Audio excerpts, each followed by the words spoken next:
ಶಾರದಾಂ ದೇವೀಂ ರಾಮಕೃಷ್ಣಂ ಜಗದ್ಗುರುಂ ಪಾದಪದ್ಮೇ ತಯೋರ್ಶ್ರಿತ್ವಾ ಪ್ರಣಮಾಮಿ ಮುಹುರ್ಮುಹುಃ ರತ್ನಾಕರಾಧೌತಪದಾಂ ಹಿಮಾಲಯ ಕಿರೀಟಿನೀಂ ಬ್ರಹ್ಮ ರಾಜರ್ಷಿ ರತ್ನಾಢ್ಯಾಂ ವಂದೇ ಭಾರತ ಮಾತರಂ.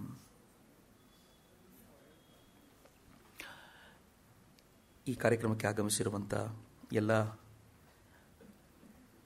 ಗೋಖಲೆ ಸಾರ್ವಜನಿಕ ಸಂಸ್ಥೆಯ ಶ್ರೋತೃವೃಂದಕ್ಕೆ ಅತ್ಯಂತ ಪ್ರೀತಿಪೂರ್ವಕವಾದ ನಮಸ್ಕಾರಗಳನ್ನು ಸಮರ್ಪಿಸ್ತೀನಿ. ಇವತ್ತು ನಿವೇದಿತಾ ಕುರಿತಂತೆ ಅಂತಿಮ ದಿನ. ನನಗೆ ಗೊತ್ತಿಲ್ಲ ಶ್ರೋತೃವರ್ಗಕ್ಕೆ ಹೇಗೆ ಅನಿಸಿರ್ಬೋದು ಅಂತ. ನನಗೆ ಇದೊಂದು ಕೊನೆ ದಿನ ಅಲ್ಲ ಅಂತ ನನಗೆ ಬೇಸರ ಆಗಿಬಿಟ್ಟಿತ್ತು. ಭಾಳ ರೇರ್ ಹಂಗಾಗೋದು ನನಗೆ. ಯಾಕೆಂದರೆ ನಿವೇದಿತಾಳ ಬದುಕು ಹೇಳಲಿಕ್ಕೆ ಬಹಳಷ್ಟಿದೆ. ಹೇಳಲಿಕ್ಕಾಗದೆ ಸೋಲೋದು ನಾನು ಅಷ್ಟೇ ಇದ್ದೀನಿ ಅಂತ ನನಗನ್ಸುತ್ತೆ. ಮಿತ್ರರ, ಆರಂಭದಲ್ಲೇ ನಾನೊಂದು ವಿನಂತಿ ಮಾಡ್ಕೊಳ್ತೀನಿ. ಅಕಸ್ಮಾತ್ ಹೇಳುವಾಗ ಯಾವುದಾದ್ರೂ ವಿಚಾರನ ಕನ್ವೆ ಮಾಡೋದರಲ್ಲಿ ಅಥವಾ ಹೇಳೋದ್ರಲ್ಲಿ ಸೋತಿದ್ರೆ ಅದೆಲ್ಲವೂ ನನ್ನ ತಪ್ಪು, ನನ್ನ ದೋಷ. ಸುಂದರವಾದ್ದನ್ನೇನಾದರೂ ಕಂಡಿದ್ರೆ ಅದು ನಿವೇದಿತಾಳ ಅದ್ಭುತವಾದ ಬದುಕು ಮಾತ್ರ, ಅದಕ್ಕಿಂತಲೂ ಹೆಚ್ಚಿನದೇನೂ ಇಲ್ಲ ಅಂತ. ಪದೇ ಪದೇ ಕೂತ್ಕೊಂಡಾಗಲೂ ಅಂದ್ಕೊಳ್ತಿರ್ತೀನಿ, ನಿವೇದಿತಾ ಬದುಕು ಅಷ್ಟು ಸುಂದರವಾಗಿದೆ, ಎಷ್ಟು ಚೆನ್ನಾಗಿದೆ, ಆದರೆ ನಾವುಗಳು ಅವಳನ್ನು ಜನರಿಗೆ ಮುಟ್ಟಿಸೋದ್ರಲ್ಲಿ ಸೋತೋಗ್ಬಿಟ್ವಲ್ಲ ಅಂತ. ಇವತ್ತು ನಾನು ಮೊದಲನೇ ದಿನ ಏನು ಹೇಳಬೇಕಿತ್ತು ಅದನ್ನು ಕೊನೆ ದಿನ ಹೇಳಲಿಕ್ಕೆ ಇಚ್ಛೆಪಡ್ತೀನಿ. ನಿವೇದಿತಾ ತುಂಬ ಚೆನ್ನಾಗಿ ಅನಾವರಣಗೊಂಡಿರೋದ್ರಿಂದ ಅವಳ ಬದುಕಿನ ಕೆಲವು ಘಟನೆಗಳನ್ನು, ಸಾಧಾರಣವಾಗಿ ಹೇಳಬಲ್ಲಂಥ ಕೆಲವು ಘಟನೆಗಳನ್ನು ನಿಮ್ಮ ಮುಂದೆ ಪ್ರಸ್ತುತಪಡಿಸ್ತೀನಿ. ನಿವೇದಿತಾ ಇನ್ನೂ ಅಗಾಧವಾಗಿ, ಬೆಟ್ಟವಾಗಿ ನಮ್ಮ ಎದುರಿಗೆ ಕಾಣಿಸ್ಕೊಳ್ತಾಳೆ. ಎಲ್ಲ ಪ್ರವೇಶಕ್ಕೂ ಮುನ್ನ ನಾನು ರಾಸ್ಬಿಹಾರಿ ಘೋಷ್ ಅವರು ನಿವೇದಿತಾ ಬಗ್ಗೆ ಹೇಳುವಂಥ ಹೇಳಿದಂಥ ಒಂದು ಮಾತನ್ನು ಹಂಚ್ಕೊಳ್ತೀನಿ. ರಾಸ್ಬಿಹಾರಿ ಘೋಷ್ ಯಾರು ಅಂತಂದರೆ, ಈ ದೇಶದ ಶ್ರೇಷ್ಠ ಕ್ರಾಂತಿಕಾರಿಗಳಲ್ಲೊಬ್ಬರು. ಮುಂದೆ ವಿವೇಕಾನಂದರು, ಸುಭಾಷ್ ಚಂದ್ರ ಬೋಸರು ಕಟ್ಟಿದಂಥ ಇಂಡಿಯನ್ ನ್ಯಾಷನಲ್ ಆರ್ಮಿಯನ್ನು ಮುಂದೆ ಏನು ಕಟ್ಟಿದ್ದಾರೋ ಆ ಇಂಡಿಯನ್ ನ್ಯಾಷನಲ್ ಆರ್ಮಿಯನ್ನು ಮುಂಚಿತವಾಗಿ ಇವರು ಕಟ್ಟಿ ಸುಭಾಷ್ ಚಂದ್ರ ಬೋಸರು ಬಂದಾಗ ಅವರಿಗೆ ಬಿಟ್ಕೊಟ್ಟಂಥವರು ರಾಸ್ಬಿಹಾರಿ ಘೋಷ್. ಎಂಥ ದೊಡ್ಡ ಕ್ರಾಂತಿಕಾರಿ ಅಂತ ಊಹಿಸಿಕೊಳ್ಳಿ. ಮೊದಲ ಮಹಾಸಂಗ್ರಾಮ, ಮೊದಲ ವಿಶ್ವಯುದ್ಧದ ವೇಳೆಗೆ ಭಾರತವನ್ನು ಬಿಟ್ಟು ವಿದೇಶಕ್ಕೆ ಓಡಿ ಹೋಗಿ ಅಲ್ಲಿ ಭಾರತೀಯ ಯುದ್ಧ ಕೈದಿಗಳನ್ನು ಸಂಘಟಿಸ್ತಾ ಇದ್ದಂಥವರು ರಾಸ್ಬಿಹಾರಿ ಘೋಷ್. ರಾಸ್ಬಿಹಾರಿ ಘೋಷಿಗೂ ನಿವೇದಿತಾಳಿಗೂ ಅತ್ಯಂತ ನಿಕಟವಾದ ಸಂಪರ್ಕ. ರಾಸ್ಬಿಹಾರಿ ಘೋಷರು ನಿವೇದಿತಾಳಿಂದ ತಮಗೆ ಬೇಕಾಗಿರುವಂಥ ಅನೇಕ ಮಾಹಿತಿಗಳನ್ನು, ಅನೇಕ ಸಂಗತಿಗಳನ್ನು ಪಡ್ಕೊಳ್ಳಿಕ್ಕೆ ಅಂತ ಹೋಗ್ತಿದ್ರು. ಅಂಥವರು ಒಂದು ಮಾತನ್ನು ಹೇಳ್ತಾರೆ. ಬಹುಶಃ ನಾನು 2 ದಿನ ಏನು ಮಾತಾಡಿದ್ನೋ ಅದನ್ನು ಒಂದು ತಮ್ಮ ಸೇಯಿಂಗಲ್ಲಿ ಹಿಡಿದು ಕೊಟ್ಟುಬಿಟ್ಟಿದ್ದಾರೆ. ಅವ್ರು ಹೇಳ್ತಾರೆ, ಇಂದು ಶುಷ್ಕ ಅಸ್ಥಿಪಂಜರದಲ್ಲಿ ಜೀವದ ಲಕ್ಷಣ ಕಾಣುತ್ತಿದ್ದರೆ ಸೋದರಿ ನಿವೇದಿತಾ ಪ್ರಾಣ ಸಂಚಾರ ಮಾಡಿರುವುದೇ ಕಾರಣ. ಏನು ಸುಂದರವಾದ ಮಾತು. ಭಾರತ ಅನ್ನೋದು ಶುಷ್ಕ ಅಸ್ಥಿಪಂಜರವಾಗಿದ್ದು ಇವತ್ತೇನಾದರೂ ಸ್ವಲ್ಪ ಅಲಗಾಡ್ತಿದೆ ಅಂತ ಅನಿಸಿದರೆ ಅದರಲ್ಲಿ ಅಕ್ಕ ಅದಕ್ಕೆ ಪ್ರಾಣ ಸಂಚಾರ ಮಾಡಿರೋದೇ ಕಾರಣ. ನಮ್ಮ ಯುವ ಜನಾಂಗದಲ್ಲಿ ಭವ್ಯ ಉದಾತ್ತ ಜೀವದ ಪ್ರಬಲಾಕಾಂಕ್ಷೆ ಕುದಿಯುತ್ತಿದ್ದರೆ ಅದರ ಕೀರ್ತಿ ನಿವೇದಿತಾಳಿಗೆ ಸಲ್ಲಬೇಕು. ನಮ್ಮಲ್ಲಿಯೇ ರಾಷ್ಟ್ರೀಯತೆಯ ಜೀವ ಚಿಗುರುತ್ತಿದ್ದರೆ ಅದಕ್ಕೆ ಅವಳ ಕೊಡುಗೆ ಕಡಿಮೆ ಇಲ್ಲ ಅಂತ ಈ ದೇಶದ ಮಹಾನ್ ಕ್ರಾಂತಿಕಾರಿ ಅಕ್ಕನ ಗುಣಗಾನ ಮಾಡ್ತಾನೆ. ಅದು ಅಕ್ಕನಿಗೆ ಸಂದಂಥ ಗೌರವ. ಅವಳಲ್ಲಿ ಅದೆಷ್ಟು ಉತ್ಕಟವಾದ ಭಾರತ ಭಾವನೆ ಇತ್ತು ಅಂತಂದರೆ ನನಗೆ 2 ದಿನಗಳಾದರೂ ನನಗೆ ಕಂಪ್ಲೀಟ್ ಆಯಿತು ಅಂತ ಅನ್ನಿಸ್ಲಿಲ್ಲ. ನನಗೆ ಹೇಳಲಿಕ್ಕೆ ಭಾಳ ಇದೆ. ಆದರೆ ಅಕ್ಕನ ರಾಷ್ಟ್ರೀಯತೆಯ ಗುಣಗಾನ ನಾವಿನ್ನೂ ಕಡಿಮೆ ಮಾಡಿದ್ದೀವಿ ಅನ್ನೋ ಕಾರಣಕ್ಕೋಸ್ಕರ ಅದಕ್ಕೆ ಹೆಚ್ಚಿನ ಒತ್ತು ಕೊಟ್ಟೆ ಅಷ್ಟೇ. ಅವಳು ಪ್ರೊಫೆಸರ್ ಕ್ರ್ಯಾಂಬ್ ಅಂತ ವಿದೇಶದಲ್ಲಿದ್ದಾಗ ಒಬ್ಬ ಪ್ರೊಫೆಸರ್ನ ಭೇಟಿ ಮಾಡ್ತಾಳೆ. ಆ ಪ್ರೊಫೆಸರ್ ಮಾತಾಡ್ತಿರ್ಬೇಕಾದಾಗ ತುಂಬ ಹಿಸ್ಟ್ರಿಯ ಬಗ್ಗೆ ತಿಳ್ಕೊಂಡಿದ್ದಂಥ ಆತ ಅವನು ಹೇಳ್ತಾನೆ, ಗಣತಂತ್ರ ಅನ್ನೋದ್ರ ಬಗ್ಗೆ, ರಿಪಬ್ಲಿಕ್ ಕಂಟ್ರಿ ಅನ್ನೋದರ ಕುರಿತಂತೆ, ಈ ರಿಪಬ್ಲಿಕ್ ಅನ್ನೋ ಪದ, ಗಣರಾಜ್ಯ, ಗಣತಂತ್ರ ಅನ್ನೋ ಪದ ಯುರೋಪ್ನಲ್ಲಿ ಬಿಟ್ಟರೆ ಇನ್ಯಾರಿಗೂ ಗೊತ್ತೇ ಇಲ್ಲ. ಯುರೋಪೇ ಅದರ ಮೂಲ ಅಂತ ಅಂದಾಗ ಅಕ್ಕ ವ್ಯಗ್ರಳಾಗಿ ಕೆಂಪಾಗಿ ಅಕ್ಕ ಅವನ ಜೊತೆ ಚರ್ಚೆ ಕೂತ್ಬಿಡ್ತಾಳೆ. ಏನು ಅನ್ಕೊಂಡಿದ್ಯಾ ನೀನು? ಭಾರತದಲ್ಲಿ ಗಣತಂತ್ರ ಹೇಗಿತ್ತು ಗೊತ್ತೇನು? ಭಾರತ ಹಾಗಿತ್ತು ಹೀಗಿತ್ತು ಅಂತ ತನ್ನ ಹಿಸ್ಟ್ರಿ ನಾಲೆಜನ್ನೆಲ್ಲ ತೆಗೆದು ಅವನ ಮುಂದೆ ಸುರಿತಾಳೆ. ಅವನು ಅಷ್ಟೇ ವಾದ ಮಾಡ್ತಾನೆ, ಇವಳು ಪ್ರತಿವಾದ ಮಾಡ್ತಾಳೆ. ಅವನ ಜೊತೆ ಎಷ್ಟು ಗಲಾಟೆ ಆಗುತ್ತೆ ಅಂತಂದರೆ ಅವನು ಭಾರತವನ್ನು ನಿಂದಿಸ್ಲಿಕ್ಕೆ ಶುರು ಮಾಡಿದಾಗ ಅಕ್ಕನ ಕಂಗಳಲ್ಲಿ ನೀರು ಸುರಿದೋಗ್ಬಿಡುತ್ತೆ. ನಾನಿಲ್ಲಿ ಕೂತ್ಕೊಳ್ಳಲ್ಲ ಅಂತ ಇದ್ದೋಗ್ಬಿಡ್ತಾಳೆ ಅಕ್ಕ. ಯಾವುದು ದೇಶ? ಭಾರತದ ಕುರಿತಂತೆ ಯಾರಾದರೂ ಇಷ್ಟು ಬೈದರೆ ನಮ್ಮ ಕಣ್ಣಲ್ಲಿ ನಿಮ್ಮ ಕಣ್ಣಲ್ಲಿ ನೀರು ಬರುತ್ತೋ ಇಲ್ವೋ ಗೊತ್ತಿಲ್ಲ. ಅಕ್ಕನ ಕಂಗಳಲ್ಲಿ ನೀರು ಧಾವಿಸ್ತಾ ಇತ್ತು. ಭಾರತ ಅಷ್ಟೇ ಅಲ್ಲ, ತನ್ನ ಗುರುವಿನ ಬಗ್ಗೆ ಯಾರಾದರೂ ಒಂದು ಅಪದ್ಧದ ಮಾತು, ವಿವೇಕಾನಂದರ ಬಗ್ಗೆ ಒಂದು ಅಪದ್ಧದ ಮಾತು ಯಾರಾದರೂ ಆಡಿದರೆ ಅವಳ ಹೃದಯ ಕಂಪಿಸ್ತಾ ಇತ್ತು. ಬಂಗಾಳದ ಶ್ರೇಷ್ಠ ಕ್ರಾಂತಿಕಾರಿ ಬಿಪಿನ್ ಚಂದ್ರಪಾಲ್, ಲಾಲ್ ಬಾಲ್ ಪಾಲ್, 3 ಹೆಸರು ನಾವು ಯಾವಾಗಲೂ ಉಲ್ಲೇಖ ಮಾಡ್ತೀವಿ. ಬಿಪಿನ್ ಚಂದ್ರಪಾಲ್ ಅಕ್ಕ ವಿದೇಶದಲ್ಲಿದ್ದಾಗ ಒಮ್ಮೆ ಸಿಗ್ತಾರೆ ಅಕ್ಕನಿಗೆ. ಅಕ್ಕನ ಬಗ್ಗೆ ಅಪಾರವಾದ ಗೌರವ ಅವರಿಗೆ. ಅಕ್ಕನ ಜೊತೆ ಮಾತಾಡ್ತಾ ಮಾತಾಡ್ತಾ ಬಿಪಿನ್ ಚಂದ್ರಪಾಲರು ಬ್ರಹ್ಮ ಸಮಾಜದ ಪ್ರಾಡಕ್ಟ್ ಅಂತ ಗೊತ್ತಿದ್ದಾಗ್ಲೂ ಅಕ್ಕ ಬ್ರಹ್ಮ ಸಮಾಜವನ್ನು ತುಂಬ ನಿಂದಿಸ್ತಾರೆ. ಬ್ರಹ್ಮ ಸಮಾಜ ಏನೇನು ತಪ್ಪು ಮಾಡುತ್ತೆ ಅಂತ.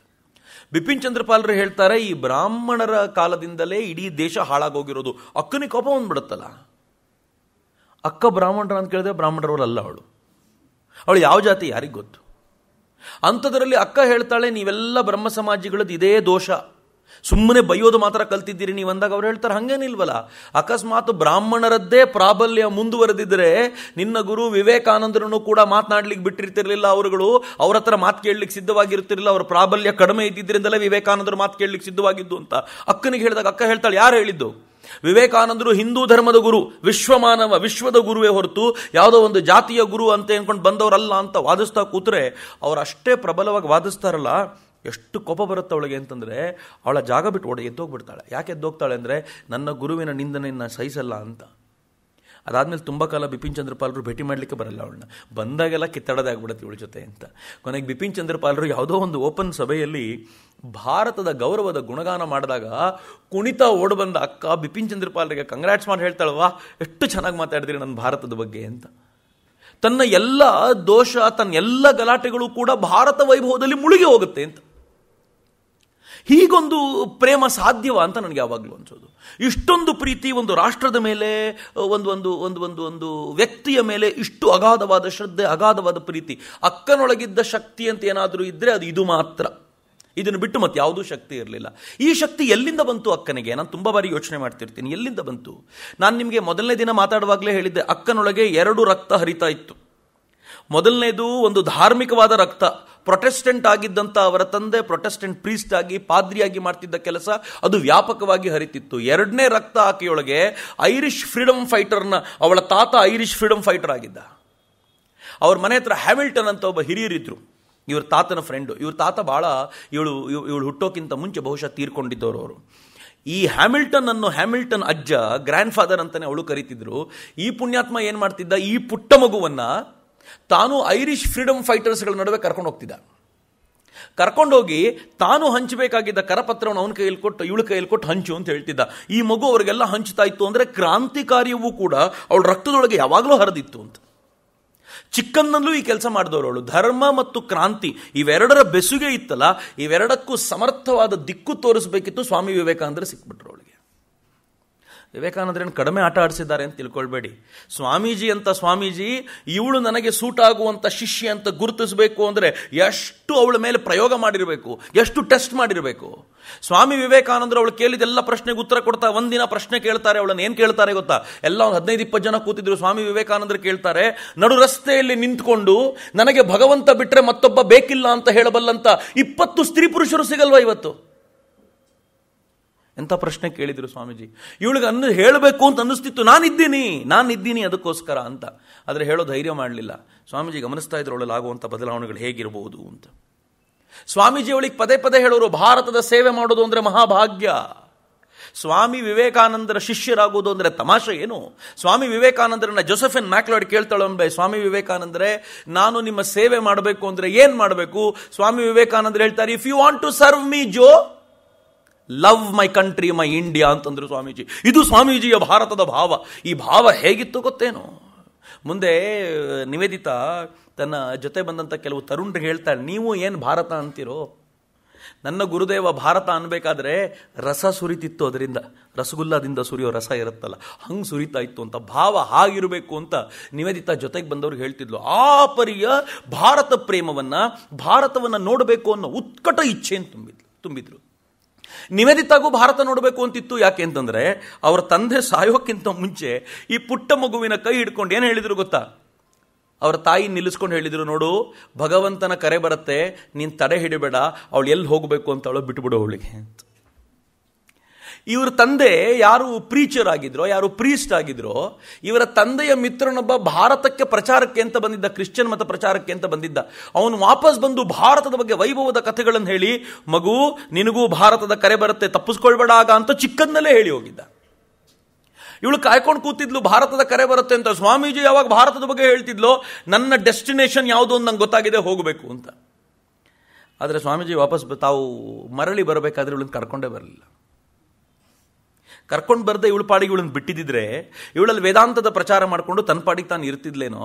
ಆದರೆ ಸ್ವಾಮಿ ವಿವೇಕಾನಂದರು ಸುಮ್ಮನೆ ಇರ್ತಿರಲಿಲ್ಲ. ಪದೇ ಪದೇ ಪತ್ರ ಬರೆದು, ಹೇಗಿದೆ ಗೊತ್ತೇನು ಭಾರತ, ಈ ಭಾರತದಲ್ಲಿ ಜನರ ಸೇವೆ ಮಾಡುವ ಭಾಗ್ಯ ಎಲ್ರಿಗೂ ಸಿಗುತ್ತೆ ಅನ್ಕೊಂಡಿದ್ಯಾ ಅಂತೇಳಿ ಪದೇ ಪದೇ ಪತ್ರ ಬರೆದು ಹೊಟ್ಟೆ ಉರಿಸೋರು. ಇವಳು ಉತ್ತರ ಬರೆಯೋಳು, ನಾನು ಭಾರತಕ್ಕೆ ಬರಬೇಕು ಅಂದ್ರೆ, ಇಲ್ಲ ಇಲ್ಲ ನೀನು ಬರೋದು ಬೇಕಾಗಿಲ್ಲ, ನೀನು ಅಲ್ಲೇ ಕೆಲಸ ಮಾಡು ಅಂತ. ಇವಳು ಎಷ್ಟು ಪ್ರೆಷರ್ ಹಾಕಿದ್ಲು ಅಂತಂದರೆ ಕೊನೆಗೊಮ್ಮೆ ಸ್ವಾಮಿ ವಿವೇಕಾನಂದರು ಆಯಿತು ಬಾ ಅಂತ ಕರೆಯೋವರೆಗೂ ಬಿಡಲಿಲ್ಲ ಅವಳು. ಸ್ವಾಮಿ ವಿವೇಕಾನಂದರು ಬಾ ಅಂತ ಕರೆದ ಮೇಲೆ ಇವಳು ಭಾರತಕ್ಕೆ ಬರ್ತಾಳಲ್ಲ, ಮೊದಲನೇ ದಿನ ಭಾರತಕ್ಕೆ ಕಾಲಿಟ್ಟಾಗ ಕಲ್ಕತ್ತಾದ ಆ ಪೋರ್ಟ್ನಲ್ಲಿ ಇಳಿದಾಗ ಸ್ವಾಮಿ ವಿವೇಕಾನಂದರು ಒಂದಷ್ಟು ಜನರ ನಡುವೆ ನೋಡ್ತಾ ಇದ್ದಾರೆ. ಇವಳಿಗೆ ಹೇಗೆ ಅನಿಸಿರ್ಬೋದು ಇಮ್ಯಾಜಿನ್ ಮಾಡಿ, ಒಂದು ಯುರೋಪಿಯನ್ ಹೆಣ್ಮಗಳು, ಸ್ವಚ್ಛವಾಗಿರುವಂಥ ಸುಂದರವಾಗಿರುವಂಥ ಆ ನಾಡಿನಿಂದ ಬಂದಿರುವಂಥ ಹೆಣ್ಮಗಳು, ಇಲ್ಲೆಲ್ಲ ತಂಪಾಡಿಗ್ತಾ ಓಡಾಡ್ತಾ ಇರುವಂಥ, ವಿಶೇಷವಾಗಿ ಅರೆನಗ್ನರಾಗಿರುವಂಥ ಜನರನ್ನು ನೋಡೋದು ಹೇಗೆ ಅಂತ. ಯುರೋಪ್ನಲ್ಲಿ ಬಟ್ಟೆ ತುಂಬ ಹಾಕ್ಕೊಳ್ಳೋದೇ ಜೆಂಟಲ್ಮೆನ್ಶಿಪ್. ಅಲ್ಲಿ ಬಟ್ಟೆ ಎಷ್ಟು ಹಾಕೋಬೇಕು ಅಂತಂದರೆ, ಶರ್ಟ್ ಹಾಕೊಂಡ್ರು ಸಮಾಧಾನ ಆಗಲ್ಲ, ಮೇಲೊಂದು ಟೈ ಹಾಕೋಬೇಕು, ಅದ್ರ ಮೇಲೊಂದು ಕೋಟ್ ಹಾಕೊಂಡಿರ್ಬೇಕು, ಒಂದು ಹ್ಯಾಟ್ ಹಾಕೊಂಡಿರ್ಬೇಕು, ಕನ್ನಡಕ ಹಾಕೋಬೇಕು, ಕೈ ಮುಚ್ಕೋಬೇಕು, ಕಾಲು ಏನೇನು ಸಿಗುತ್ತೋ ಎಲ್ಲವನ್ನೂ ಮುಚ್ಕೊಂಡು ತಿರುಗಾಡ್ತಿದ್ರೆ ಜೆಂಟಲ್ಮೆನ್ನು ಅಂತ. ಆದರೆ ಭಾರತದಲ್ಲಿ ಈ ದೇಶದ ಜನ ಕೆಳಗೆ ಮಾತ್ರ ಬಟ್ಟೆ ಹಾಕೋದು, ಮೇಲೆ ಬಟ್ಟೆನೇ ಹಾಕ್ತಿರ್ಲಿಲ್ಲ. ಅವಳಿಗೆ ಮೊದಲನೇ ದಿನನೇ ಶಾಕು, ಏನು ನೋಡ್ತಿದ್ದೀನಿ ನಾನು ಅಂತ. ಇವೆಲ್ಲದರ ನಡುವೆ ವಿವೇಕಾನಂದರನ್ನ ಗುರುತಿಸಿದ್ಲು. ವಿವೇಕಾನಂದರು ಕರ್ಕೊಂಡು ಬಂದಿದ್ದಂಥ ಅವರ ಕೆಲವು ಸಾಧುಗಳು ಬಂದರು, ಇವಳನ್ನು ಸ್ವೀಕಾರ ಮಾಡಿದ್ರು, ಕರ್ಕೊಂಡು ಹೋಗಿ ಇವಳಿಗೆ ಇರಬೇಕಾದ ಜಾಗವನ್ನು ವ್ಯವಸ್ಥೆ ಮಾಡಿಕೊಟ್ರಲ್ಲ, ಚಿಕ್ಕ ಮಗುವಿನ ಥರ ಎಲ್ಲವನ್ನೂ ಗಮನಿಸ್ತಾಳೆ. ಸ್ವಾಮಿ ವಿವೇಕಾನಂದರು ಅವಳ ಹತ್ರಕ್ಕೆ ಹೋಗೋದಂತೆ. ಪ್ರತಿದಿನ ಬೆಳಿಗ್ಗೆ ಸ್ವಾಮಿ ವಿವೇಕಾನಂದರು ಜೊತೆಗೆ ಅವರ ಶಿಷ್ಯ ಸದಾನಂದ ಇಬ್ಬರು ಹೋಗೋದು, ನಿವೇದಿತಾಗೆ ಅದ್ಭುತವಾದ ಕಥೆಗಳನ್ನು ಹೇಳೋದು, ಭಾರತದ ಕಥೆಗಳನ್ನು, ಭಾರತದ ವಿಚಾರಗಳನ್ನು. ನಿವೇದಿತಾ ತನ್ನ ಮಿತ್ರಳಿಗೆ ಪತ್ರ ಬರೀತಾ ಏನು ಹೇಳ್ತಾಳೆ ಗೊತ್ತಾ? ಅಯ್ಯಪ್ಪ, ನಾವು ನಮ್ಮ ದೇಶದಲ್ಲಿ ನೋಡಿದ ವಿವೇಕಾನಂದರೇ ಬೇರೆ, ಇಲ್ಲಿ ನೋಡ್ತಾ ಇರೋ ವಿವೇಕಾನಂದರೇ ಬೇರೆ. ವಿವೇಕಾನಂದರು ಅಲ್ಲಿದ್ದಾಗ ಅಷ್ಟು ಅಧ್ಯಾತ್ಮ ಸತ್ಯಗಳನ್ನು ನಮ್ಮ ಎದುರಿಗೆ ಹಂಚಿಕೊಂಡ್ರಲ್ಲ, ಇಲ್ಲಿ ಬಂದು ತನ್ನ ದೇಶದ ಕುರಿತಂತೆಯೇ ಮಾತನಾಡ್ತಿದ್ದಾರೆ ಅಂತ. ನನ್ನ ದೇಶದ ವೈಭವ ಏನು ಅಂತ ನಮಗೆಲ್ಲ ಹಂಚ್ಕೊಳ್ತಿದ್ದಾರೆ. ಯಾಕೆ ಗೊತ್ತಾ ಸ್ವಾಮೀಜಿ ಹಂಚ್ಕೊಳ್ತಾ ಇದ್ದಿದ್ದು? ಯಾವುದೋ ಯುರೋಪಿನಿಂದ ಬಂದ ಹೆಣ್ಣುಮಕ್ಕಳು, ನನ್ನ ಶಿಷ್ಯರು, ಈ ಭಾರತವನ್ನು ಪೂರ್ಣವಾಗಿ ಅರಿತುಕೊಳ್ಳದೆ ಒಂದೇ ಒಂದು ಮಾತು ಭಾರತವನ್ನು ಬೈದ್ರೆ ವಿವೇಕಾನಂದರ ಎದೆಗೆ ಈಟಿಯಿಂದ ಇರಿದಂತಾಗ್ತಿತ್ತು. ಸ್ವಾಮೀಜಿ ಹೇಳ್ತಾರೆ, ನೋ ನೆವರ್, ನನ್ನ ದೇಶವನ್ನು ಬೈಯೋದಾದ್ರೆ ನೀವು ಯಾರು ಭಾರತಕ್ಕೆ ಬರದೇ ಬೇಡ, ಬೈಸ್ಕೊಂಡು ಸಾಕಾಗೋಗಿದೆ ನಮಗೆ. ಭಾರತದ ಸೇವೆ ಮಾಡೋದಿದ್ರೆ ಮಾತ್ರ ಬನ್ನಿ, ಇಲ್ಲಿಂದ ಕಲ್ತ್ಕೊಂಡು ಹೋಗ್ಲಿಕ್ಕೆ ಬನ್ನಿ, ಕಲಿಸ್ಲಿಕ್ಕೆ ಏನು ಬರೋದು ಬೇಕಾಗಿಲ್ಲ ನೀವು ಅಂತ. ಇದು ಸ್ವಾಮಿ ವಿವೇಕಾನಂದರ ಆಟಿಟ್ಯೂಡು. ಈ ಆಟಿಟ್ಯೂಡ್ನ ವಿವೇಕಾನಂದರು ಇವರಿಗೆ ಪ್ರತಿನಿತ್ಯ ಪಾಠ ಹೇಳ್ಕೊಡ್ಲಿಕ್ಕೆ ಬರ್ತಿದ್ರಲ್ಲ, ಪ್ರತಿನಿತ್ಯ ಬಿಡದೆ ಪಾಠ ಹೇಳ್ಕೊಡ್ಲಿಕ್ಕೆ ಬರ್ತಿದ್ರು. ಯಾವತ್ತಾದರೂ ಒಂದು ದಿನ ವಿವೇಕಾನಂದರು ಪಾಠ ಹೇಳ್ಕೊಡ್ಲಿಕ್ಕೆ ಬರಲಿಲ್ಲ ಅಂದರೆ ಸದಾನಂದರು ಬರ್ತಿದ್ರು. ಸ್ವಾಮಿ ಸದಾನಂದರು ಬಂದರೆ ಇವರಿಗೆಲ್ಲ ಭಾಳ ಖುಷಿ. ಜೋಸೆಫಿನ್ ಮ್ಯಾಕ್ಲಾಯ್ಡ್ಗೆ ಇವಳಿಗೆಲ್ಲ ಎಷ್ಟು ಖುಷಿ ಅಂತಂದರೆ ಅವತ್ತು ಏನು ಪಾಠ ಕೇಳ್ತಿರ್ಲಿಲ್ಲ, ವಿವೇಕಾನಂದರ ಬಗ್ಗೆ ಕೇಳ್ತಿದ್ದಿದ್ರು. ವಿವೇಕಾನಂದರು ಮತ್ತು ರಾಮಕೃಷ್ಣರು ಹೇಗಿದ್ರು, ಮದರ್ ಹೇಗಿರ್ತಾರೆ, ಶಾರದಾ ಮಾತೆಯವರು ಎಲ್ಲಿರ್ತಾರೆ, ಇವುಗಳ ಬಗ್ಗೆನೇ ಕೇಳಿ ವಿವೇಕಾನಂದರ ಬಗ್ಗೆ ತಮ್ಮದೇ ಆದ ಕಲ್ಪನೆಯನ್ನು, ಭಾರತೀಯ ಚಿಂತನೆಗಳಿಗೆ ಸೂಕ್ತವಾಗುವಂಥ ತಮ್ಮದೇ ಆದ ಕಲ್ಪನೆಗಳನ್ನು ರೂಪಿಸ್ಕೊಂಡವ್ರು. ಯಾಕಂದರೆ ಸ್ವಾಮೀಜಿಯವ್ರನ್ನ ಪ್ರತ್ಯೇಕವಾಗಿ ಕೂರಿಸ್ಕೊಂಡು ಯಾವತ್ತೂ ತಮ್ಮ ಬಗ್ಗೆ ಏನೂ ಹೇಳಿದವರೇ ಅಲ್ಲ. ಸ್ವಾಮೀಜಿಗೆ ಒಂದೇ ಒಂದು ಟೆನ್ಷನ್, ನಾನು ಆವಾಗಲೇ ಈ ಹಿಂದೆ ಹೇಳಿದಂತೆ, ಜನ ಹೇಗೆ ಸ್ವೀಕರಿಸ್ತಾರೋ ಅಂತ. ಅದಕ್ಕೆ ಶಾರದಾ ಮಾತೆಯವ್ರ ಹತ್ರ ಕರ್ಕೊಂಡು ಹೋಗ್ಬೇಕಲ್ಲ, ಕರ್ಕೊಂಡು ಹೋಗ್ತಾರೆ. ಈ ಹೆಣ್ಮಕ್ಳು, 3 ಜನ ಹೆಣ್ಮಕ್ಳು, ಶಾರದಾ ಮಾತೆಯವರಿದ್ದಂಥ ಮನೆ ಇದು ಅಂತ ಯಾವುದೋ ಒಂದು ಮನೆ ಗೊತ್ತಾಯಿತು, ಅದು ಅರ್ಧ ಓಪನ್ ಇತ್ತು. ಸ್ವಾಮೀಜಿನೂ ಬಂದರು, ಕರ್ಕೊಂಡು ಹೋಗಿ ಅಂತ ಕಳಿಸಿದರೆ ಆ ಮನೆಯ ಮೊದಲನೇ ಫ್ಲೋರಲ್ಲಿ ಶಾರದಾ ಮಾತೆಯವರು ಕೂತಿದ್ರು. ವಿವೇಕಾನಂದರು ಮೇಲಕ್ಕೆ ಹೋಗಿ ವಿವೇಕಾನಂದರು ಕೆಳಗೆ ಕೂತರು. ಇವ್ರು ಮೇಲಕ್ಕೆ ಹೋದರೆ ಶಾರದಾ ಮಾತೆಯವರು ಒಂದು ಮಂಚದ ಮೇಲೆ, ಉಳಿದ ಹೆಣ್ಮಕ್ಳೆಲ್ಲ ಕೆಳಗೆ ಕೂತಿದ್ದಾರೆ. ನಿವೇದಿತಾ ಒಳಗೆ ಹೋಗ್ತಾಳೆ, ಇನ್ನು ಮಾರ್ಗರೆಟ್ ನೋಬೆಲ್ ಆಗ ಒಳಗೆ ಹೋಗ್ತಾಳೆ. ಒಳಗೆ ಹೋಗಿ ಶಾರದಾ ಮಾತೆಯವರವಳನ್ನು ಕರೆದು ಅವಳನ್ನು ತನ್ನ ಮಂಚದ ಮೇಲೆ ಪಕ್ಕದಲ್ಲಿ ಕೂರಿಸಿಕೊಂಡು ಅವಳನ್ನು ಮುದ್ದು ಮಗು ಅಂತ ಮಾತಾಡ್ತಾರೆ. ಎಷ್ಟು ಖುಷಿಯಾಗ್ಬಿಡುತ್ತೆ ಇವಳಿಗೆ ಶಾರದಾ ಮಾತೆ ಪಕ್ಕದಲ್ಲಿ ಕೂತು. ಯಾಕಂದರೆ ವಿವೇಕಾನಂದರ ಬಾಯಲ್ಲಿ ಶಾರದಾ ಮಾತೆಯ ಬಗ್ಗೆ ಅಷ್ಟು ಕೇಳಿದಾಳಲ್ಲ. ಸ್ವಾಮಿ ವಿವೇಕಾನಂದರು ಶಾರದಾ ಮಾತೆಯವರು ನೋಡಬೇಕಾದ್ರೆ ಹೇಗೆ ಹೋಗ್ತಿದ್ರಂತೆ ಗೊತ್ತೇನು? ಗಂಗಾ ನದಿಯನ್ನು ದಾಟುವಾಗ ಪದೇ ಪದೇ ತಮ್ಮ ಬಾಯಿನ ಗಂಗೆಯಲ್ಲಿ ತೊಳ್ಕೊಳ್ತಿದ್ರಂತೆ. ಪದೇ ಪದೇ ಯಾಕೆ ಸ್ವಾಮೀಜಿ ಹಿಂಗೆ ಮಾಡ್ತಿದ್ದೀರಾ ಅಂತ ಕೇಳಿದರೆ, ನಾನು ಪರಮ ಪವಿತ್ರಳಾಗಿರುವಂಥ ಮಹಾಮಾತೆ ಹತ್ರ ಹೋಗ್ತಾ ಇದ್ದೀನಿ. ನಾನು ಜಗತ್ನಲ್ಲಿ ಎಲ್ಲೆಲ್ಲಿ ಹೋಗಿ ಏನು ತಿಂದಿದ್ದೀನೋ, ಏನು ಮಾತಾಡಿದ್ದೀನೋ, ಏನೆಲ್ಲ ಮಾಡಿದ್ದೀನೋ ಗೊತ್ತಿಲ್ಲ. ನಾನು ಪವಿತ್ರನಾಗಬೇಕು ಅಂದರೆ ಗಂಗೆಯೇ ಅದನ್ನು ಮಾಡಬಲ್ಲಳು ಅಂತ ಶಾರದಾ ಮಾತೆಯವರನ್ನು ನೋಡ್ಲಿಕ್ಕೆ ಹೋಗಬೇಕಾದಾಗ ಪರಮ ಪವಿತ್ರ ವಿವೇಕಾನಂದರು ಆಕೆ ಬಳಿಗೆ ಹೋಗಬೇಕಾಗ್ತಾ ಇದ್ದಂಥ ರೀತಿ ಅದು. ಯಾವಾಗ ಶಾರದಾ ಮಾತೆಯವರು ಈ ಪ್ರೇಮವನ್ನು ಉಂಡ್ಲೋ ಇವಳಿಗೆ ಎಷ್ಟು ಖುಷಿಯಾಗೋಯ್ತು ಅಂತಂದರೆ, ಹಿಂದೆ ನೋಡಿದ್ಲು ವಿವೇಕಾನಂದರು ಬಂದಿಲ್ಲ. ವಿವೇಕಾನಂದರ ಹತ್ರ ಹೇಳ್ಕೊಳ್ಬೇಕಲ್ಲ. ಎಲ್ಲೋದ್ರೂ ಸ್ವಾಮೀಜಿ ಅಂತ ಕೇಳಿದ ತಕ್ಷಣ ಅಲ್ಲಿ ಕೂತಿದ್ದವ್ರಿಗೆಲ್ಲ ಗಾಬರಿ ಆಯಿತು, ತಲೆಗೆಲ್ಲ ಕೆಟ್ಟಿದೆ ಅವಳಿಗೆ ಅಂತ. ಈ ದೇಶದ ವ್ಯವಸ್ಥೆ ಅಂದರೆ ಹೆಣ್ಮಕ್ಳಿಗೆ ಜಾಗ ಗಂಡಸರು ಬರೋದೇ ಇಲ್ಲ. ಇವಳಿಗೆ ಗೊತ್ತಿಲ್ಲ ಅದೆಲ್ಲ. ಇವಳೇನು ಮಾಡಿದ್ಲು, ಆಚೆ ಬಂದು ಯಾರಿಗೂ ಏನೂ ಕೇಳಲೇ ಇಲ್ಲ. ಸ್ವಾಮೀಜಿನ ಕರೆದ್ಲು ಜೋರಾಗಿ. ಸ್ವಾಮೀಜಿ ಒಳಗೆ ಬಂದ ತಕ್ಷಣ ಎಲ್ಲರೂ ದಬ ದಬ ದಬ ದಬ ತಮ್ಮ ಸೆರೆಗೆ ಹಾಕ್ಕೊಂಬಿಟ್ರು ಮೇಲಕ್ಕೆ. ಇವಳಿಗೆ ಗೊತ್ತಾಯ್ತೇನೋ ತಪ್ಪು ಮಾಡ್ಬಿಟ್ಟೆ ನಾನು ಇಲ್ಲಿ ಅಂತ, ಏನೂ ಗೊತ್ತಿಲ್ಲ ಪಾಪ ಅವಳಿಗೆ. ಅವಳು ಹೋಗಿ ನನಗೆ ಶಾರದಾ ಮಾತೆ ಹೀಗೆ ಹೇಳಿದ್ರು ಅಂತ ಖುಷಿ. ಶಾರದಾ ಮಾತೆಯವ್ರ ಎದುರುಗಡೆ ವಿವೇಕಾನಂದರು ಕೂತರು. ಬಹಳ ಮಾತುಕತೆ ಆಗಲಿಲ್ಲ. ಸ್ವಾಮೀಜಿಯ ಆ ಶಾರದಾ ಮಾತೆಯವರೆಲ್ಲ ಸಾನ್ನಿಧ್ಯವನ್ನು ಅನುಭವಿಸಿ ಕೆಳಗೆ ಬಂದುಬಿಟ್ರು. ಆದರೆ ಸ್ವಾಮೀಜಿಗೆ ಎಷ್ಟು ಸಂತೋಷ ಆಯಿತು ಅಂತಂದರೆ, ಅಮ್ಮ ಅಕ್ಸೆಪ್ಟ್ ಮಾಡಿದ ಮೇಲೆ ಇನ್ನು ಭಾರತ ಮಾತೆ ಅಕ್ಸೆಪ್ಟ್ ಮಾಡೋದ್ರಲ್ಲಿ ಭಾಳ ದಿನ ಇಲ್ಲ, ನೀನು ಅಕ್ಸೆಪ್ಟೆಡ್ ಅಂತ ಹೇಳಿ ವಿವೇಕಾನಂದರಿಗೆ ಭಾಳ ಸಂತೋಷ. ಇಷ್ಟಾದ ನಂತರ ನಿವೇದಿತಾ ವಾಪಸ್ ಬಂದವಳು ಸ್ವಾಮಿ ವಿವೇಕಾನಂದರೊಳಗೊಂದು ದೀಕ್ಷೆ ಕೊಡ್ತಾರೆ. ಮಾರ್ಚ್ 25ನೇ ತಾರೀಕು. ನಿವೇದಿತಾಗೆ ಅವಳ ಬರ್ಡೇ ಯಾವಾಗ ಅಂತ ಕೇಳಿದರೆ ಅಕ್ಟೋಬರ್ 28 ಅಂತ ಯಾವಾಗಲೂ ಹೇಳ್ತಿರಲಿಲ್ಲ, ಮಾರ್ಚ್ 25 ಅಂತ ಹೇಳ್ತಿದ್ಲು. ಯಾಕೆಂದರೆ ಸ್ವಾಮೀಜಿ ಅವತ್ತು ದೀಕ್ಷೆ ಕೊಡ್ತಾರೆ ಅವಳಿಗೆ. ಅವಳನ್ನು ಶ್ರೈನಿಗೆ ಕರೀತಾರೆ. ದೇವರ ಕೋಣೆಗೆ ಕರೆದು ಸ್ವಾಮಿ ವಿವೇಕಾನಂದರು ಅವಳಿಗೆ ವಿಭೂತಿಯನ್ನು ಬಳದು ಅವಳ ಕೈಯಲ್ಲಿ ಶಿವಲಿಂಗಕ್ಕೆ ಅರ್ಚನೆ ಮಾಡಿಸಿ ಅವಳಿಗೆ ದೀಕ್ಷೆ ಕೊಟ್ಟು ಹೇಳ್ತಾರೆ, ಇಂದಿನಿಂದ ನಿನ್ನ ಹೆಸರು ನಿವೇದಿತಾ ಅಂತ. ನಿವೇದಿತಾ ಅಂದರೆ ದ ಡೆಡಿಕೇಟೆಡ್, ನೀನು ಭಾರತ ಮಾತೆಗೆ ಅರ್ಪಣೆಯಾಗಿರುವಂಥ ಪುಷ್ಪ ಅಂತ, ನಿನಗೆ ನಾಮಕರಣ ಅಂತ ನಿವೇದಿತಾ ಅಂತ ಹೆಸರು ಕೊಡ್ತಾರೆ. ಹೀಗಾಗಿ ಹೇಳ್ತಾರೆ ಅವಳು, ನಿವೇದಿತಾ ಹುಟ್ಟಿದ್ದು ಮಾರ್ಚ್ 25ಕ್ಕೆ ಅಂತ. ನನ್ನ ಬರ್ಡೇ ಯಾವಾಗ ಅಂತ ಕೇಳಿದ್ರೆ ಮಾರ್ಚ್ 25ಕ್ಕೆ ಅಂತ ಆ ಕಾರಣಕ್ಕೋಸ್ಕರ ಹೇಳ್ತಿದ್ಲು. ಅದಾದ್ಮೇಲೆ ಸ್ವಾಮೀಜಿ ಏನು ಅದ್ಭುತವಾದ ಜೀವ ಅದು. ಸ್ವಾಮಿ ವಿವೇಕಾನಂದರು ಅವತ್ತಿನ ದಿನ ಶಿವನ ವೇಷಧಾರಣೆ ಮಾಡಿಕೊಂಡು ತಾವು ಶಿವನಂತೆ ನಟನೆ ಎಲ್ಲ ಮಾಡಿ ತೋರಿಸ್ತಾರ ವಿದೇಶಿ ಶಿಷ್ಯರಿಗೆ. ಅವರನ್ನು ಎಷ್ಟರ ಮಟ್ಟಿಗೆ ಭಾರತದೊಂದಿಗೆ ಹತ್ತಿರಕ್ಕೆ ಕರ್ಕೊಂಡು ಬರ್ತಾರೆ ಅಂತಂದ್ರೆ ಅವ್ರಿಗೆ ಪ್ರತಿಯೊಂದು ವಿವರವೂ ಕೂಡ ಭಾರತದ ಬಗ್ಗೆ ಗೊತ್ತಾಗುವಂತೆ ಮಾಡ್ತಾರೆ. ಇಷ್ಟಾದ್ಮೇಲೆ ಸ್ವಾಮೀಜಿ ಹೇಳ್ತಾರೆ ಅವಳಿಗೆ, ನೀನು ಪೂರ್ಣ ಭಾರತವನ್ನು ಅರಿಯುವಂತೆ ಮಾಡ್ತೀನಿ, ಬಾ ನನ್ನ ಜೊತೆ ನಾವು ತೀರ್ಥಯಾತ್ರೆಗೆ ಹೋಗೋಣ ಅಂತ ನಾನು ಹಿಂದೆ ಹೇಳಿದಂತೆ ತೀರ್ಥಯಾತ್ರೆಗೆ ಕರ್ಕೊಂಡು ಹೋಗ್ತಾರೆ. ತೀರ್ಥಯಾತ್ರೆಗೆ ಹೋಗುವಾಗ ಸ್ವಾಮೀಜಿಗೆ ಅಮರನಾಥಕ್ಕೆ ಹೋಗಬೇಕು ಅನಿಸುತ್ತೆ. ಅವರು ಕಾಶ್ಮೀರ, ನೈನಿತಾಲು, ಅಲ್ಮೋಡಾ ಈ ನಡುವೆ ಅಮರನಾಥದೊಂದು ಪ್ರವಾಸ ಸ್ವಾಮೀಜಿದು. ಅಮರನಾಥಕ್ಕೆ ಸ್ವಾಮೀಜಿ, ನಿವೇದಿತಾ, ಜೋಸೆಫಿನ್ ಮ್ಯಾಕ್ಲಾಯ್ಡು ಎಲ್ಲ ಜೊತೆಯಲ್ಲಿ ಹೋಗ್ತಾರೆ. ಮಧ್ಯದಲ್ಲಿ ಸ್ವಾಮೀಜಿಗೆ ಸ್ವಲ್ಪ ದೂರ ಹೋದ ನಂತರ ಜೋಸೆಫಿನ್ ಮ್ಯಾಕ್ಲಾಯ್ಡ್ಗೆ ಹೇಳ್ತಾರೆ, ಜಿಯೋ ನೀವೆಲ್ಲ ಇಲ್ಲೇ ಬೇಕಿದ್ರೆ ಕಾದು ಕುಳ್ತೀರಿ, ನಾನು ನಿವೇದಿತಾಗೆ ಏನನ್ನು ಕೊಡಬೇಕಾದಂಥ ಅಗತ್ಯ ಇದೆ, ನಾನು ಅವಳನ್ನು ಪ್ರತ್ಯೇಕವಾಗಿ ಕರ್ಕೊಂಡು ಹೋಗ್ತೀನಿ ಅಂತಾರೆ. ಎಲ್ಲರೂ ಹ್ಞೂ ಅಂತಾರೆ. ಸ್ವಾಮೀಜಿ ಪ್ರತ್ಯೇಕವಾಗಿ ನಿವೇದಿತಾನ ಕರ್ಕೊಂಡು ಹೋಗಬೇಕಾದ್ರೆ ಏನು ಅದ್ಭುತವಾದ ಭಾವ. ಸ್ವಾಮೀಜಿಗೆ ಗೊತ್ತಿತ್ತು ಈ ಮಗುವಿನಿಂದ ಏನಾಗಬೇಕಾಗಿದೆ ಅಂತ. ಸ್ವಾಮೀಜಿ ಹೋಗಿ ಯಾವ್ಯಾವ ಸಾಧುಗಳು ಅಲ್ಲಿದ್ದಾರೋ ಎಲ್ಲ ಸಾಧುಗಳಿಗೂ ಇವಳ ಕೈಯಿಂದ ದಾನ ಕೊಡಿಸ್ತಾರೆ. ಒಬ್ಬ ಗುರು ಮಾತ್ರ ಇದನ್ನು ಮಾಡಬಲ್ಲ ರೀ. ನಾನು ಯಾಕೆ ಇದನ್ನು ನಿಮ್ಮ ಜೊತೆ ಹಂಚ್ಕೊಳ್ತಿದ್ದೀನಿ ಅಂತಂದರೆ, ವ್ಯಕ್ತಿ ಏನಾಗಿದ್ರು ಆ ಶ್ರೇಷ್ಠ ಗುರು ಆ ವ್ಯಕ್ತಿನ ಎಲ್ಲಿಗೆ ಬೇಕಿದ್ರು ತಗೊಂಡು ಹೋಗಬಲ್ಲ ಅಂತ ಅವ್ರಿಗೆ ಗೊತ್ತಿದೆ. ಇಲ್ಲಿಗೆ ಬಂದಿರೋ ಸಾಧುಗಳ ಹತ್ರ ಈ ಮಗುವಿಗೆ ಆಶೀರ್ವಾದ ಸಿಗಬೇಕು, ಇವಳು ಮಾಡಬೇಕಾಗಿರುವ ಕೆಲಸಕ್ಕೆ ಶಕ್ತಿ ತುಂಬಬೇಕು ಅಂತ ಗೊತ್ತಿದೆ. ಆ ಮಗುವಿಗೆ ಬೇಕಾದಷ್ಟು ಆಶೀರ್ವಾದವನ್ನು ಕೊಡಿಸ್ತಿದ್ದಾರೆ ಸ್ವಾಮೀಜಿ. ಅನೇಕ ಸಾಧುಗಳು ಗಲಾಟೆ, ಇವಳು ಯಾರೋ ವಿದೇಶಿಯನ್ನು ಕರ್ಕೊಂಡ್ಬಂದ್ಬಿಟ್ಟಿದ್ದೀರಾ ಅಂತ ಅವರೆಲ್ಲರಿಂದ ದೂರ ಇಡಿಸಿ ಯಾರ್ಯಾರು ತಗೊಳ್ತಾರೋ ಅವ್ರ ಕೈಯಲ್ಲಿ ಆಶೀರ್ವಾದ ಕೊಡಿಸ್ತಿದ್ದಾರೆ ಸ್ವಾಮೀಜಿ. ಕೊಡಿಸ್ತಾ ಸ್ವಾಮೀಜಿ ಹೇಳಿದ್ರು, ಆಯ್ತು ಇಲ್ಲಿವರೆಗೂ ನನ್ನ ಜೊತೆ ಬಂದಿಲ್ಲ, ಈಗ ಭಾರತದ ಯಾತ್ರಿಕರೊಂದಿಗೆ ಬಾ ಹೋಗು ಅಂತ ಕಳಿಸ್ಬಿಟ್ರು ಅವಳನ್ನು. ಏಕಾಂಗಿಯಾಗಿ ಭಾರತೀಯ ಯಾತ್ರಿಕರೊಂದಿಗೆ ನಡ್ಕೊಂಡು ಬರಬೇಕು. ಸ್ವಾಮೀಜಿನೂ ಮುಂದಕ್ಕೆ ಹೋಗ್ತಿದ್ದಾರೆ. ಸ್ವಾಮೀಜಿ ಒಂದು ಹಂತಕ್ಕೆ ಹೋಗಿ ಸೇರಿಕೊಂಡ್ರು. ಸ್ವಾಮೀಜಿ ಸುಸ್ತಾಗಿ ಒಂದು ಕಡೆ ಕೂತಿದ್ದಾಗ ಇವಳಿಗೆ ಹೇಳಿದ್ರು, ನೀನು ಮುಂದಕ್ಕೆ ಹೋಗು, ನೀನು ಭಗವಂತನ ದರ್ಶನ ಆಮೇಲೆ ತಗೊಳ್ತೀನಿ ಅಂತ ಹೇಳಿ ಸ್ವಾಮೀಜಿ ಆ ಅಮರನಾಥದ ವೈಭವದಲ್ಲಿ ಮೈ ಮರೆತು ಶಿವನ ಎದುರಿಗೆ ಹೋಗಿ ನಿಂತಾಗ ಇವಳು ಒಳಗಡೆ ನಿಂತ್ಕೊಂಡು ನೋಡ್ತಿದ್ದಾಳೆ. ಸ್ವಾಮೀಜಿ ದೇಹ ವೈಬ್ರೇಟ್ ಆಗಲಿಕ್ಕೆ ಶುರುವಾಗ್ಬಿಡ್ತು. ಹೇಗೆ ವೈಬ್ರೇಷನ್ಸು ಅಂತಂದರೆ, ಬಹುಶಃ ಸ್ವಾಮೀಜಿಯ ಹೃದಯ ಆ ಕ್ಷಣದಲ್ಲಿ ನಿಂತೋಗಿ ಅವ್ರು ಹೆಚ್ಚು ಕಡಿಮೆ ಬಿದ್ದೇ ಹೋದರು. ಸತ್ಯ ಹೇಳಬೇಕು ಅಂದರೆ ಸ್ವಾಮೀಜಿ ಸತ್ತೇ ಹೋದರು ಅಂತ ಸ್ವಾಮೀಜಿನ ಆಮೇಲೆ ಹೇಳ್ಕೊಳ್ತಾರೆ ಇದನ್ನು. ಸ್ವಾಮೀಜಿ ಯಾವ ಥರ ಆಗೋಯ್ತು ಅಂತಂದರೆ, ಸ್ವಾಮೀಜಿ ಜೀವ ಹೋಯ್ತು ಅಂತ ಎಲ್ಲರೂ ಅಂದ್ಕೊಂಡಿದ್ರು. ಆದರೆ ಅವರು ಉತ್ತುಂಗದ ಅನುಭವದಲ್ಲಿದ್ದರು. ಮುಂದೆ ಗೊತ್ತಾಗತ್ತೆ ಅವಳಿಗೆ. ಸ್ವಾಮೀಜಿಗೆ ಒಬ್ಬರು ಪ್ರೊಫೆಸರ್ ನುಡಿದಿದ್ರು, ನಿನ್ನ ಜೀವ ದುರ್ಗಮ ಶಿವಗುಹೆಯೊಂದರಲ್ಲಿ ಹೋಗುತ್ತೆ ಅಂತಿತ್ತು. ಸ್ವಾಮೀಜಿಗೆ ಅಲ್ಲಿಂದ ಮತ್ತೆ ಪ್ರಜ್ಞೆ ಬರುತ್ತೆ. ಅಲ್ಲಿಂದ ಸ್ವಾಮೀಜಿ ಕೆಳಗೆ ಬಂದ ನಂತರ ಸ್ವಾಮೀಜಿನ ಅಲ್ಲಿ ನೋಡಿದ ಒಬ್ಬ ಸಾಧು ಕೇಳ್ತಾರೆ, ಅರೇ ಇವ್ರು ಬಂದ್ಬಿಟ್ರಾ, ನಾನು ಹೋಗೇ ಬಿಟ್ಟಿದ್ದಾರೆ ಇವರು ಅಂದ್ಕೊಂಡಿದ್ದೆ ಅಂತ ಹೇಳಿ ಸ್ವಾಮೀಜಿ ಹತ್ರ ನಿಮ್ಮ ಅನುಭವ ಏನು ಅಂತ ಪದೇ ಪದೇ ಕೇಳಿದ್ರು. ಸ್ವಾಮೀಜಿ ಅವಳಿಗೆ ಹೇಳಲ್ಲ. ಆದರೆ ಒಂದು ಮಾತಂತೂ ಹೇಳ್ತಾರೆ, ನನಗೆ ಈ ಶಿವಲಿಂಗದಲ್ಲಿ ಇಚ್ಛಾಮರಣಿಯಾಗುವಂಥ ಆಶೀರ್ವಾದ ಸಿಕ್ಕಿದೆ ಅಂತಾರೆ ಸ್ವಾಮೀಜಿ. ಸ್ವಾಮೀಜಿ ಇಚ್ಛಾಮರಣತ್ವದ ಆಶೀರ್ವಾದವನ್ನು ತಗೊಂಡು ಬಂದರು ಅಂತ ನಾನು ನಂಬ್ತೀನಿ, ಎಲ್ಲರೂ ನಂಬ್ತಾರೆ. ಈ ಇಚ್ಛಾಮರಣತ್ವದ ಆಶೀರ್ವಾದವನ್ನು ತೆಗೆದುಕೊಂಡು ಬಂದ ಸ್ವಾಮೀಜಿಯಲ್ಲಿ ಅಪಾರವಾದ ಶಕ್ತಿ ಏನು ಕಾನ್ಸಂಟ್ರೇಟ್ ಆಗಿತ್ತು ಅಷ್ಟನ್ನೂ ಕೂಡ ನಿವೇದಿತಾಳಿಗೆ ಬಗೆ ಬಗೆಯಲ್ಲಿ ತಲುಪಿಸೋ ಸಾಧನೆ ಮಾಡಿದರು. ಸಾಧನೆ ಮಾಡಿದ ಸ್ವಾಮೀಜಿ ವಾಪಸ್ ನಿವೇದಿತಾಳನ್ನು ಕರ್ಕೊಂಡು ಕೋಲ್ಕತ್ತಾಕ್ಕೆ ಬಂದರು. ಈಗ ನಿವೇದಿತಾಗೆ ಸ್ವಾಮೀಜಿ ಹೇಳಿದರು, ಮಗು ನಿವೇದಿತಾ, ನೀನು ನಿಷ್ಠಾವಂತ ಬ್ರಾಹ್ಮಣ ಬ್ರಹ್ಮಚಾರಿಣಿಯಂತೆ ಬದುಕೋದನ್ನು ಕಲಿಬೇಕು ಅಂತ. ಆದರೆ ಬದುಕೋದು ಹೇಗೆ ಇವಳಿಗೂ ಏನೂ ಗೊತ್ತಿಲ್ಲ. ಆದರೆ ಇದ್ದಕ್ಕಿದ್ದಂತೆ ಅವಳ ಮನಸ್ಸಲ್ಲಿ ಒಂದು ಅನ್ನಿಸ್ತು, ನಾನು ಶಾರದಾ ಮಾತೆಯವರೊಂದಿಗೇ ಅವಳ ಮನೇಲಿ ಇರಬೇಕು ಅಂತ.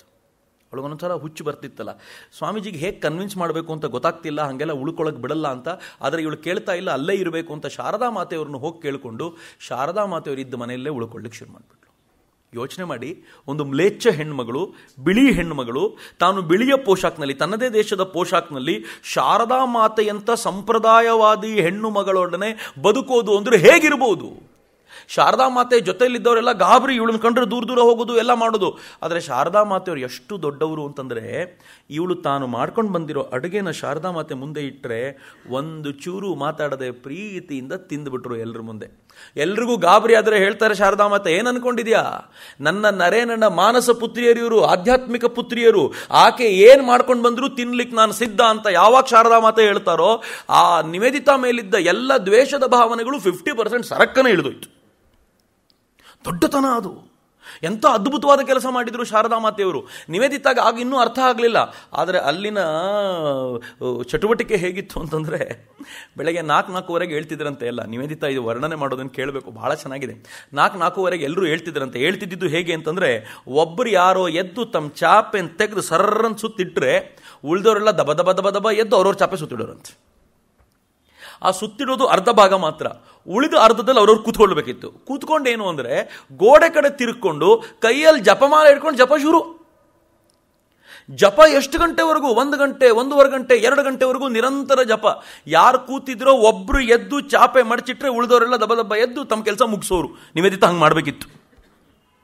ಹಂಗಾದ ತಕ್ಷಣ ನೇರವಾಗಿ ಗಂಗಾ ನದಿಗೆ ಹೋಗಿ ಸ್ನಾನ ಮಾಡಿಕೊಂಡು ಮಡಿಯ ಬಟ್ಟೆಯಲ್ಲಿ ಅಡುಗೆ ಮನೆಗೆ ಹೋಗಿ ಅವತ್ತಿನ ದಿನಕ್ಕೆ ಬೇಕಾದ ಎಲ್ಲ ತಿಂಡಿ ಊಟಕ್ಕೆ ಬೇಕಾದ ವ್ಯವಸ್ಥೆ ಮಾಡಬೇಕು. ಅದು ಎಲ್ಲರ ದಿನನಿತ್ಯದ ಕರ್ತವ್ಯ.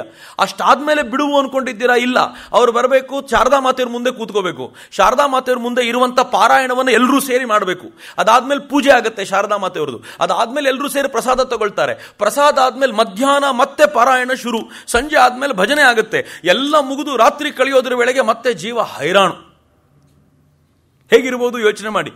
ಅವಳು ಸ್ವಲ್ಪ ದಿನ ಇದನ್ನು ಮಾಡಿ ಸುಸ್ತಾಗ್ಬಿಡ್ತು. ಅವಳಿಗೆ ಅಬ್ಬಾ, ಏನು ಹಿಂದೂ ಜೀವನ ಪದ್ಧತಿ ಅಂದರೆ ಹೇಗಿದೆ ಅಂತ. ಆದರೆ ಅವಳಿಗೆ ಗೊತ್ತಾಯಿತು ತನ್ನಿಂದ ಇವರಿಗೆಲ್ಲ ತುಂಬ ತೊಂದರೆ ಆಗ್ತಿದೆ ಅಂತ. ಎಲ್ಲ ಹೇಗೋ ಮಾಡಿ ಅಲ್ಲಿಂದ ಹತ್ತಿರದಲ್ಲಿರುವಂಥ ಒಂದು ಮನೆಗೆ ಹೋಗಿ, ವಿವೇಕಾನಂದರು ಹೇಳಿದ್ರಲ್ಲ, ಬ್ರಾಹ್ಮಣ ಬ್ರಹ್ಮಚಾರಿಣಿಯಂತೆ ಬದುಕಬೇಕು ಅಂತ. ನಿವೇದಿತಾ ಮಾಡಿದ ತಪಸ್ಸು ಸಾಮಾನ್ಯವಾದ್ದಲ್ಲ. ನಿವೇದಿತಾ ವಿವೇಕಾನಂದರು ಮೆಚ್ಚಬಲ್ಲಂತ, ಭಾರತ ಒಪ್ಪಬಲ್ಲಂತ ಹೆಣ್ಣುಮಗಳಾಗಬೇಕು ಅಂದರೆ ತಾನು ಬೆಂಕಿಯಲ್ಲಿ ಬೆಂದಿದ್ದಾಳೆ ಅನ್ನೋದನ್ನು ಮರಿಬೇಡಿ ಅಂತ. ಯಾವ ಥರ ಬೆಂದ್ಲು ಅಂತಂದರೆ, ಆ ಒಂದು ಕೋಣೆಯಲ್ಲಿ ತನ್ನ ಪಾಡಿಗೆ ತಾನು ಹೋಗಿ ಕೂತ್ಕೊಂಡು ಯಾವ ಥರದ ಗಂಟೆಗಟ್ಟಲೆ ರಿಗರಸ್ ತಪಸ್ಸು ಅವಳದ್ದು ಅಂದರೆ, ಮನೆಯಿಂದ ತಿಂಗಳುಗಟ್ಟಲೆ ಆಚನೆ ಬರಲಿಲ್ಲ ಅವಳು. ಜೋಸೆಫಿನ್ ಮ್ಯಾಕ್ಲಾಯ್ಡ್ ಸ್ವಾಮೀಜಿಗೆ ಹೋಗಿ ಕೇಳ್ತಾರೆ, ಸ್ವಾಮೀಜಿ ಏನು ಮಾಡ್ತಿದ್ದೀರಿ ಅವಳನ್ನು ನೀವು? ಸ್ವಾಮೀಜಿ ಹೇಳ್ತಾರೆ, ಏನು ಮಾಡ್ತಿದ್ದೀನಿ ನಿಂಗೆ ಅರ್ಥ ಆಗಲ್ಲ, ನೀನು ತಲೆ ಹಾಕಬೇಡ, ಸುಮ್ಮನೆ ಇರೋಳು, ಏನಾಗ್ತಿದೆಯೋ ಸರಿಯಾಗಿ ಆಗ್ತಿದ್ದಾಳೆ ಅಂತ. ಅವಳು ಯಾವ ಥರ ರೂಪಿಸ್ಬೇಕೋ ಹಾಗೆ ರೂಪಿಸ್ತಾ ಇದ್ದೀನಿ ಅವಳನ್ನು ಅಂತ ಸ್ವಾಮೀಜಿ ಹೇಳ್ತಾರೆ. ಸ್ವಾಮೀಜಿ ಅವಳಿಗೆ ಆಗಾಗ ಹೋಗಿ ಪಾಠ ಮಾಡ್ತಾರೆ. ಪಾಠ ಮಾಡುವಾಗ ಏನು ಹೇಳ್ತಾರೆ ಗೊತ್ತಾ?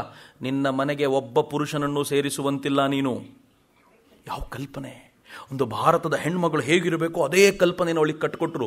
ನನಗೆ ಇವೆಲ್ಲ ಯಾವ ಥರದ ಬದುಕು ಅಂತ ನಂಗೆ ಅರ್ಥ ಆಗಿದ್ದು ಯಾವಾಗ ಅಂತಂದರೆ, ಆ ಬದುಕಿನ ಕುರಿತಂತೆ ರವೀಂದ್ರನಾಥ್ ಠಾಗೂರ್ ಬರಿತಾ, ನಿವೇದಿತಾ ತೀರ್ಕೊಂಡ ಮೇಲೆ ಒಂದು ಲೇಖನ ಬರೆದಿದ್ದಾರೆ. ಆ ಲೇಖನದಲ್ಲಿ ರವೀಂದ್ರನಾಥ್ ಠಾಗೂರ್ ಏನು ಹೇಳ್ತಾರೆ ಗೊತ್ತಾ? ಆ ಸಂದರ್ಭದ ಅವಳ ಬದುಕು ಹೇಗಿತ್ತು ಅಂತಂದರೆ, ಶಿವನನ್ನ ಪಡೆಯಲಿಕ್ಕೆ ಸತಿ ಎಂಥ ತಪಸ್ಸು ಮಾಡಿದ್ಲೋ ಅದೇ ತಪಸ್ಸನ್ನು ಅವಳು ಮಾಡಿದ್ಲು. ಒಂದು ಹೆಜ್ಜೆ ಮುಂದೆ ಹೋಗಿ ಏನು ಹೇಳ್ತಾರೆ ರವೀಂದ್ರನಾಥ್ ಠಾಗೂರ್ ಅಂತಂದರೆ, ಶಿವನನ್ನ ಪಡೀಲಿಕ್ಕೆ ಆ ಸತಿ ತಪಸ್ಸು ಮಾಡಿದರೆ, ಈ ಸತಿ ಭಾರತದ ಪ್ರತಿಯೊಬ್ಬರ ಹೃದಯದಲ್ಲೂ ಕುಳಿತಿರುವಂಥ ಶಿವನನ್ನು ಒಲಿಸಿಕೊಳ್ಳಿಕ್ಕೆ ಅಂತ ಆ ತಪಸ್ಸನ್ನು ಮಾಡಿದ್ಲು ಅಂತ. ಏನು ಬದುಕು, ಏನು ಮಾತು! ವಾ! ಅವಳು ಅದೇ ಥರ ಮನೇಲಿದ್ದಾಗ ಒಂದು ಘಟನೆ ನಡೆಯುತ್ತೆ. ಅವಳು ಅಷ್ಟು ದಿನ ಎಲ್ಲೂ ಹೊರಗಡೆ ಬಂದವಳಲ್ಲ. ಯಾರೋ ಒಂದು ತಾಯಿ ಜೋರಾಗಿ ಕಿರ್ಚ್ಕೊಂಡಿದ್ದನ್ನು ಕೇಳಿ ನಿವೇದಿತಾ ಏನಾಯಿತು ಅಂತ ರಾತ್ರಿ ಅಲ್ಲಿಗೆ ಹೋದರೆ, ಆ ತಾಯಿ ಮಗು ಸಾಯುವ ಸ್ಥಿತಿಯಲ್ಲಿರುವಂಥ ಮಗು. ಇವಳು ಹೋಗೋ ಹೊತ್ತಿಗೆ ಈ ಮಗುವನ್ನು ಕೈಯಲ್ಲಿಟ್ಕೊಂಡು ನೋಡ್ತಾ ಇರಬೇಕಾದ್ರೆ ಆ ತಾಯಿ ಕೈಯಲ್ಲಿಟ್ಕೊಂಡು ನೋಡ್ತಿರ್ತಾಳೆ, ಮಗು ತೀರ್ಕೊಂಡ್ಬಿಡತ್ತೆ. ಆ ತಾಯಿ ಜೋರಾಗಿ ಕಣ್ಣೀರಿಡ್ತಾ, ನನ್ನ ಮಗು ಎಲ್ಲಿ ಅಂತ ಜೋರಾಗಿ ಅಳ್ತಿದ್ರೆ, ನನಗೆ ಇವತ್ತಿಗೂ ಡೈಜೆಸ್ಟ್ ಮಾಡ್ಕೊಳ್ಳಿಕ್ಕೆ ಆಗಲ್ಲ ಮಾತ್ರ ಈ ಮಾತನ್ನು.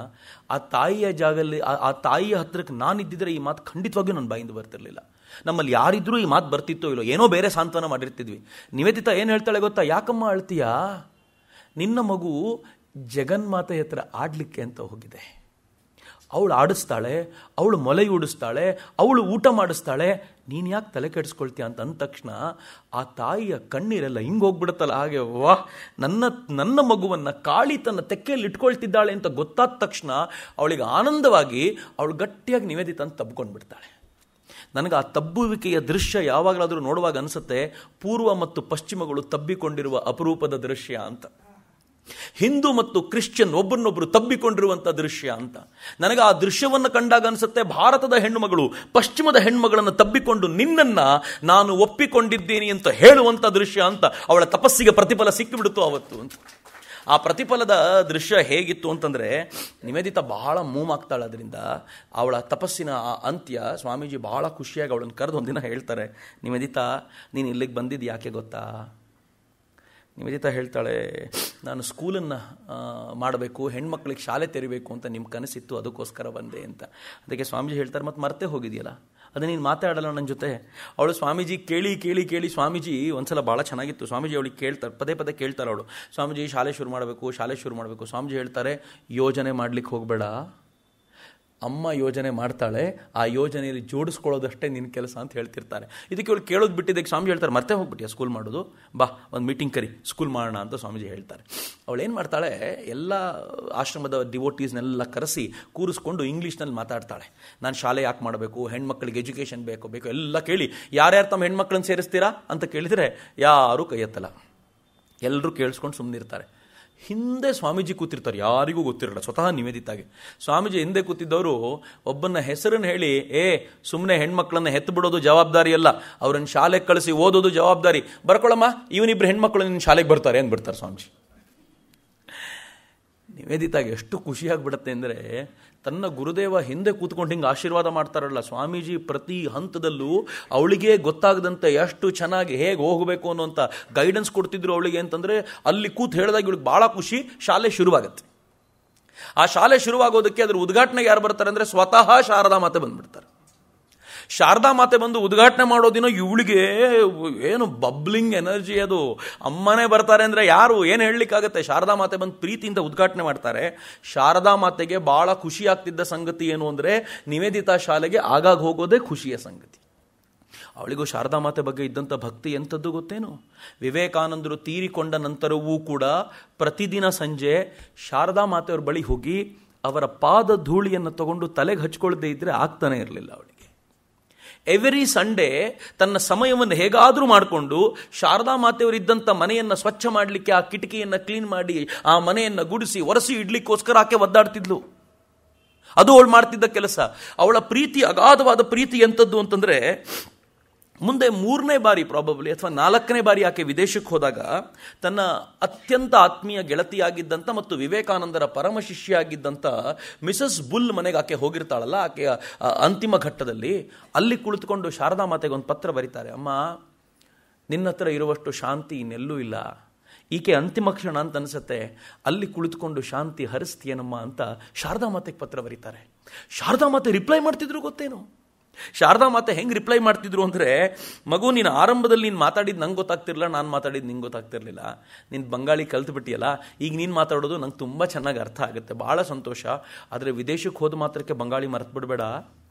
ಶಾರದಾ ಮಾತೆ ಹೇಳ್ತಿದ್ದು, ನೀನಲ್ಲಿ ಧ್ರುವನ ಕತೆ, ರಾಮನ ಕತೆ, ಪ್ರಹ್ಲಾದನ ಕತೆ ಅಲ್ಲಿನ ಜನರಿಗೆ ಹೇಳ್ತಿದ್ಯಾ ಅಂತ ಗೊತ್ತಾಗಿ ನನ್ನ ಹೃದಯ ತುಂಬಿ ಬಂದಿದೆ, ಬೇಗ ಬಾ, ನೀನು ನೋಡಬೇಕು ಅಂತ ನನಗೆ ಅನ್ನಿಸ್ತಿದೆ. ಶಾರದಾ ಮಾತೆ, ಜಗನ್ಮಾತೆ ಹೇಳ್ತಿದ್ದ ಮಾತು. ಅವಳು ಎಲ್ಲಿವರೆಗೂ ಅವಳಿಗೆ ಶಾರದಾ ಮಾತೆಯವರ ಅಭಯ ಇತ್ತು ಅಂತಂದರೆ, ಶಾರದಾ ಮಾತೆ ನಿವೇದಿತಾ ಜೊತೆ ತಾವು ಕೂತಿರೋಂಥ ಒಂದು ಫೋಟೋ, ತುಂಬ ಪಾಪ್ಯುಲರ್ ಫೋಟೋ, ಅವ್ರ ಪತ್ರದಲ್ಲಿ ಬರಿತಾ ಹೇಳ್ತಾರೆ, ಮಗು ನಾನು ಆ ಫೋಟೋ ನನ್ನ ಜೊತೆನೇ ಇಟ್ಕೊಂಡಿದ್ದೀನಿ, ಅದು ನೋಡಿದಾಗಲೆಲ್ಲ ನೀನು ನನ್ನ ಎದುರುಗಡನೆ ಕೂತಿದ್ಯಾ ಅಂತ ಈಗಲೂ ನನಗೆ ಭಾಸವಾಗತ್ತೆ ಅಂತ. ಇವಳು ತಾನು ವಾಪಸ್ ಬರಬೇಕಾದ್ರೆ ಅಲ್ಲಿಂದ ಶಾರದಾ ಮಾತೆಗೆ ಏನಾದರೂ ಗಿಫ್ಟ್ ತರ್ತಾಳೆ. ಒಂದ್ಸಲ ಜರ್ಮನ್ ಸಿಲ್ವರ್ದು ಒಂದು ಪುಟ್ಟ ಬಾಕ್ಸು, ಅದರಲ್ಲಿ ದೇವರ ಸಾಮಾನುಗಳನ್ನ ಇಡ್ಲಿಕ್ಕೋಸ್ಕರ ಅದನ್ನು ತೊಗೊಂಬಂದು ಕೊಡ್ತಾಳೆ. ಒಂದ್ಸಲ ಸಣ್ಣ ಈ ರೇಷ್ಮೆ ಬಟ್ಟೆ ತೊಗೊಂಬಂದು ಕೊಡ್ತಾಳೆ. ಆ ರೇಷ್ಮೆ ಬಟ್ಟೆ ಹರಿಯೋ ಸ್ಥಿತಿಯಲ್ಲಿದ್ದಾಗಲೂ ಕೂಡ ಶಾರದಾ ಮಾತೆ ಅದನ್ನು ಹಾಗೆ ಇಟ್ಕೊಳ್ತಾರೆ. ಯಾಕೆ ಗೊತ್ತಾ? ನನ್ನ ಮಗು ತುಂಬ ಪ್ರೀತಿಯಿಂದ ಕೊಟ್ಟಿದೆ ಅದನ್ನು, ಅದು ಹೇಗಾದರೂ ಇರಲಿ ನಾನು ಇಟ್ಕೊಂಡಿರ್ತೀನಿ ಅದನ್ನು ಅಂತ. ಶಾರದಾ ಮಾತೆ ಹರಿಸಿದ ಪ್ರೇಮ ವರ್ಷ ಅಂಥದ್ದು. ಎಂಥ ಭಾಗ್ಯವಂತೆ ಅವಳು. ಶಾರದಾ ಮಾತೆನ ಅಮ್ಮ ಅಂತ ಕರ್ಕೊಂಡು ಇವತ್ತು ಲಕ್ಷಾಂತರ ಜನ ಆಕೆ ಹಿಂದೆ ಹೋಗ್ತಾರೆ. ಆದರೆ ಯಾವುದೋ ಒಂದು ವಿದೇಶದ ಹೆಣ್ಣು ಮಗಳಿಗೆ ಶಾರದಾ ಮಾತೆ ಹರಿಸಿರುವಂಥ ಪ್ರೇಮಧಾರೆ ಅಂಥದ್ದು ಅಂದರೆ ಅವಳು ಎಂಥ ಕಂಟೈನರ್ ಇರಬೇಕು. ಅದು ವಿವೇಕಾನಂದರ ಪ್ರೇಮ ವರ್ಷ ಆಕೆ ಮೇಲೆ, ಶಾರದಾ ಮಾತೆಯವರ ಪ್ರೇಮ ವರ್ಷ ಆಕೆ ಮೇಲೆ, ಬ್ರಹ್ಮಾನಂದರು ಸುರಿಸಿದ ಪ್ರೇಮ ವರ್ಷ, ಆ ಕಡೆ ಹೋದರೆ ಶಾರದಾನಂದರ ಪ್ರೇಮ ವರ್ಷ, ಈ ಕಡೆ ಬಂದರೆ ರಾಮಕೃಷ್ಣಾನಂದರು, ರಾಮಕೃಷ್ಣಾಶ್ರಮದ ಎಲ್ಲ ಸಂತರಿಗೂ ಅಕ್ಕ ಅಂದರೆ ಆ ಪರಿ ಅಗಾಧವಾದ ಪ್ರೀತಿ. ಎಂಥ ಪುಣ್ಯಾತ್ಮೆಯವಳು. ನಾನು ಸುಮ್ಮನೆ ಜಲಸಿ ಅಲ್ಲ ಅವಳ ಮೇಲೆ, ಬಹಳ ಹೊಟ್ಟೆವರು ಈ ಕಾರಣಕ್ಕೋಸ್ಕರ. ಎಂಥ ಭಾಗ್ಯ. ನಾವೆಲ್ಲ ಭಾರತದಲ್ಲೇ ಹುಟ್ಟಿ ಆಶ್ರಮದ ಹತ್ರ ಇದ್ದರೂ ಕೂಡ ಈ ಪ್ರೇಮವನ್ನು ಸವಿಲಿಕ್ಕಾಗಲಿಲ್ಲ. ಯಾವುದೋ ದೇಶದ ಹೆಣ್ಣುಮಗಳು ಎಂಥ ಪ್ರೇಮವನ್ನು ಸವಿದು ಬಿಟ್ಲಲ್ಲ, ಎಂಥ ಭಾಗ್ಯವಂತೆ ಅಂತಷ್ಟೇ. ಎಲ್ಲ ಮುಗಿತು. ಅವಳ ಶಾಲೆ ಹೇಗೆ ಬೆಳಿಲಿಕ್ಕೆ ಶುರುವಾಯಿತು ಅಂದರೆ, ಮೊದಲು ಯಾರೂ ಸ್ಕೂಲಿಗೆ ಮಕ್ಕಳನ್ನು ಕಳಿಸ್ತಿರ್ಲಿಲ್ಲ. ಇವಳು ಸ್ಕೂಲ್ನಲ್ಲಿ ಒಂದು ಕಂಡೀಷನ್ ಏನಿತ್ತು ಅಂದರೆ, ಅಸಿಸ್ಟೆನ್ಸನ್ನು ಯಾರನ್ನೂ ಇಟ್ಕೊಳ್ಳಲ್ಲ, ನಾನೇ ಎಲ್ಲ ಮಾಡಬೇಕು ಅಂತ ಹುಚ್ಚಿತ್ತು ಅವಳಿಗೆ. ಎಲ್ಲ ಮಕ್ಕಳು ಬರ್ತಿದ್ರು. ಒಂದು ಹಂತಕ್ಕೆ 30 ಮಕ್ಕಳು ಹೋದರು. ಅವಳಿಗೆ ಅಲ್ಲೊಂದು ಇಬ್ಬರು ತುಂಬ ಪುಟ್ಟ ಮಕ್ಕಳು, ಒಬ್ಬಳು ಪ್ರಫುಲ್ಲಮಕಿ ಅಂತ ಚಿಕ್ಕ ಮಗು, ತುಂಬ ಚೆನ್ನಾಗಿರೋ ಘಟನೆ. ಅವಳ ಶಾಲೆ ಹೇಗೆ ನಡೆಸ್ತಿದ್ಲು ಅಂತಂದರೆ, ಶಾಲೆಯಲ್ಲಿ ಆಟ ಇರ್ತಿತ್ತು, ಶಾಲೆಯಲ್ಲಿ ಪೇಂಟಿಂಗ್ ಇರ್ತಿತ್ತು, ಚಿತ್ರಕಲೆಯನ್ನು ಹೇಳ್ಕೊಡ್ತಿದ್ಲು. ಅವಳು ಚಿತ್ರಕಲೆ ಅಂದರೆ ಭಾಳ ಹುಚ್ಚು ನಿವೇದಿತಾಗೆ. ಭಾರತೀಯ ಚಿತ್ರಕಲೆ ಮೇಲೆ ಅದೆಷ್ಟು ಪ್ರೀತಿ ಅವಳಿಗೆ ಅಂತಂದರೆ, ಅವಳು ಜೋಸೆಫಿನ್ ಮ್ಯಾಕ್ಲಾಯ್ಡಿಗೆ ಹೇಳ್ತಾಳೆ, ಭಾರತೀಯ ಚಿತ್ರಕಲೆಯ ಮೇಲೆ ಪಶ್ಚಿಮದ ಆವಾಹನೆ ಆಗಿಬಿಟ್ಟಿದೆ. ನನ್ನ ಜೀವನದ ಒಂದು ಕನಸು ಏನು ಅಂತಂದರೆ, ಮತ್ತೆ ಭಾರತೀಯ ಚಿತ್ರಕಲೆ ಪುನರುಜ್ಜೀವನಗೊಳ್ಳೋದನ್ನು ನಾನು ನೋಡಬೇಕು ಅಂತ ಹೇಳ್ತಿದ್ಲು ಅವಳು. ರವೀಂದ್ರನಾಥ್ ಠಾಗೂರ್ ತಮ್ಮ ಅವನೀಂದ್ರನಾಥ್ ಠಾಗೂರು, ಆತ ಚಿತ್ರಕಾರ, ಪಶ್ಚಿಮದ ಚಿತ್ರಕಲೆಯ ಸ್ಟ್ರೋಕ್ಸ್ ಕಲಿತು ಅದನ್ನೇ ಉಪಯೋಗಿಸ್ತಿದ್ದ.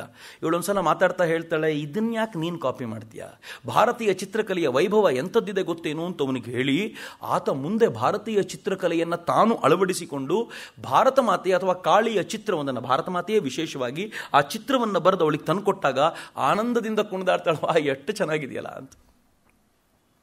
ಅನೇಕ ಚಿತ್ರಕಾರರು ಪಶ್ಚಿಮದ ಚಿತ್ರಕಲೆಯಿಂದ ಪ್ರಭಾವವಾದವರು ನಿವೇದಿತಾಳ ಸಂಪರ್ಕಕ್ಕೆ ಬಂದು ಅದನ್ನು ಬದಲಾಯಿಸಿಕೊಳ್ತಾರೆ. ಒಬ್ಬ ಬರೆದಿರುವಂಥ ಚಿತ್ರವನ್ನು ನೋಡಿ ಬಹಳ ಖುಷಿಪಟ್ಟು, ಅವಳು ಚಿತ್ರಕಲೆಯ ಜ್ಞಾನ ಅದ್ಭುತವಾದ್ದು, ಅವಳು ಯಾವ ಫೀಲ್ಡಲ್ಲಿ ಇಲ್ಲ ಅಂತ ನಮ್ಗೆ ಹೇಳಲಿಕ್ಕೆ ಸಾಧ್ಯ ಇಲ್ಲ ಅಂತ. ಎಷ್ಟು ಅದ್ಭುತವಾಗಿದ್ದು ಅಂತಂದರೆ, ದಶರಥ ತಾನು ತನ್ನ ಮಗ ಬಿಟ್ಟು ಹೋದಾಗ ನಿಶ್ಚೇಷ್ಟಿತನಾಗಿ ಬಿದ್ದಿರ್ತಾನಲ್ಲ, ಕೌಸಲ್ಯ ಗಾಳಿ ಬೀಸ್ತಾ ಕೂತಿರ್ತಾಳೆ. ಆ ಚಿತ್ರ ಬಹಳ ಇಷ್ಟ ಆಗಿ, ಈ ಚಿತ್ರ ಕೊಡ್ತೀಯಾ ಅಂತ ತಗೊಳ್ತಾಳೆ ಅವನ ಹತ್ರ. ತಗೊಂಡು ಏನು ಹೇಳ್ತಾಳೆ ಗೊತ್ತಾ, ಎಲ್ಲ ಚೆನ್ನಾಗಿದೆ ಈ ಚಿತ್ರದಲ್ಲಿ, ಒಂದೇ ಒಂದು ಸಮಸ್ಯೆ ಏನು ಅಂತಂದರೆ, ದಶರಥನ ಹೆಂಡತಿ ಅಂತಂದರೆ ರಾಣಿ ಕಣಪ್ಪ, ಅವಳ ಕೈಯಲ್ಲಿ ಬಿದಿರಿನ ಗಾಳಿ ಬೀಸೋದು ಕೊಟ್ಟುಬಿಟ್ಟಿದೆಯಲ್ಲ ನೀನು, ದಂತದ್ದಾದರೂ ಮಾಡು ಅದನ್ನು, ಅವತ್ತಿನ ದಿನಗಳನ್ನು ಮರಿಬೇಡ ಅಂತ. ಏನು ಅವಳ ಸೂಕ್ಷ್ಮ ಗ್ರಹಿಕೆ ಎಂಥದ್ದು ಅಂತ ಯೋಚನೆ ಮಾಡಿ ಅಂತ. ಅವಳ ಪ್ರಭಾವ ಹೇಗಿತ್ತು ಅಂತಂದರೆ, ಅವತ್ತಿನ ದಿನಗಳಲ್ಲಿ ಅವಳ ಕಾರಣದಿಂದಾಗಿ ಭಾರತೀಯ ಚಿತ್ರಕಲೆಯಲ್ಲಿ ಹೊಸದೊಂದು ಅವಕಾಶ ಸಿಕ್ತು ಅಂತ. ಅವಳ ಕಾರಣದಿಂದಾಗಿ ಆನಂದ ಕುಮಾರಸ್ವಾಮಿ ಥರದವರು ಮತ್ತೊಮ್ಮೆ ಭಾರತೀಯ ಚಿಂತನೆಗೆ ವ್ಯಾಪಕವಾಗಿ ಆಳಕ್ಕಿಳಿಲಿಕ್ಕೆ ಸಾಧ್ಯ ಆಯಿತು ಅಂತ. ಅವಳು ಎಲ್ಲದರ ಜೊತೆ ಇಷ್ಟು ಪ್ರಬಲವಾಗಿದ್ಲು. ಹೀಗಾಗಿ ಚಿತ್ರಕಲೆ ತುಂಬ ಇಷ್ಟವಾಗಿದ್ದರಿಂದ ಮಕ್ಕಳಿಗೆ ಚಿತ್ರದ ಮೂಲಕ ಎಲ್ಲ ವಿಚಾರಗಳನ್ನು ಹೇಳೋ ಪ್ರಯತ್ನ ಮಾಡ್ತಿದ್ಲು. ಅವಳ ಹೃದಯ ಎಷ್ಟು ದೊಡ್ಡದ್ದು ಅಂದರೆ ಮಿತ್ರರೇ, ಪ್ರಫುಲ್ಲಮುಖಿ ಅನ್ನುವಂಥ ಹುಡುಗಿ, ತುಂಬ ಪುಟ್ಟ ಮಗು, ಶಾಲೆಗೆ ಬರ್ತಿದ್ಲು, ಏಕಾದಶಿ ಉಪವಾಸ ಮಾಡ್ತಿದ್ಲು ಹುಡುಗಿ. ಇವಳು ಆ ಮಗುಗೆ ಹೇಳೋದು, ನೀನು ಚಿಕ್ಕ ಮಗು ಕಣಮ್ಮ, ನೀನು ಏಕಾದಶಿ ಉಪವಾಸ ಎಲ್ಲ ಮಾಡಬಾರ್ದು, ಇನ್ನು ಮುಂದೆ ಮನೇಲಿ ಮಾಡ್ತೀನಿ ಅಂತ ಹೇಳು, ನಾನು ನಿಂಗೆ ತಿಂಡಿ ಕೊಡ್ತೀನಿ ಏಕಾದಶಿ ದಿನ, ನೀನು ನನ್ನ ಜೊತೆ ತಿಂಡಿ ತಿನ್ನೋವತ್ತು ಅಂತ. ಒಂದಿನ ಈ ನಿವೇದಿತಾ ಏನು ಮಾಡಿದ್ಲು, ಜಗದೀಶ್ ಚಂದ್ರ ಬೋಸರ ಮನೆಗೆ ಹೋಗಿದ್ಲು. ಅಲ್ಲಿ ಕೂತ್ಕೊಂಡು ಮಾತಾಡ್ತಿರುವಾಗ ಜಗದೀಶ್ ಚಂದ್ರ ಬೋಸರ ಮನೆಯಲ್ಲಿ ಇವತ್ತು ಏಕಾದಶಿ ಅಲ್ವಾ ಅಂತ ಯಾರೋ ಹೇಳಿಬಿಟ್ರು. ಇವಳಿಗೆ ತಕ್ಷಣ ನೆನಪಾಗ್ಬಿಡ್ತು, ಅಯ್ಯೋ ಏಕಾದಶಿನ, ನನ್ನ ಪ್ರಫುಲ್ಲಮುಖಿ ಉಪವಾಸ ಇದ್ದಾಳ, ಛೇ ನಾನು ಯಾಕೆ ಮರೆತುಬಿಟ್ಟೆ ಇದನ್ನು ಅಂತ.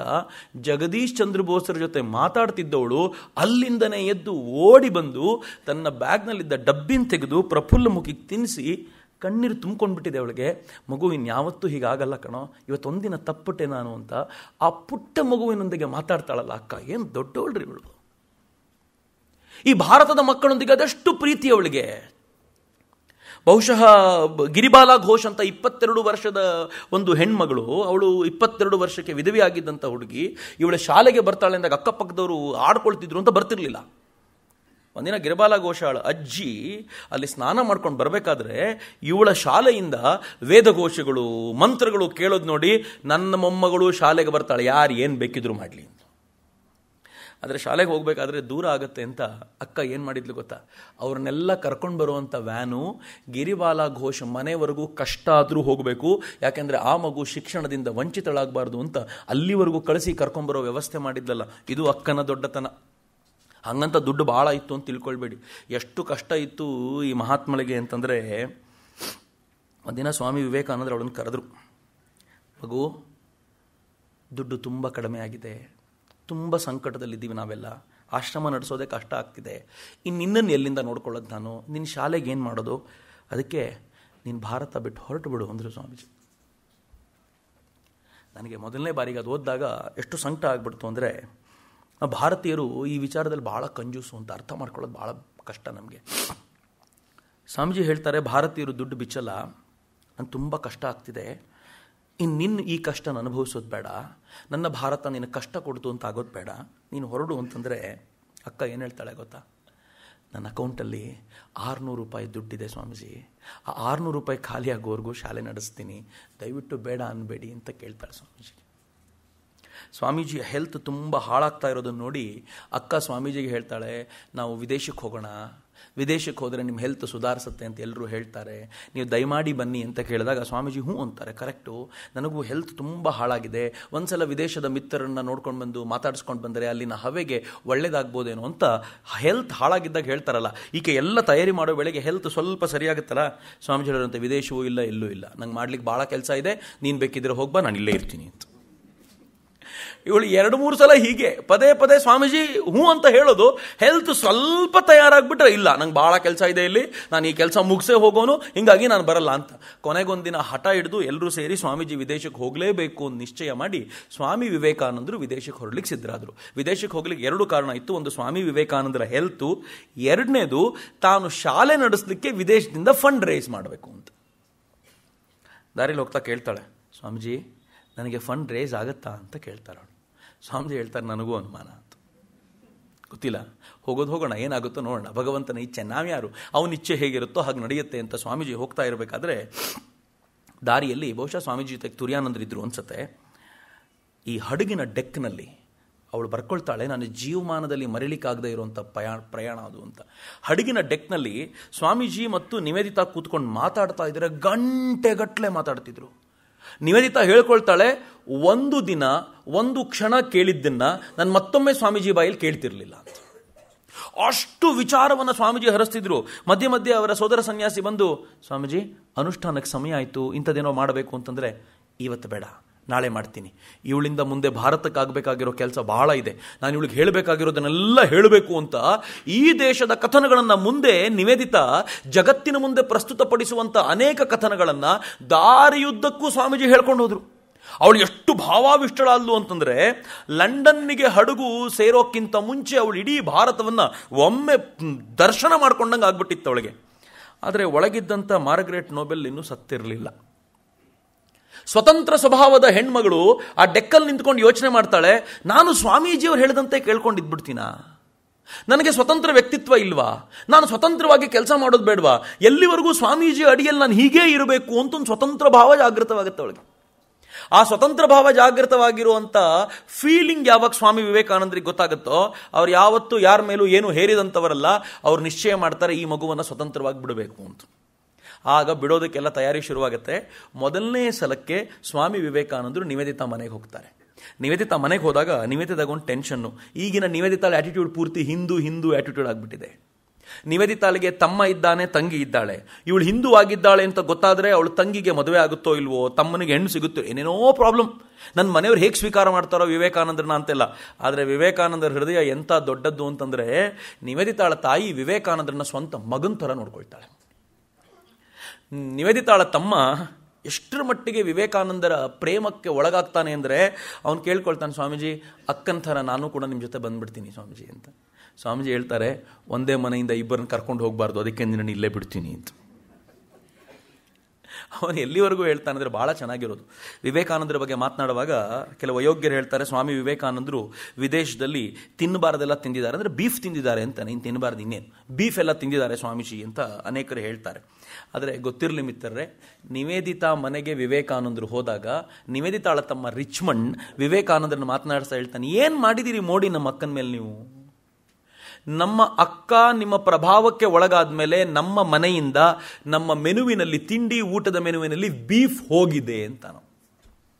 ವಿವೇಕಾನಂದರ ಪ್ರಭಾವದಿಂದಾಗಿ ಅವಳ ಮನೆಯಲ್ಲಿ ಬೀಫ್ ಹೋಗಿದೆ ಅಂದರೆ ವಿವೇಕಾನಂದರು ತಿಂತಿದ್ರು ಅಂತ ಅರ್ಥನಾ? ಯಾರಿಗೂ ಅರ್ಥವೇ ಆಗಲ್ಲ ಅಂತ. ಸುಮ್ಮನೆ ಏನು ಬೇಕಿದ್ರು ಬಾಯಿಗೆ ಬಂದಂತೆ ಅನಾಂಶನಾಭ್ ಹೇಳ್ತಾ ಇರೋದು ಎಲ್ಲರೂ ಪ್ರತಿಯೊಂದು ಮಾತುಗಳನ್ನು ಅಂತ. ಆದರೆ ವಿವೇಕಾನಂದರು ಎಂಥ ವ್ಯಕ್ತಿತ್ವ ಗೊತ್ತಾ? ಆ ರಿಚ್ಮಂಡನ್ನು ಒಂದು ಹೋಟ್ಲಿಗೆ ಕರ್ಕೊಂಡು ಹೋಗಿ ಅವನಿಗೆ ಬೀಫ್ ತಿಂಡಿ ಆರ್ಡರ್ ಮಾಡ್ತಾರೆ. ಆರ್ಡರ್ ಮಾಡಿ ಹೇಳ್ತಾಳೆ, ನನ್ನ ಕಾರಣದಿಂದಾಗಿ ನಿಮ್ಮ ಅಕ್ಕ ನಿನ್ನಿಂದ ಯಾವುದು ಕಸಿದುಕೊಂಡೋ ತಗೋತೀನಿ, ಬೇಡ ಅಂತ ಹೇಳಬೇಡ ಅಂಥೇಳಿ ಅವನಿಗೆ ತಿಂಡಿ ತಿನ್ನಿಸ್ತಾರೆ. ತಾವು ತಿಂತಾರೆ ಅಂತ ಎಲ್ಲೂ ಇಲ್ಲ, ಆದರೆ ಅವನಿಗೆ ಯಾವುದರಿಂದ ವಂಚಿತವಾಗಿತ್ತು ಅದನ್ನು ಕೊಡಿಸ್ತಾರೆ. ಸ್ವಾಮೀಜಿ ಅಷ್ಟು ಪ್ರೀತಿಯಿಂದ ಇದ್ದಂಥವ್ರು. ಯಾವ ಥರದ ಪ್ರೀತಿ ಅವರಿಗೆ ಅಂತಂದರೆ ಕೊನೆಗೆ ಅವ್ರ ಮನೆಗೆ ಅನ್ನಿಸ್ತು ನಮ್ಮ ನಿವೇದಿತಾ ಪರ್ಫೆಕ್ಟ್ ಜಾಗದಲ್ಲಿದ್ದಾಳೆ ಅಂತ. ಅವಳು ಹೋಗಿದ್ರಲ್ಲಿ ಯಾವುದೂ ಬೇಸರ ಇಲ್ಲ ಅಂತ. ಸ್ವಾಮೀಜಿ ಮೇಲೆ ಅಷ್ಟೊಂದು ಪ್ರೀತಿ. ಇಂಥ ಸ್ವಾಮೀಜಿ ವಾಪಸ್ ಬರೋ ವೇಳೆಗೆ ನಿವೇದಿತಾಗೂ ಸ್ವಾಮೀಜಿಗೂ ಸಣ್ಣ ತಿಕ್ಕಾಟ ಶುರುವಾಗ್ಬಿಟ್ಟಿತ್ತು. ನಿವೇದಿತಾಗಿ ಈ ವೇಳೆಗೆ ಹೇಗಾಗ್ಬಿಟ್ಟಿತ್ತು ಅಂತಂದರೆ, ಸ್ವಾಮೀಜಿ ಮೇಲೆ ಪೂರ್ತಿ ಕಂಟ್ರೋಲ್ ನಂದೇ ಅಂತ. ನಾನು ಹಿಂದೆ ಒಂದ್ಸಲ ಹೇಳಿದ್ದೆ, ಎಷ್ಟರ ಮಟ್ಟಿಗೆ ಒಳಗೊಂದು ಅಧಿಕಾರಯುತವಾದ ವಾಣಿ ಬಂದಿತ್ತು ಅಂತಂದರೆ, ಸ್ವಾಮೀಜಿ ನನ್ನನ್ನು ಕೇಳದೆ ಯಾರಿಗೂ ಪತ್ರ ಕೂಡ ಬರೀಬಾರ್ದು ಅಂತ. ಇದ್ದಕ್ಕಿದ್ದಂತೆ ಬೆಳೆದಿರುವಂಥ ಒಂದು ಭಾವ ಅದು. ಸ್ವಾಮೀಜಿ ಇದನ್ನು ಗಮನಿಸ್ತಾ ಇದ್ರು, ಮತ್ತು ಎಲ್ಲೆಲ್ಲಿ ಈ ಭಾವವನ್ನು ತುಂಡರಿಸಬೇಕು ಅಂತ ಚೆನ್ನಾಗಿ ಗೊತ್ತು ಅವರಿಗೆ. ಒಂದ್ಸಲ ಕೂತಿದ್ದಾಗ ಸ್ವಾಮೀಜಿ ಹತ್ರ ಮೇಡಮ್ ಎಮ್ಮಾ ಕಾಲ್ವೆ ಅಂತ ಅಮೆರಿಕಾದ ಶ್ರೇಷ್ಠ ಒಪೆರಾ ಸಿಂಗರ್, ಯುರೋಪಿನ ಶ್ರೇಷ್ಠ ಒಪೆರಾ ಸಿಂಗರ್ ಬಂದಳು. ಅವಳು ಮಾತಾಡ್ತಿರ್ಬೇಕಾದ್ರೆ ಸ್ವಾಮೀಜಿ ಹೇಳಿದರು, ಇವತ್ತು ನಿನ್ನ ಸಂಗೀತ ಕೇಳಲಿಕ್ಕೆ ನಾನು ಬರಲಾ? ಚಿತ್ರ ನೋಡಿ, ಒಪೆರಾ ಸಿಂಗಿಂಗು ಅಂತಂದರೆ ಅದೊಂಥರ ಎಲೈಟ್ ಕ್ಲಾಸಿನ ಮತ್ತು ಎಲ್ಲರೂ ಕೇಳುವಂಥ ಸಂಗೀತ ಅಲ್ಲ. ಅದೊಂಥರ ಬೇರೆಯೇ ದೃಶ್ಯ, ಅಲ್ಲಿ ಹಾಡುವ ರೀತಿ ಬೇರೆ, ಅಲ್ಲಿ ಹಾಕಿರುವಂಥ ಡ್ರೆಸ್ ಬೇರೆ, ಎಲ್ಲವೂ ಬೇರೆ ಬೇರೆ ಥರ. ಸ್ವಾಮಿ ವಿವೇಕಾನಂದರಿಗೆ ಅವಳು ಹಿಂಗೆ ಹೇಳಿದ ತಕ್ಷಣ ನಿವೇದಿತಾ ಹೇಳ್ತಾಳೆ, ಏನು ನೀವು ಅಲ್ಲಿಗೆ ಹೋಗೋದಾ? ನೀವು ಅಲ್ಲಿ ಹೋದರೆ ಜನ ಏನು ತಿಳ್ಕೊಳ್ತಾರೆ, ನೀವು ಅಲ್ಲಿಗೆ ಹೋಗಬಾರ್ದು ಅಂತಾಳೆ. ಸ್ವಾಮೀಜಿ ನಕ್ಬಿಟ್ಟು, ಕೆಟ್ಟದ್ದು ಒಳ್ಳೆಯದು ನಿನಗೆ ಮತ್ತು ನಿಮ್ಮ ಜನರಿಗೆ, ನನಗೆ ಕೆಟ್ಟದ್ದು ಒಳ್ಳೆಯದ್ರಲ್ಲಿ ಯಾವ ಡಿಫ್ರೆನ್ಸು ಇಲ್ಲ, ನಾನು ಹೋಗೇ ಹೋಗ್ತೀನಿ, ನೀನು ತಲೆ ಕೆಡಿಸ್ಕೊಳ್ಬೇಡ ಅಂತ ಒಪೆರಾ ಸಿಂಗಿಂಗ್ ಹೋಗ್ಬಿಡ್ತಾರೆ. ವಿವೇಕಾನಂದರ ಬಗ್ಗೆ ಅನೇಕರು ಹೇಳ್ತಾರೆ, ಸ್ವಾಮೀಜಿ ಒಪೆರಾ ಸಿಂಗಿಂಗ್ ಹೋಗಿದ್ರು, ಸ್ವಾಮೀಜಿಯಲ್ಲಿ ಒಪೆರಾ ಸಿಂಗಿಂಗನ್ನು ಕೇಳಿದ್ರು, ಸ್ವಾಮೀಜಿ ಹಂಗಿದ್ರು ಹಿಂಗಿದ್ರು, ಅವ್ರ ಕ್ಯಾರೆಕ್ಟರ್ ಸರಿ ಇರಲಿಲ್ಲ, ಏನೇನೋ. ನಾನು ಅದಾದಮೇಲೆ ಈ ಘಟನೆ ಪೂರ್ತಿ ಓದಿದೆ, ನಿಜವಾಗ್ಲೂ ಭಾವುಕನಾಗ್ಬಿಟ್ಟೆ ಮಿತ್ರರೇ. ಸ್ವಾಮಿ ವಿವೇಕಾನಂದರು ಒಪೆರಾ ಸಿಂಗಿಂಗನ್ನು ಕೇಳಲಿಕ್ಕೆ ಮೇಡಮ್ ಎಮ್ಮಾ ಕಾಲ್ವೆಯ ಹಾಡು ಕೇಳಲಿಕ್ಕೆ ಹೋಗ್ತಾರಲ್ಲ, ಮೇಡಮ್ ಎಮ್ಮಾ ಕಾಲ್ವೆ ಯಾರು ಗೊತ್ತೇನು? ಸ್ವಾಮಿ ವಿವೇಕಾನಂದರು ಮೊದಲನೇ ಬಾರಿಗೆ ಅವಳ ದೇಶಕ್ಕೆ ಬಂದಿದ್ದಾಗ ಮೇಡಮ್ ಎಮ್ಮಾ ಕಾಲ್ವೆ ಹಾಡ್ತಾ ಇದ್ದವಳು. ಹಾಡು ಅವಳದು ಯಾಕೋ ಅವತ್ತು ಕೊನೆ ಹಾಡು ಸರಿ ಹೋಗಲಿಲ್ಲ. ಯಾಕೆ ಸರಿ ಹೋಗಲಿಲ್ಲ ಅಂತ ವಾಪಸ್ ಬರೋದ್ರ ವೇಳೆಗೆ ಅವಳ ಡ್ರೆಸ್ಸಿಂಗ್ ರೂಮ್ನಲ್ಲಿದ್ದವ್ರು ಹೇಳ್ತಾರೆ, ನಿನ್ನ ಮಗಳು ತೀರ್ಕೊಂಡ್ಬಿಟ್ಲು ಅಂತ. ಒಂದೇ ಒಂದು ಮಗಳು ತೀರ್ಕೊಂಡಿರುವ ದುಃಖಕ್ಕೆ ಎಲ್ಲವನ್ನೂ ಮರೆತು ಬಿಟ್ಬಿಟ್ಟಿದ್ದವಳು. ಆಗ ಯಾರೋ ಹೇಳಿದ್ರು, ಇಲ್ಲೊಬ್ಬ ಸಂತ ಬಂದಿದ್ದಾನೆ, ಹೋಗು, ಅವ್ನು ನಿಂಗೆ ಸಮಾಧಾನ ಹೇಳ್ಬೋದು ಅಂತ. ಆ ಸಂತನ ಬಳಿ ಹೋಗಿ ಕೂತ್ರೆ, ವಿವೇಕಾನಂದ ಎದುರಿಗೆ ಹೋಗಿ ಕೂತ್ಕೊಂಡ್ರೆ, ಸ್ವಾಮೀಜಿ ಅವಳ ಕಣ್ಣಲ್ಲಿ ದಿಟ್ಟಿಸಿ ನೋಡಿ, ಅವಳಿಗೆ ಮಾತ್ರ ಗೊತ್ತಿರಬಹುದಾದ ಅವಳ ಜೀವನದ ಅಪರೂಪದ ಸಂಗತಿಗಳನ್ನೆಲ್ಲ ಹಾಗಾಗಿ ಪುಸ್ತಕ ತೆರೆದು ಓದುವಂತೆ ಓದ್ಬಿಟ್ರು. ಎಮ್ಮಾ ಕಾಲ್ವೆ ಗಾಬರಿಯಾಗಿ ಕೇಳ್ತಾಳೆ, ನಿಮ್ಗೆ ಹೆಂಗೆ ಗೊತ್ತಾಗುತ್ತೆ ನಾನು ನಿನ್ನ ಜೀವನವನ್ನು ಹಾಗಾಗೆ ಓದಬಲ್ಲೆ? ಎಲ್ಲಿವರೆಗೂ ಕಣ್ಣೀರಿಡ್ತಾ ಕೂತ್ಕೊಳ್ತೀಯ? ಸಮಾಜಕ್ಕೋಸ್ಕರ ಬದುಕೋದನ್ನು ಕಲಿ ಅಂತ ಹೇಗೆ ಪ್ರೇರಣೆ ತುಂಬಿದ್ರು ಅಂತಂದರೆ, ಅವಳು ಸ್ವಾಮೀಜಿ ಅನುಯಾಯಿಯಾಗಿ ತನ್ನ ಜೀವನವನ್ನು ವಾಪಸ್ ಶುರು ಮಾಡಿದ್ಲು. ಈಗ ಎರಡನೇ ಬಾರಿಗೆ ಬಂದಾಗ ಅವಳು ಅಷ್ಟೇ ಪ್ರೀತಿನ ಸ್ವಾಮೀಜಿನ ಮಾತಾಡ್ಸ್ಬೇಕು, ಸ್ವಾಮೀಜಿಯಲ್ಲಿ ಬರ್ತೀನಿ ಅಂತಂದ್ರು. ಸ್ವಾಮೀಜಿ ಆ ಕಾರ್ಯಕ್ರಮದಲ್ಲಿ ಕೂತರು. ಸ್ವಾಮೀಜಿ ಕಾರ್ಯಕ್ರಮದಲ್ಲಿ ಕೂತು ಅವಳು ಲಾ ಮಾರ್ಸಲೆಸ್ ಅನ್ನುವಂಥ ಅವರ ದೇಶದ ವಾರ್ ಕ್ರೈ, ಯುದ್ಧ ಗೀತೆಯೊಂದನ್ನು ತುಂಬ ಸುಂದರವಾಗಿ ಹಾಡಿದಾಗ ಮೂವ್ ಆದಂಥ ಸ್ವಾಮೀಜಿ ಆ ಮುಗಿಸ್ಕೊಂಡು ಡ್ರೆಸ್ಸಿಂಗ್ ರೂಮಿಗೆ ಹೋದ ತಕ್ಷಣ ಡ್ರೆಸ್ಸಿಂಗ್ ರೂಮಿಗೆ ಹೋಗ್ಬಿಟ್ರು. ಸ್ವಾಮೀಜಿ ಡ್ರೆಸ್ಸಿಂಗ್ ರೂಮಿಗೆ ಹೋದ್ರೆ ಅಲ್ಲಿಗೆ ಹೋಗಿ ಕೂತ್ಕೊಂಡು ಏನು ಮಾಡಿದ್ರು ಗೊತ್ತಾ? ಎಮ್ಮಾ ಕಾಲ್ವೆನ್ ಕೇಳ್ಕೊಳ್ತಾರೆ, ಲಾ ಮಾರ್ಸಲೆಸ್ ಹಾಡು ಎಷ್ಟು ಚೆನ್ನಾಗಿ ಹಾಡಿದೆ, ಇನ್ನೊಂದ್ಸಲ ಹಾಡು, ನಾ ಕೇಳಬೇಕು ಅದನ್ನು ಅಂತ. ಡ್ರೆಸ್ಸಿಂಗ್ ರೂಮಲ್ಲಿ ವಾಪಸ್ ಹಾಡಿಸ್ಕೊಳ್ಳುವಾಗ ಅವ್ರು ಹೇಳ್ತಾರೆ, ಸ್ವಾಮೀಜಿ ಇದು ವಾರ್ ಕ್ರೈ, ಯುದ್ಧ ಗೀತೆ ಇದು ಅಂತಂದರೆ ಸ್ವಾಮೀಜಿ ಹೇಳ್ತಾರೆ, ಹೌದು, ನನ್ನ ದೇಶದ ಜನ ಇಂಥದ್ದೇ ಗೀತೆಗಳನ್ನು ಕೇಳಬೇಕೀಗ. ಸ್ವಾಮೀಜಿ ಕೇಳಿದ್ ಯಾಕೆ ಗೊತ್ತೇನು? ಈ ಯುದ್ಧ ಗೀತೆ ನನ್ನ ದೇಶ ಜನ ಕೇಳಬೇಕು ಅಂತ. ಮಿತ್ರ, ಅಲ್ಲಿಗೆ ಸುಮ್ಮನಾಗಲ್ಲ, ಅವಳ ಹತ್ರ ಪೂರ್ತಿ ಹಾಡು ಕೇಳ್ತಾರೆ. ಸ್ವಾಮೀಜಿ ಬಹಳ ರೋಮಾಂಚಿತರಾಗ್ತಾರೆ, ಅದ್ಭುತವಾಗಿದೆ ಅಂತ. ಮುಂದೆ ಫ್ರಾನ್ಸಿನ ರಾಷ್ಟ್ರಗೀತೆ ಆಯ್ತದು. ಆ ಲಾ ಮಾರ್ಸೆಲಿಸ್ ಗೀತೆಯನ್ನು ಸ್ವಾಮೀಜಿ ಕೇಳ್ಕೊಂಡು ಬಂದ್ರು, ಎಲ್ಲ ಮುಗೀತಲ್ಲ. ಸ್ವಾಮೀಜಿ ದೇಹತ್ಯಾಗದ ನಂತರ ಅದೇ ಎಮ್ಮಾ ಕಾಲ್ವೆ ಭಾರತಕ್ಕೆ ಬರ್ತಾಳೆ, ದಕ್ಷಿಣೇಶ್ವರಕ್ಕೆ ಬರ್ತಾಳೆ. ಅಲ್ಲಿನ ಎಲ್ಲ ಬ್ರಹ್ಮಚಾರಿಗಳಿಗೆ ಎಮ್ಮಾ ಕಾಲ್ವೆ ಅಂತ ಗೊತ್ತಾದ ತಕ್ಷಣ ಎಲ್ಲ ಬ್ರಹ್ಮಚಾರಿಗಳು ಸುತ್ತುವರಿತಾರೆ. ಸುತ್ತುವರೆದು ಏನು ಹೇಳ್ತಾರೆ ಗೊತ್ತಾ? ನೀವು ಲಾ ಮಾರ್ಸೆಲಿಸ್ ಹಾಡು ತುಂಬ ಚೆನ್ನಾಗಿ ಹಾಡ್ತೀರಂತೆ, ಸ್ವಾಮೀಜಿ ನಮಗೆಲ್ಲ ಅದನ್ನು ಕಲಿಸ್ಕೊಟ್ಟಿದ್ದಾರೆ, ನೀವು ಹೇಳ್ತೀರಾ ಅದನ್ನು ಅಂತ ಕೇಳ್ತಾರೆ. ಎಮ್ಮಾ ಕಾಲ್ವೆ ಕಣ್ಣಲ್ಲಿ ನೀರು ಬಂದುಬಿಡುತ್ತೆ. ಡ್ರೆಸ್ಸಿಂಗ್ ರೂಮ್ನಲ್ಲಿ ಬಂದು ನನ್ನ ಹತ್ರ ಕೇಳಿದ ಹಾಡನ್ನು ನಿಮಗೆ ಹೇಳಿಕೊಟ್ಟು ನಾನು ಚೆನ್ನಾಗಿ ಹಾಡ್ತಿದ್ದೆ ಅಂತ ಹೇಳಿದ್ರಲ್ಲ ಸ್ವಾಮೀಜಿ, ಏನು ದೊಡ್ಡ ವ್ಯಕ್ತಿತ್ವ ರೀ. ಅವ್ರ ಕ್ಯಾರೆಕ್ಟರ್ ಬಗ್ಗೆ ಯಾವನಾದರೂ ಕಣ್ಣು ಹಾಕಿದರೆ ಅಯೋಗ್ಯ ಆಗ್ಬಿಡ್ತಾನೆ ಅಂತ ನನಗನ್ಸುತ್ತೆ. ಅರ್ಥ ಮಾಡ್ಕೊಳ್ಳೋದು ಭಾಳ ಕಷ್ಟ. ಈ ಪುಣ್ಯಾತ್ಗಿತ್ತಿಗೆ ಅಷ್ಟರ ವೇಳೆಗೆ ಸ್ವಲ್ಪ ದಿಮಾಕ್ ಬಂದಿತ್ತಲ್ಲ, ಇವಳು ಸ್ವಾಮೀಜಿ ಮೇಲೆ ಯಾವಾಗ ಕಂಟ್ರೋಲ್ ತೊಗೊಳಕ್ಕೆ ಬಂದರೋ, ಸ್ವಾಮೀಜಿ ಹೇಳಿದಾಗ ಇವಳು ಈಗೋಗಿ ತುಂಬ ಹರ್ಟ್ ಆಗಿಬಿಡ್ತು. ಈಗೋ ಹರ್ಟ್ ಆಗಿದ್ದನ್ನು ಸ್ವಾಮೀಜಿ ಗಮನಿಸಿದ್ದಾರೆ. ಈಗೋ ಹರ್ಟ್ ಮಾಡಬೇಕು ಅಂತಲೇ ಮಾಡಿದ್ದು ಸ್ವಾಮೀಜಿ. ಆಗಲೇ ಸ್ವಾಮೀಜಿ ಆ ಸಂದರ್ಭವನ್ನು ನೋಡಿ ಅವಳಿಗೆ ತನ್ನೊಳಗಿರುವಂಥ ಎಲ್ಲ ಶಕ್ತಿಯನ್ನು ಟ್ರಾನ್ಸ್ಫರ್ ಮಾಡ್ತೀನಿ ಅಂತ ಹೇಳಿ ಟ್ರಾನ್ಸ್ಫರ್ ಮಾಡಿಬಿಟ್ಟು ಸ್ವಾಮೀಜಿ ಹೇಳ್ತಾರೆ, ಈಗೋ ಇವತ್ತಿನಿಂದ ನಾನು ಭಿಕಾರಿ, ನನ್ನ ಹತ್ರ ಏನೂ ಇಲ್ಲ, ಒಂದು ಹೆಣ್ಣು ಮಗಳಿಂದ ಒಬ್ಬಳಿಂದ ಪಡ್ಕೊಂಡ ಶಕ್ತಿಯನ್ನು ನಾನು ನಿಮ್ಮಿಬ್ಬರಿಗೆ ಹಂಚಿದ್ದೀನಿ ಅಂತ ಧೀರ್ಮಾತ ಮತ್ತು ಇವಳನ್ನಿಬ್ಬರನ್ನು ತೋರಿಸಿ ನಿಮ್ಮಿಬ್ಬರಿಗೂ ಕೊಟ್ಟಾಗೋಗಿದೆ. ಇವತ್ತಿನಿಂದ ನಾನು ಭಿಕಾರಿ, ನಾನು ನಿಮ್ಗೆ ಹೇಳಬೇಕಾಗಿರೋದು ಏನೂ ಇಲ್ಲ, ನೀವು ನನ್ನ ಹತ್ರ ಕೇಳಬೇಕಾಗಿರೋದು ಏನೂ ಇಲ್ಲ. ನಾನು ಪರಿವ್ರಾಜಕನಾಗಿ ನನ್ನ ದೇಶದಲ್ಲಿ ತಿರ್ಕೊಂಡಿದ್ಬಿಡ್ತೀನಿ, ನಿನಗೆ ಜಗನ್ಮಾತೆ ಏನು ಹೇಳ್ತಾಳೋ ಅದನ್ನು ಮಾಡು ಅಂತ. ಹಂಗಂತ ಏನು ಹೇಳ್ತಾರೆ ಗೊತ್ತಾ ಸ್ವಾಮೀಜಿ?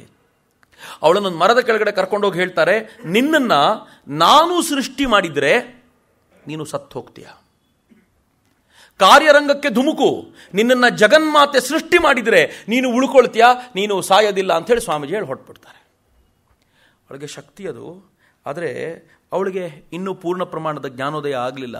ಅವಳೇನು ಮಾಡ್ತಾಳೆ, ತನ್ನ ದೇಶದಲ್ಲಿ ತನಗೆ ಬೇಕಾದವ್ರ ಜೊತೆ ಕೆಲಸ ಮಾಡ್ತಾ ಮಾಡ್ತಾ ಅಲ್ಲಿ ಹೊಂದಾಣಿಕೆ ಆಗದೆ ಸ್ವಾಮೀಜಿಗೆ ಏನು ಬರೀತಾಳೆ ಅಂತಂದರೆ, ನಿಮಗೆ ನಾನು ಬೇರೆಯವ್ರ ಜೊತೆ ಕೆಲಸ ಮಾಡ್ತಿದ್ದೀನಿ ಅಂತ ಜಲಸಿ, ಅದಕ್ಕೆ ಹಿಂಗೆಲ್ಲ ಮಾಡ್ತೀರಿ ನನ್ನ ಜೊತೆ ಅಂತ. ಸ್ವಾಮೀಜಿ ಏನು ಉತ್ತರ ಬರೀತಾರೆ ಗೊತ್ತಾ? ಆ ಮನುಷ್ಯ ಒಂದು ಅದ್ಭುತವಾದ ಶಕ್ತಿ ಅದು. ಸ್ವಾಮೀಜಿ ಏನು ಹೇಳ್ತಾರೆ ಅಂದರೆ, ನನ್ನಲ್ಲಿ ಬೇರೆ ಯಾವ ದೋಷ ಆದರೂ ಇರ್ಬೋದು, ಆದರೆ ಹುಟ್ಟಿದಾರಭ್ಯ ಜಲಸಿ ಅನ್ನೋದು ಒಂದು ನನಗೆ ಇಲ್ಲವೇ ಇಲ್ಲ. ನಿನ್ನ ಬಗ್ಗೆ ಯಾವತ್ತೂ ನನಗೆ ಹಾಗಿಲ್ಲ, ನೀನು ಎಲ್ಲೇ ಇದ್ದರೂ ಚೆನ್ನಾಗಿರುವಂಥ ಪ್ರೀತಿಯಿಂದ ಆಶೀರ್ವಾದ ಮಾಡ್ತೀನಿ ಅಂತ ಸ್ವಾಮೀಜಿ ಉತ್ತರ ಬರೆದ್ರೆ ಇವಳು ಸಮಾಧಾನ ಆಗಬೇಕಿತ್ತು. ಜಾಸ್ತಿ ಗೊಂದಲ ಆಯ್ತು ಇವಳಿಗೆ. ನಮ್ಗೆ ಯಾವಾಗಲೂ ಹೆಂಗಿರುತ್ತೆ ಅಂತಂದರೆ, ಇಟ್ಸ್ ಅ ಸೈಕಾಲಜಿ. ಎದುರಿಗಿರೋರು ನಮ್ಮ ಬಗ್ಗೆ ಯೋಚಿಸ್ತಾ ಇದ್ದಾರೆ, ಟೆನ್ಷನ್ ಮಾಡ್ಕೋತಾ ಇದ್ದಾರೆ ಅಂದರೆ ಖುಷಿ. ಅವ್ರು ನಮ್ಮ ಬಗ್ಗೆ ತಲೆನೇ ಕೆಡಿಸ್ಕೊಳ್ಳಿಲ್ಲ ಅಂದರೆ ನಮಗೆ ಸಮಾಧಾನ ಆಗಲ್ಲ, ಊರಿ ಜಾಸ್ತಿ ಆಗ್ತಿರುತ್ತೆ. ನನ್ನ ಬಗ್ಗೆ ತಲೆನೇ ಕೆಡಿಸ್ಕೊಳ್ಳಿಲ್ವ ಅವನು ಅಂತ. ಇವಳಿಗೆ ಹಂಗೆ ಆಯಿತು, ತಲೆನೇ ಕೆಡಿಸ್ಕೊಂಡಿಲ್ವ ಇವರು ಅಂತ. ಸ್ವಾಮೀಜಿ ಇದೇ ಥರ ಒಂದು ಭೇಟಿಗೆ ಬಂದಾಗ ಅವಳು ನೋಡ್ತಾಳೆ ಸ್ವಾಮೀಜಿನ. ಸ್ವಾಮೀಜಿಯ ಮನಸ್ಸಿನಲ್ಲಿ ತನ್ನ ಬಗ್ಗೆ ಯಾವುದೇ ರೀತಿಯ ಗೊಂದಲ ಇಲ್ಲ ಅಂತ ಗೊತ್ತಾದಾಗ ಅವಳು ಎಷ್ಟು ಹಗುರ ಆಗಿಬಿಡ್ತಾಳೆ. ಸ್ವಾಮೀಜಿ ಅವಳನ್ನು ಭೇಟಿ ಮಾಡಿ ತಾವೊಬ್ಬರೇ ದೇಶಕ್ಕೆ ವಾಪಸ್ ಬರ್ತಾರೆ. ಇವಳು ಬಂದಿಲ್ಲ ದೇಶಕ್ಕೆ. ಆದರೆ ಇವಳಿಗೆ ಭಾರತದ ಸೆಳೆತ ಜಾಸ್ತಿಯಾಗಿ ಈ ಬಾರಿ ವಾಪಸ್ ಭಾರತಕ್ಕೆ ಬಂದಾಗ ಸ್ವಾಮೀಜಿ ಅವಳು ಬರೋಕ್ಕಿಂತ ಮುಂಚೆ ಸಿಸ್ಟರ್ ಕ್ರಿಸ್ಟೈನ್ನ ಕರೆಸಿ ಶಾಲೆಗೆ ಬೇಕಾಗಿರುವ ಎಲ್ಲ ವ್ಯವಸ್ಥೆಗೆ ತಯಾರಿ ಮಾಡಿ ಕೂತಿರ್ತಾರೆ. ಇವಳು ಬಂದ ತಕ್ಷಣ ಶಾಲೆ ಮತ್ತೆ ಓಪನ್ ಆಗತ್ತೆ.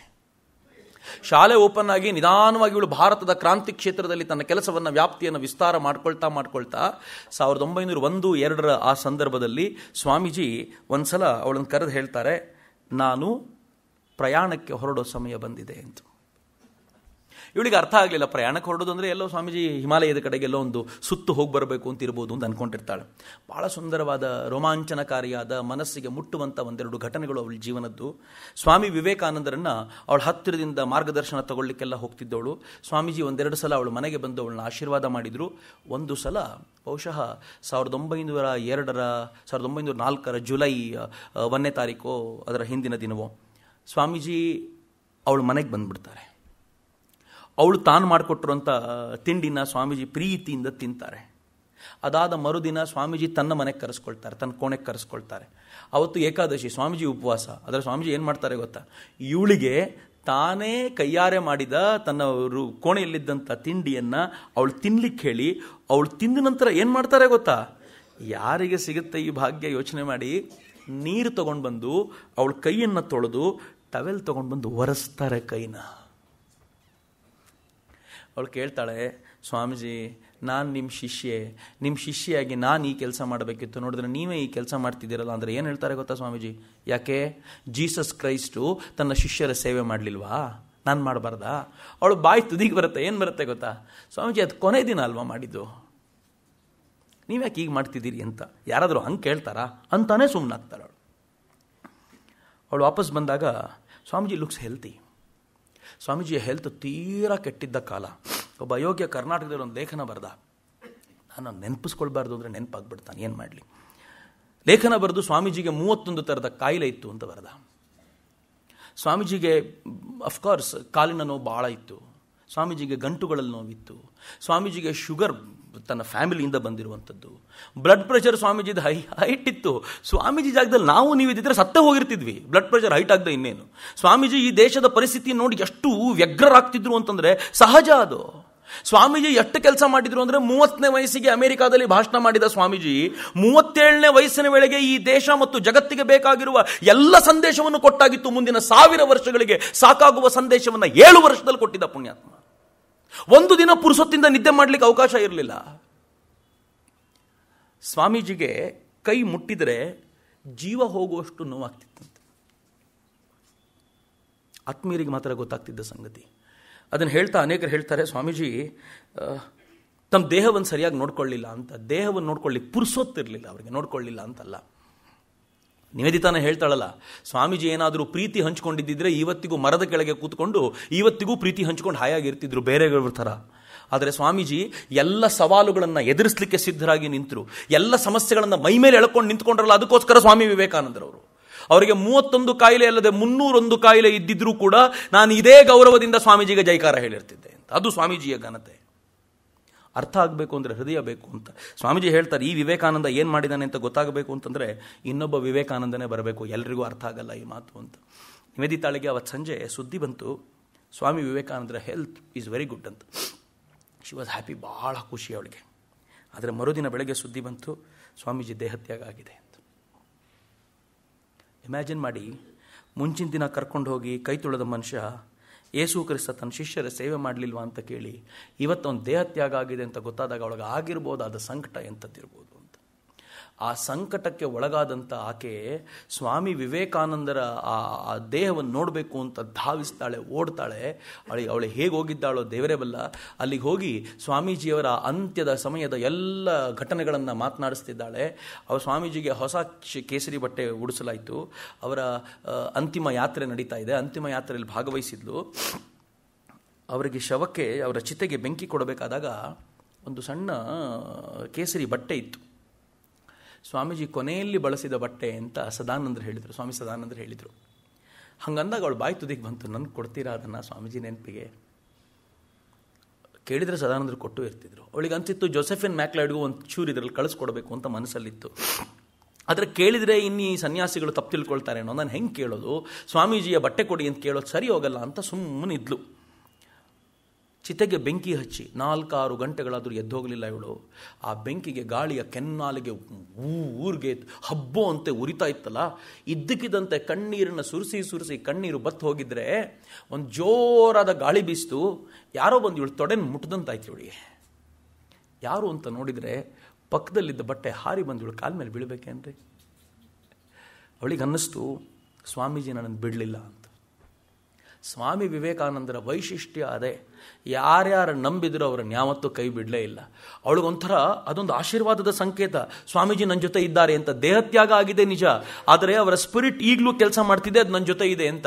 ಹೀಗಾಗಿ ಸ್ವಾಮೀಜಿ ಹೋದ ದುಃಖದಲ್ಲಿ ಬಹಳ ಕಾಲ ಕಳೀಲಿಕ್ಕೂ ಸಮಯ ಇಲ್ಲ ಅವಳಿಗೆ. ಅವಳು ಕೂಡಲೇ ತನ್ನ ಕೆಲಸವನ್ನು ಶುರು ಮಾಡಿ ಆಯಿತು. ತಾನು ಏನೇನು ಕೆಲಸ ಮಾಡಬೇಕು ಅಂತಿದ್ಲೋ, ಶಾಲೆಯನ್ನು ವ್ಯಾಪಕವಾಗಿ ಬೆಳೆಸಬೇಕು, ಆ ಕಡೆ ಬೇರೆ ಬೇರೆ ಚಟುವಟಿಕೆಗಳಿರಬೇಕು. ಸ್ವಾಮೀಜಿ ಇದ್ದಾಗಲೇ ಇವಳ ಕೈಯಲ್ಲಿ ಪ್ಲೇಗ್ ರೋಗಿಗಳಿಗೋಸ್ಕರ ಸೇವೆ ಮಾಡಿಸಿದ್ರು. ಸ್ವಾಮೀಜಿ ಬದುಕಿದ್ದಾಗ ಪ್ಲೇಗ್ ರೋಗ ಬಂದು ಅವಳ ಏರಿಯಾಕ್ಕೆ, ವಿಶೇಷವಾಗಿ ಅವಳಿದ್ದೇನು ಬೋಸ್ಪಾರ ಲೇನೆಲ್ಲ ಇತ್ತೋ ಆ ಭಾಗದಲ್ಲಿ ಪ್ಲೇಗ್ ವ್ಯಾಪಕವಾಗಿ ಹರಡಿತ್ತು. ಸ್ವಾಮೀಜಿ ಹೇಳಿದರು, ನಿನ್ನ ಇಡೀ ಡಿಸ್ಟ್ರಿಕ್ಟ್ ಪ್ಲೇಗ್ ಮುಕ್ತ ಆಗಬೇಕು, ಇದು ನಿನ್ನ ಜವಾಬ್ದಾರಿ, ಮಾಡ್ತೀಯಾ ಅಂತ. ಸ್ವಾಮೀಜಿ ಕೊಟ್ಟ ಚಾಲೆಂಜನ್ನು ಇಲ್ಲ ಅನ್ನೋದಿದೆಯೇನು? ಸ್ವಾಮೀಜಿ ರಾಮಕೃಷ್ಣಾಶ್ರಮದ 4 ಸಂತರನ್ನು ಅವಳಿಗೆ ಕೊಟ್ಟರು, ಅವಳನ್ನು ಸೆಕ್ರೆಟರಿ ಮಾಡಿದರು, ಪ್ಲೇಗ್ ರಿಲೀಫ್ನ ಸೆಕ್ರೆಟರಿ ಮಾಡಿ ಕಳಿಸಿಕೊಟ್ರು. ಅವಳು ಮನೆ ಮನೆಗೂ ಹೋಗ್ತಾಳೆ, ಪ್ಲೇಗಿನ ಕುರಿತಂತೆ ಅವಳು ಬರೆದಿರುವಂಥ ಅವಳ ಕಥನಗಳನ್ನು ಓದಬೇಕು, ಅದ್ಭುತವಾಗಿರುವಂಥ ಕಥನ. ಒಂದು ಮನೆಗೆ ಹೋಗ್ತಾಳೆ, ಆ ಮನೆಯಲ್ಲಿ ಒಬ್ಬ ತಾಯಿ ಮೂಳೆ ಚಕ್ಕಳವಾಗಿರುವಂಥ ತನ್ನ ಮಗುವನ್ನು ನೋಡ್ತಾಳೆ. ಆ ಮಗುವಿಗೆ ಪ್ಲೇಗ್ ಬಂದಿದೆ. ಅವಳು ಗುರುತಿಸಿದ್ದು 2 ಸಂಗತಿ ಭಾರತದಲ್ಲಿ ಪ್ಲೇಗ್ ಬಂದಿರುವಂಥ ಜಾಗದಲ್ಲಿ. ಒಂದು, ಕ್ಲೆನ್ಲಿನೆಸ್ ಇಲ್ಲ. ಎರಡನೇದು, ಇದರ ಕುರಿತಂತೆ ಜ್ಞಾನ ಇಲ್ಲ. ಆ ತಾಯಿ ಮಗುವನ್ನು ಕೂರಿಸಿಕೊಂಡಿದ್ದಾಳೆ. ಮಗುವಿನ ಉಸಿರು ತನ್ನ ಉಸಿರು ಜೊತೆಯಾಗ್ತಿದೆ, ಹಾಗಾಗಬಾರ್ದು ಅಂತ ಗೊತ್ತಿಲ್ಲ ಅವಳಿಗೆ. ಆ ಮಗುವಿನ ಬೆಂಕಿ, ಪ್ಲೇಗ್ ರೋಗ ಬಂದಾಗ ಹರಡುವಂಥ ಆ ಬಿಸಿ ಹೇಗೆ ಅಂತಂದರೆ, ಆ ಬಿಸಿ ಬಂದ ತಕ್ಷಣ ಕೂದಲು ಶೇವ್ ಮಾಡಿಸ್ತಾರೆ, ಮಾಡಿಸಿ ಐಸನ್ನು ಹಚ್ತಾರೆ, ಆ ಬಿಸಿನ ತಂಪನ್ನು ಸಹಿಸ್ಕೊಳ್ಳಿಕ್ಕಾಗಲಿ ಅಂತ. ಫ್ಯಾನ್ ಹಾಕಿರಬೇಕು, ಬಾಗಿಲು ತೆಗೆದಿಡಬೇಕು, ಏನೇನೋ ಮಾಡ್ತಾ ಇರಬೇಕು. ಈ ಹೆಣ್ಮಗಳು ಆ ಮಗುವಿನ ಪಕ್ಕದಲ್ಲಿ ಹೋಗಿ ಕೂತ್ಕೋತಾಳೆ. ಆ ಮಗುವಿನ ಸ್ಥಿತಿ ಬಹಳ ಕೆಟ್ಟದ್ದು. ಡಾಕ್ಟರ್ ಬರ್ತಾರೆ. ಡಾಕ್ಟರ್ ಬಂದು ಅಕ್ಕನಿಗೆ ಹೇಳ್ತಾರೆ, ಅಕ್ಕ, ಈ ಮಗುವಿನ ಸ್ಥಿತಿ ಬಹಳ ಗಂಭೀರ ಆಗಿದೆ, ಈ ಮಗುಗಿನ ಬಹಳ ಕಾಲ ಇಲ್ಲ ಅಕ್ಕ, ಬಹಳ ಡೇಂಜರ್, ನೀನು ಇಲ್ಲಿರಬಾರ್ದು, ಇಲ್ಲಿಂದ ಮೊದಲು ಹೊರಟು ಬಿಡು ಅಕ್ಕ ನೀನು ಅಂತ, ಯಾಕಂದರೆ ನಿನಗೆ ಸ್ಪ್ರೆಡ್ ಆಗೋ ಚಾನ್ಸ್ ಇದೆ ಅಂತ. ಅಕ್ಕ ಆಯಿತು ಡಾಕ್ಟರ್ ಅಂತ ಹೇಳಿ ತನ್ನ ಕೆಲಸ ತಾನು ಮಾಡ್ತಾ ಇರ್ತಾಳೆ. ಡಾಕ್ಟರ್ ಒಂದು ರೌಂಡ್ ಮುಗಿಸ್ಕೊಂಡು ವಾಪಸ್ ಬರುವಾಗ ಅಕ್ಕ ಅದೇ ಮನೇಲಿರ್ತಾಳೆ. ಮನೇಲಿರೋದಷ್ಟೇ ಅಲ್ಲ, ಏನು ಮಾಡ್ತಾಳೆ ಗೊತ್ತಾ? ಸುಣ್ಣ ತಂದು ಏಣಿ ಹಾಕ್ಕೊಂಡು ಆ ಮನೆಗೆ ಸುಣ್ಣ ಬಳಿತಿರ್ತಾಳೆ. ಯಾಕೆ ಅಂತ ಕೇಳಿದರೆ, ಆ ಮಗು ಹೈಜೀನಿಕ್ ಕಂಡೀಷನಲ್ಲಿದ್ದರೆ ಉಳಿಬೋದೇನೋ ಅಂತ ಭಾವ ಅವಳಿಗೆ. ಡಾಕ್ಟರ್ ನೋಡ್ತಾರೆ, ಅಕ್ಕ ಆ ಮಗುವನ್ನು ಕೊನೆ ಕ್ಷಣದಲ್ಲಿ ತನ್ನ ತೊಡೆ ಮೇಲೆ ತಗೊಳ್ತಾಳೆ. ಆ ಮಗುವಿನ ಕುರಿತಂತೆ ಅಕ್ಕ ಬರೆದಿರೋದು ನೋಡಬೇಕು. ಆ ಮಕ್ಕಳು ಈ ಬಿಸಿಯನ್ನು ತಾಳಲಾಗದೆ ವೈಲ್ಡ್ ಆಗ್ತವಂತೆ, ತಾಯಿ ಜೊತೆ ಕಿತ್ತಾಡ್ತವಂತೆ ಆ ಮಕ್ಕಳು. ಆದರೆ ಅಕ್ಕನನ್ನು ನೋಡಿಬಿಟ್ರೆ ಆ ಮಗು ಶಾಂತ ಆಗ್ತಿತ್ತಂತೆ. ಅಕ್ಕನ್ನ ಅಮ್ಮ ಅಮ್ಮ ಅಂತ ಕರಿತಿದ್ಲಂತೆ. ಅಕ್ಕ ಬರ್ಕೋತಾಳದನ್ನು, ಅವಳು ಕೈಗೆ ತಗೊಂಡಾಗ ಅಮ್ಮ ಅಮ್ಮ ಅಂತ ಅಕ್ಕನ ಕರೆದು ಪ್ರಾಣ ಬಿಟ್ಬಿಡ್ತಂತ ಮಗು. ಅಕ್ಕ ಹೇಳ್ತಾಳೆ, ನನ್ನ ಜೀವನದಲ್ಲಿ ಮರೀಲಿಕ್ಕಾಗಲ್ಲ ಅಂತ. ಎಂಥ ಕೆಲಸ ಮಾಡಿದ್ಲು ಅಕ್ಕ ಆಮೇಲೆ ಅಂದರೆ, ಒಂದು ಪುಟ್ಟ ಜಾಗದಲ್ಲಿ ಎಲ್ಲರ ಮನೆಗೆ ಹೋಗಿ ಬೇಕಾಗಿರುವಂಥ ವ್ಯವಸ್ಥೆಗೆ ಏನೇನು ಬೇಕೋ ಅಷ್ಟನ್ನು ತಯಾರಿ ಮಾಡಿಕೊಂಡು, ಯಾರ್ಯಾರಿಗೆ ಪ್ಲೇಗ್ ಬಂದಿದೆಯೋ ಅವ್ರನ್ನ ಕರ್ಕೊಂಡು ತಾನಲ್ಲಿ ಅಡ್ಮಿಟ್ ಮಾಡಿಸ್ಕೊಂಡು ಅವಳಿಗೆ ತಾನು ಏನು ನರ್ಸಿನ ಥರ ಟ್ರೀಟ್ಮೆಂಟ್ ಮಾಡ್ತಿದ್ಲು. ಜೊತೆಗಿದ್ದ 4 ಜನ ಸನ್ಯಾಸಿಗಳ ಕೆಲಸ ಏನು ಗೊತ್ತೇನು, ಎಲ್ಲೆಲ್ಲಿ ಕೊಳಕಿತ್ತೋ ಕ್ಲೀನ್ ಮಾಡ್ಲಿಕ್ಕೆ ಹೋಗಬೇಕು. ಕ್ಲೀನ್ ಮಾಡ್ಲಿಕ್ಕೆ ಈ ದೇಶ ಜನ ಸುಲಭಕ್ಕೆ ಬರಲಿಲ್ಲ. ಅಕ್ಕ ನೋಡ್ತಾಳೆ, ಬೋಸ್ಪಾರಲ್ಲಿ ಏನು ತುಂಬ ಕೊಳಕಾಗಿದೆ, ಏನು ಮಾಡಬೇಕು? ಎಲ್ಲ ಹುಡುಗರನ್ನ ಕರೆದ್ಲು, ಬನ್ನಿ ಕ್ಲೀನ್ ಮಾಡೋಣ ಅದನ್ನ ಅಂತಂದ್ರೆ, ಆ ಹುಡುಗರು ಹೇಳಿದ್ರು, ಇದು ನೀಚ ಜಾತಿಯವರ ಕೆಲಸ, ನಮ್ಮ ಕೆಲಸ ಅಲ್ಲ, ನಾವ್ಯಾಕೆ ಮಾಡಬೇಕು? ಅಕ್ಕ ಹೇಳಿದ್ರು, ಸರಿಯಪ್ಪ, ನನಗಿಂತ ನೀಚರು ಯಾರಿದ್ದಾರೆ, ನಾನೇ ಈ ಕೆಲಸ ಮಾಡ್ತೀನಿ ಅಂತ ಪೊರಕೆ ತಗೊಂಡು ಅಕ್ಕ ಕ್ಲೀನ್ ಮಾಡ್ಲಿಕ್ಕೆ ನಿಂತರೆ, ಸ್ವಚ್ಛ ಭಾರತ ಈಗಲೇ ಇಲ್ಲ, ಅಕ್ಕ ಶುರು ಮಾಡಾಗೋಗಿತ್ತು ಅಂತ. ಅಕ್ಕ ಶುರು ಮಾಡಿದ್ದು 1-2 ಅಂದ್ಕೊಂಡಿದ್ದೀರೇನು? ಸ್ಕಿಲ್ ಇಂಡಿಯಾ ಡೆವಲಪ್ಮೆಂಟ್ ಈಗಲ್ಲ ಶುರುವಾಗಿರೋದು. 1905 ಅಕ್ಕ ವಿದೇಶಕ್ಕೆ ಕಳಿಸಿ ಸ್ಕಿಲ್ ಡೆವಲಪ್ ಮಾಡ್ಲಿಕ್ಕೆ ಪ್ರಯತ್ನ ಪಡ್ತಾಳಲ್ಲ, ಆಗಲೇ ಸ್ಕಿಲ್ ಇಂಡಿಯಾ ಶುರುವಾಗೋಗಿದೆ. ಸ್ವಚ್ಛ ಭಾರತ ಆಗಲೇ ಶುರುವಾಗೋಗಿದೆ. ಈ ದೇಶದಲ್ಲಿ ಅಕ್ಕ ಮೊದಲನೇ ಬಾರಿಗೆ, ಇವತ್ತು ಬೇಟಿ ಬಚಾವ್ ಬೇಟಿ ಪಡಾವ್ ಅಂತ ಹೇಳ್ತೀವಲ್ಲ, ಅಕ್ಕ ಯಾವತ್ತೂ ಮಾಡಿಬಿಟ್ಲಲ್ಲ ಬೇಟಿ ಪಡಾವ್ ಅಂತ. ಈ ದೇಶದಲ್ಲಿ ಶೌಚ ಮುಕ್ತ, ಬಯಲು ಶೌಚ ಮುಕ್ತ ಕಲ್ಪನೆ ಇತ್ತಲ್ಲ, ಅಕ್ಕ ಬೋಸ್ಪಾರಾಳಿನಲ್ಲಿ ಮತ್ತು ಸುತ್ತಮುತ್ತ ಜನಕ್ಕೆ ಆದ ಕಲ್ಪನೆಯನ್ನು ಕಟ್ಟಿಕೊಟ್ಟು ಈಗ ಆಗಬೇಕು ಅಂತ ಹೇಳಿದ್ದಲ್ಲ. ಯಾವುದನ್ನು ಬಿಟ್ಟರು ಹೇಳಿ ಅಕ್ಕ? ಇವತ್ತು ನಾವು ಏನೇನು ಮಾಡ್ತಿದ್ದೀವೋ ಎಲ್ಲ ಅಕ್ಕ ಬಿಟ್ಟು ಹೋದ ಭಿಕ್ಷೆ ಅಷ್ಟೇ, ಅದಕ್ಕಿಂತ ಹೆಚ್ಚೇನು ಮಾಡ್ಲಿಕ್ಕೆ ಆಗ್ತಿಲ್ಲ ನಮ್ಮ ಹತ್ರ. ಅವ್ರನ್ನ ಕರ್ಕೊಂಡು ಹೋಗಿ ಅಕ್ಕ ಇಡೀ ಆ ಏರಿಯಾನೆಲ್ಲ ಕ್ಲೀನ್ ಮಾಡಿಸ್ಲಿಕ್ಕೆ ಅಕ್ಕ ಮೊದಲು ತಾನು ಮಾಡುವಾಗ, ಉಳಿದ ಹುಡುಗರಿಗೆಲ್ಲ ಅಕ್ಕ ಮಾಡುವಾಗ ನಾವು ಸುಮ್ಮನಿರೋದು ಹೆಂಗೆ ಅಂತ ಬರ್ತಿದ್ರಂತ. ಅಕ್ಕನ ಹತ್ರ ಪೊರಕೆ ಕಿತ್ಕೊಳ್ಳಿಕ್ಕೆ ಬಂದರೆ, ನನ್ನ ಕೆಲಸ ನಾನು ಮಾಡ್ತೀನಿ, ನೀನು ಇನ್ನೊಂದು ಪೊರಕೆ ತಗೊಂಡು ಕ್ಲೀನ್ ಮಾಡು ಬಾ ಅಂತ ಹೇಳ್ತಿದ್ಲು ಅಕ್ಕ. ಅಕ್ಕನ ಜೊತೆಗೆ 4 ಜನ ಸಾಧುಗಳು ಸೇರಿ ಎಲ್ಲೆಲ್ಲಿ ಟಾಯ್ಲೆಟ್ ಕಾಣ್ತೋ ಆ ಟಾಯ್ಲೆಟ್ ಅನ್ನು ಕ್ಲೀನ್ ಮಾಡ್ತಿದ್ರು. ಒಟ್ಟಾರೆ ಇಡೀ ಜಾಗವನ್ನು ಸ್ವಚ್ಛವಾಗಿಟ್ಟು 3-4 ತಿಂಗಳ ವೇಳೆಗೆ ಎಲ್ಲೆಲ್ಲಿ ಪ್ಲೇಗ್ ಇತ್ತೋ ಅದರಿಂದ ಸಾಧಾರಣ ಮಟ್ಟಿಗೆ ಪ್ಲೇಗ್ ನಿವಾರಣೆಯಾಗೋ ಮಟ್ಟಿಗೆ ತಂದ್ಬಿಟ್ರು. ಅಕ್ಕನ ನೋಡ್ಲಿಕ್ಕೆ ಒಬ್ಬ ಬ್ರಿಟಿಷ್ ಡಾಕ್ಟರ್ ಬರ್ತಾನೆ. ಅಕ್ಕ ಇಷ್ಟೆಲ್ಲ ಕೆಲಸ ಮಾಡ್ತಿದ್ದಾಳೆ ಅಂದರೆ ಹೇಗಿರ್ಬೋದು ಅಂತ ಒಳಗೆ ಬಂದು ನೋಡಿದರೆ ಬರೀ ಪೇಷಂಟ್ಸು. ಒಂದು ಕಡೆ ಅಕ್ಕ ಇಲ್ಲೆಲ್ಲ ಸೇವಕಿಯರು ತುಂಬ ಇರ್ತಾರೆ ಅಂತ ನೋಡಿದರೆ, ಅಕ್ಕ ಒಂದು ಟೇಬಲ್ ಮೇಲೆ ಪೇಪರ್ಗಳನ್ನು ಹರಡಿಸ್ಕೊಂಡು ತಾನು ಬರಿತಾ ಕೂತಿರ್ತಾಳೆ. ಬರವಣಿಗೆನೂ ಆಗಬೇಕಲ್ಲ ಅವಳದ್ದು. ಈ ಡಾಕ್ಟರ್ ಬಂದು ಕೇಳ್ತಾರೆ, ಎಷ್ಟು ಜನ ಇದ್ದಾರೆ ನರ್ಸ್ ಇಲ್ಲಿ? ಅಕ್ಕ ಹೇಳ್ತಾಳೆ, ನಾನೊಬ್ಳೆ. ಇನ್ನುಳಿದ 4 ಜನ ಸಾಧುಗಳು ಹೊರಗಡೆ ಕ್ಲೀನ್ ಮಾಡಲಿಕ್ಕೆ ಹೋಗಿದ್ದಾರೆ, ಅವರು ಸ್ವಚ್ಛತೆಯಲ್ಲಿ ನಿರತರಾಗಿದ್ದಾರೆ, ಇವ್ರನ್ನೆಲ್ಲ ನಾನು ನೋಡ್ಕೊಳ್ತಿದ್ದೀನಿ ಅಂದಾಗ ಅವನು ಎದ್ದು ನಿಂತು ಕೈ ಮುಗಿತಾನೆ. ವಾ, ಎಂಥ ಕೆಲಸ ಮಾಡ್ತಿದ್ಯಾ ಮಹಾತಾಯಿ, ನಾವು ಇಡೀ ಸಿಸ್ಟಮನ್ನು ಇಟ್ಕೊಂಡು ಏನು ಮಾಡ್ಲಿಕ್ಕೆ ಆಗ್ತಿಲ್ವೋ, ನೀನು ಒಬ್ಬಳೇ ಇದನ್ನು ಮಾಡ್ತಿದ್ಯಲ್ಲ, ಅದ್ಭುತ ಅಂತ ಅಕ್ಕನಿಗೆ ಗೌರವ ಕೊಟ್ಟು ಹೋಗ್ತಾನೆ. ಅಕ್ಕನ ಕೆಲಸದ ಶೈಲಿ ಅದು. ಈಗ ಅಕ್ಕನಿಗೆ ಈ ದೇಶವನ್ನು ಕಟ್ಟುವ ಕೆಲಸದೊಂದಿಗೆ ಈ ದೇಶಕ್ಕೆ ಕ್ಷಾಮ ಬಂತು, ಈ ದೇಶಕ್ಕೆ ಫ್ಲಡ್ಸ್ ಬಂತು. ಏಕಕಾಲಕ್ಕೆ ಅಕ್ಕ ಎಲ್ಲರ ನಡುವೆ ಕೆಲಸ ಮಾಡಬೇಕು. ಏನು ಕೆಲಸ ಮಾಡಬೇಕು? ಎಲ್ಲೆಲ್ಲಿ ಜನರಿಗೆ ಊಟ ಇಲ್ವೋ ಅವ್ರ ನಡುವೆ ಹೋಗಬೇಕು, ಅವ್ರಿಗೆ ಊಟ ಕೊಡಬೇಕು. ದೊಡ್ಡ ಸವಾಲನ್ನು ಸ್ವೀಕಾರ ಮಾಡಿದ್ದಾಳೆ ಅಕ್ಕ. ಸಿಟಿಯಲ್ಲಿ ಬೇಕಾಗಿರೋದನ್ನೆಲ್ಲ ಸಂಗ್ರಹ ಮಾಡ್ತಾಳೆ, ಅದನ್ನು ಹಳ್ಳಿಗಳಲ್ಲಿ ಯಾರ್ಯಾರಿಗೆ ಇದು ಸಿಗ್ತಾ ಇಲ್ವೋ ಅವ್ರ ನಡುವೆ ಹೋಗಿ ಕೆಲಸ ಮಾಡ್ತಾಳೆ. ಅಕ್ಕ ಇದನ್ನೆಲ್ಲ ಬರೆದು ಜಗತ್ತಿನ ಮುಂದೆ ಎಕ್ಸ್ಪ್ಲೇನ್ ಮಾಡ್ತಾಳೆ. ಹೇಗಿತ್ತು ಗೊತ್ತೇನು, ಇಡೀ ಜಗತ್ತು ಬಾಯಿ ಕಳ್ಕೊಂಡು ಕೇಳುತ್ತೆ ಅಕ್ಕನ ಈ ಮಾತುಗಳನ್ನು. ಅಕ್ಕ ಕೆಲವೊಂದು ಘಟನೆ ಎಕ್ಸ್ಪ್ಲೈನ್ ಮಾಡ್ತಾಳೆ. ಅವಳು ಫ್ಯಾಮೈನ್ ಬಂದಿರುವಂತ ಮತ್ತು ಫ್ಲಡ್ಸ್ ಆಗಿರುವಂತ ಜಾಗದ ಕಥೆಗಳನ್ನು ಹೇಳ್ತಾಳೆ. ಭಾರತ ಅಂದ್ರೆ ಏನು ಅಂತ ಅಕ್ಕ ತೋರಿಸಿಕೊಡುವಂತ ರೀತಿ. ಒಂದ್ ಕಡೆ ಅಕ್ಕ ಹೋಗ್ತಾಳಂತೆ. ಅಕ್ಕ ಹೋದಾಗ ಆ ಮನೆ ಪೂರ್ತಿ ನೀರಿನಲ್ಲಿ 3/4 ಮುಳುಗಿ ಹೋಗಿದೆ. ಮನೆಯಲ್ಲಿ ಒಬ್ಬ ತಾಯಿ, 3 ಜನ ಮಕ್ಕಳು. ಆ ತಾಯಿ ಸಣ್ಣ ಆಗಿ ಮೂಳೆ ಚಕ್ಕಳಾಗಿ ಸಾಯೋ ಸ್ಥಿತಿಯಲ್ಲಿದ್ದಾಳೆ. ಹಾಗಂತ ಆ ತಾಯಿ ಮನೆಗೆ ಯಾರೂ ರಿಲೀಫ್ ಕೊಡಲಿಲ್ಲ ಅಂತ ತಿಳ್ಕೊಳ್ಳೋಂಗಿಲ್ಲ, ಕೊಟ್ಟಿದ್ದಾರೆ. ಆದರೆ ಆ ತಾಯಿ ಮಾತ್ರ ಹಾಗೆ ಇದ್ದಾಳೆ. ಅವಳ 3 ಜನ ಕಣ್ಣೆದುರಿಗೆ ಕಾಣುವಂಥ ಮಕ್ಕಳು ದಷ್ಟಪುಷ್ಟರಾಗಿದ್ದಾರೆ. ಇವಳಿಗಿಂತ 6 ಪಟ್ಟು ಚೆನ್ನಾಗಿದ್ದಾರೆ. ಅಕ್ಕ ಹೇಳುವಂಥ ಮಾತು 6 ಪಟ್ಟು ಚೆನ್ನಾಗಿದ್ದಾರೆ. ಇವಳು ಅಷ್ಟು ವೀಕ್ ಆಗೋಗಿದ್ದಾಳೆ. ಯಾಕೆ ಅಂತ ನೋಡೋದ್ರ ವೇಳೆಗೆ ಒಳಗಿಂದ ಯಾರೋ ಒಬ್ಬ ಕಾಣ್ತಾನೆ, ಮುಚ್ಚಿಟ್ಕೊಳ್ತಾ ಇದ್ದ ಒಬ್ಬ ಹುಡುಗ. ಅವನು ಇವಳು ಹಿರಿ ಮಗ, 11-12 ವರ್ಷ. ಅವನು ಮೂಳೆ ಚಕ್ಕಳಾಗಿ ಅವನಿಗೆ ಏಳ್ಲಿಕ್ಕೆ ಆಗ್ತಿಲ್ಲ, ಒದ್ದಾಡ್ತಾ ಇದ್ದಾನೆ. ಅವನನ್ನು ಹೊತ್ಕೊಂಡು ಬಂದು ಹೊರಗಡೆ ಮಲಗಿಸಿದ್ರು. ಅಕ್ಕನಿಗೆ ಗಾಬರಿಯಾಗಿ, ಏನಾಗಿದೆ, ಈ ಮಕ್ಕಳೆಲ್ಲ ಇಷ್ಟು ಚೆನ್ನಾಗಿದ್ದಾರೆ, ನೀವು ಯಾಕೆ ಹೀಗಿದ್ದೀರಿ ಅಂತ ಕೇಳಿದರೆ, ಆಗ ಅಕ್ಕನಿಗೆ ಗೊತ್ತಾಯ್ತಂತೆ, ಯಾರ್ಯಾರು ತಂದು ರಿಲೀಫ್ ಕೊಡ್ತಾರೋ ಆ ತಾಯಿ ನನಗೆ ಯಾಕೆ, ನನ್ನ ಮಕ್ಕಳು ತಿನ್ನಲಿ ಅಂತ ಹೇಳಿ ತನ್ನ ಪಾಲಿನದನ್ನು ಮಕ್ಕಳಿಗೆ ತಿನ್ನಿಸೋಳಂತೆ. ಆ ದೊಡ್ಡ ಮಗ ಇದ್ನಲ್ಲ, ನನಗೂ ಬೇಡ, ನನ್ನ ತಂಗಿಯರು ನನ್ನ ತಮ್ಮಂದಿರು ತಿನ್ನಲಿ ಅಂತ ತನ್ನ ಪಾಲಿಂದನೂ ಕೊಟ್ಬಿಡ್ತಿದ್ನಂತ. ಅಕ್ಕ ಹೇಳ್ತಾಳೆ, ಇದು ಭಾರತದಲ್ಲಿ ಮಾತ್ರ ನೋಡ್ಲಿಕ್ಕೆ ಸಿಗುವಂಥ ದೃಶ್ಯ. ಜಗತ್ತಿನ ಇನ್ಯಾವ ಮೂಲೆಯಲ್ಲೂ ಇದನ್ನು ನೋಡ್ಲಿಕ್ಕೆ ಸಾಧ್ಯ ಆಗಲ್ಲ ಅನ್ನೋ ಅಕ್ಕ ತಾನೇನು ಮಾಡ್ತಾಳೆ ಗೊತ್ತಾ? ತಾನು ತರಿಸಿರೋ ಬಿಸ್ಕೆಟನ್ನು, ತಾನು ತರಿಸಿರೋ ಹಣ್ಣನ್ನು, ಡ್ರೈ ಫ್ರೂಟ್ಸನ್ನು ತೊಗೊಂಡು ಕೂತ್ಕೊಂಡು ಆ ತಾಯಿ ಮುಂದೆ ಇಟ್ಟು, ನೀನು ತಿನ್ನೋವರೆಗೂ ನನ್ನ ಜಾಗ ಖಾಲಿ ಮಾಡಲ್ಲ, ಇಲ್ಲಿಂದ ನೀನು ತಿನ್ನಲೇಬೇಕು ಈಗ ಅಂತ ತಾನೇ ಮುಂದೆ ಕೂರಿಸ್ಕೊಂಡು ಅವಳಿಗೆ ತಿನ್ನಿಸ್ಬೇಕಾದ್ರೆ ಏನು ಮಾಡ್ತಾಳೆ ಗೊತ್ತಾ? ಉಳಿದ ಮಕ್ಕಳಿಗೆ ಕೈ ತುಂಬ ಡ್ರೈ ಫ್ರೂಟ್ಸ್ ಕೊಟ್ಟು, ನೋಡು ಅವರಿಗೆಲ್ಲ ಕೊಟ್ಟಿದ್ದೀನಿ ನೀ ತಿನ್ನು ಅಂತ ಅವಳಿಗೆ ತಿನ್ನಿಸಿ ಬರ್ತಾಳಲ್ಲ, ಅಕ್ಕ ಎಷ್ಟು ಹತ್ತಿರಕ್ಕೆ ಬಂದಿದ್ದಿರ್ಬೋದು ಲೆಕ್ಕ ಹಾಕ್ಕೊಳ್ಳಿ.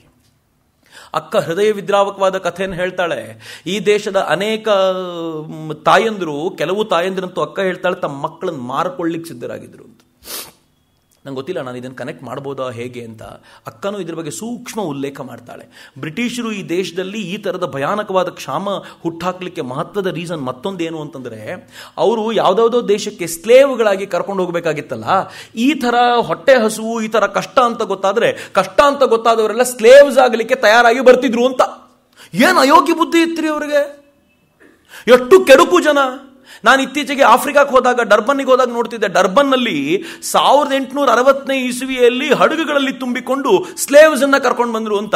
ನನಗೆ ಈಗ ಅರ್ಥ ಆಗ್ತಿದೆ ಯಾಕೆ ಆ ಸ್ಲೇವ್ಸ್ಗಳಾಗಿ ಅಲ್ಲಿಗೆ ಹೋಗ್ಲಿಕ್ಕೆ ಸಿದ್ಧವಾಗಿದ್ರು ಅಂದ್ರೆ, ಇಲ್ಲಿ ಊಟ ಇಲ್ಲದೆ ಸಾಯೋಕ್ಕಿಂತ ಇವ್ರು ಊಟ ಕೊಟ್ಟು ಏನ್ ಕೆಲಸ ಆದ್ರೂ ಮಾಡಿಸ್ಲಿ ಅಂತ ಅಲ್ಲಿ ಹೋಗಿ ಕಾಲಿಗೆ ಚೈನ್ ಕಟ್ಟಿ ಕೆಲಸ ಮಾಡಿಸ್ಕೊಳ್ತಿದ್ರು ಅವ್ರ ಹತ್ರ. ಅತ್ಯಂತ ಕೆಡುಕು ಜನಾಂಗಪ್ಪ ಅದು, ಭಯಂಕರ ಕೆಡುಕು ಜನಾಂಗ. ಅಕ್ಕನಿಗೆ ಇವೆಲ್ಲ ಅರ್ಥ ಆಗಿ ಇವೆಲ್ಲವನ್ನು ಬರೀತಾ ಒಂದು ಘಟನೆ ಅಂತೂ ಅಕ್ಕ ಹೇಳ್ತಾಳೆ. ಈ ದೇಶದ ಜನ ಹೇಗೆ ಅಂತಂದ್ರೆ, ನೀವು ಸಣ್ಣದನ್ನು ಕೊಟ್ಟರು ಬಹಳ ಖುಷಿಯಿಂದ ಆನಂದದಿಂದ ಗೌರವಿಸ್ತಾರೆ ಅಂತ. ಈ ಮನೆಯಿಂದ, ಯಾವ ಮನೆಯಲ್ಲಿ ತನ್ನ ಮಕ್ಕಳು ಬದುಕಲಿ ಅಂತ ತಾನು ಸಣ್ಣ ಆಗಿದ್ಲೋ, ಆ ಮನೆಯಿಂದ ಹೋಗಬೇಕಾದ್ರೆ ಇವರು ಬೋಟ್ ದಾಟಿ ಹೋಗ್ಬೇಕಂತ, ಅಷ್ಟು ನೀರು ದಾಟಬೇಕಾದ್ರೆ ಇನ್ನೊಂದು ಕಡೆಯಿಂದ ಒಂದು ಬೋಟಿಗಾಗುವಷ್ಟು ಜನ ಅಲ್ಲಿ ಕಾಯ್ಕೊಂಡು ಕೂತಿದ್ರಂತೆ. ಇವಳು ಬರ್ತಾಳೆ, ಏನಾದರೂ ತಗೊಂಡ್ಬರ್ತಾಳೆ ಅಂತ. ಅಕ್ಕನ ಹತ್ರ ಇದ್ದಿದ್ದೆಲ್ಲ ಖಾಲಿಯಾಗಿ ಹೋಗಿದೆ. ಜನ ಆಸೆಯ ಕಂಗಳಿಂದ ಕಾಯ್ಕೊಂಡು ಕೂತಿದ್ದಾರೆ, ಅಕ್ಕ ಏನಾದರೂ ಕೊಡ್ತಾಳೆ ಅಂತ. ಅಕ್ಕ ತನ್ನ ವಾಲಂಟಿಯರ್ ಟೀಮನ್ನು ನೋಡಿದ್ಲಂತೆ. ನನಗೆ ಮತ್ತು ನಿಮಗೆ ಅಂತ ಸ್ವಲ್ಪ ಉಳಿದಿದೆ ತಾನೆ, ಅದನ್ನು ಕೊಡೋಣ ಅಂತ. ಉಳಿದವರೆಲ್ಲ ಹೇಳಿದ್ರು, ಅಕ್ಕ ನೀ ಹೇಗೆ ಹೇಳ್ತೀಯೋ ಹಾಗೆ ಅಂತ. ಆದರೆ ಅಷ್ಟು ಜನಕ್ಕೆ ಸಾಕಾಗುವಷ್ಟು ಇಲ್ಲ, ಒಂದು ಬೋಟಿಗೆ ಆಗೋಷ್ಟು ಜನ ಇದ್ದಾರೆ, ನಾವೊಂದು 8-10 ಜನ, ಏನು ಮಾಡೋದು? ಅಕ್ಕ ಎಲ್ಲರನ್ನು ಸಾಲಾಗಿ ನಿಲ್ಲಿಸಿದ್ಲು.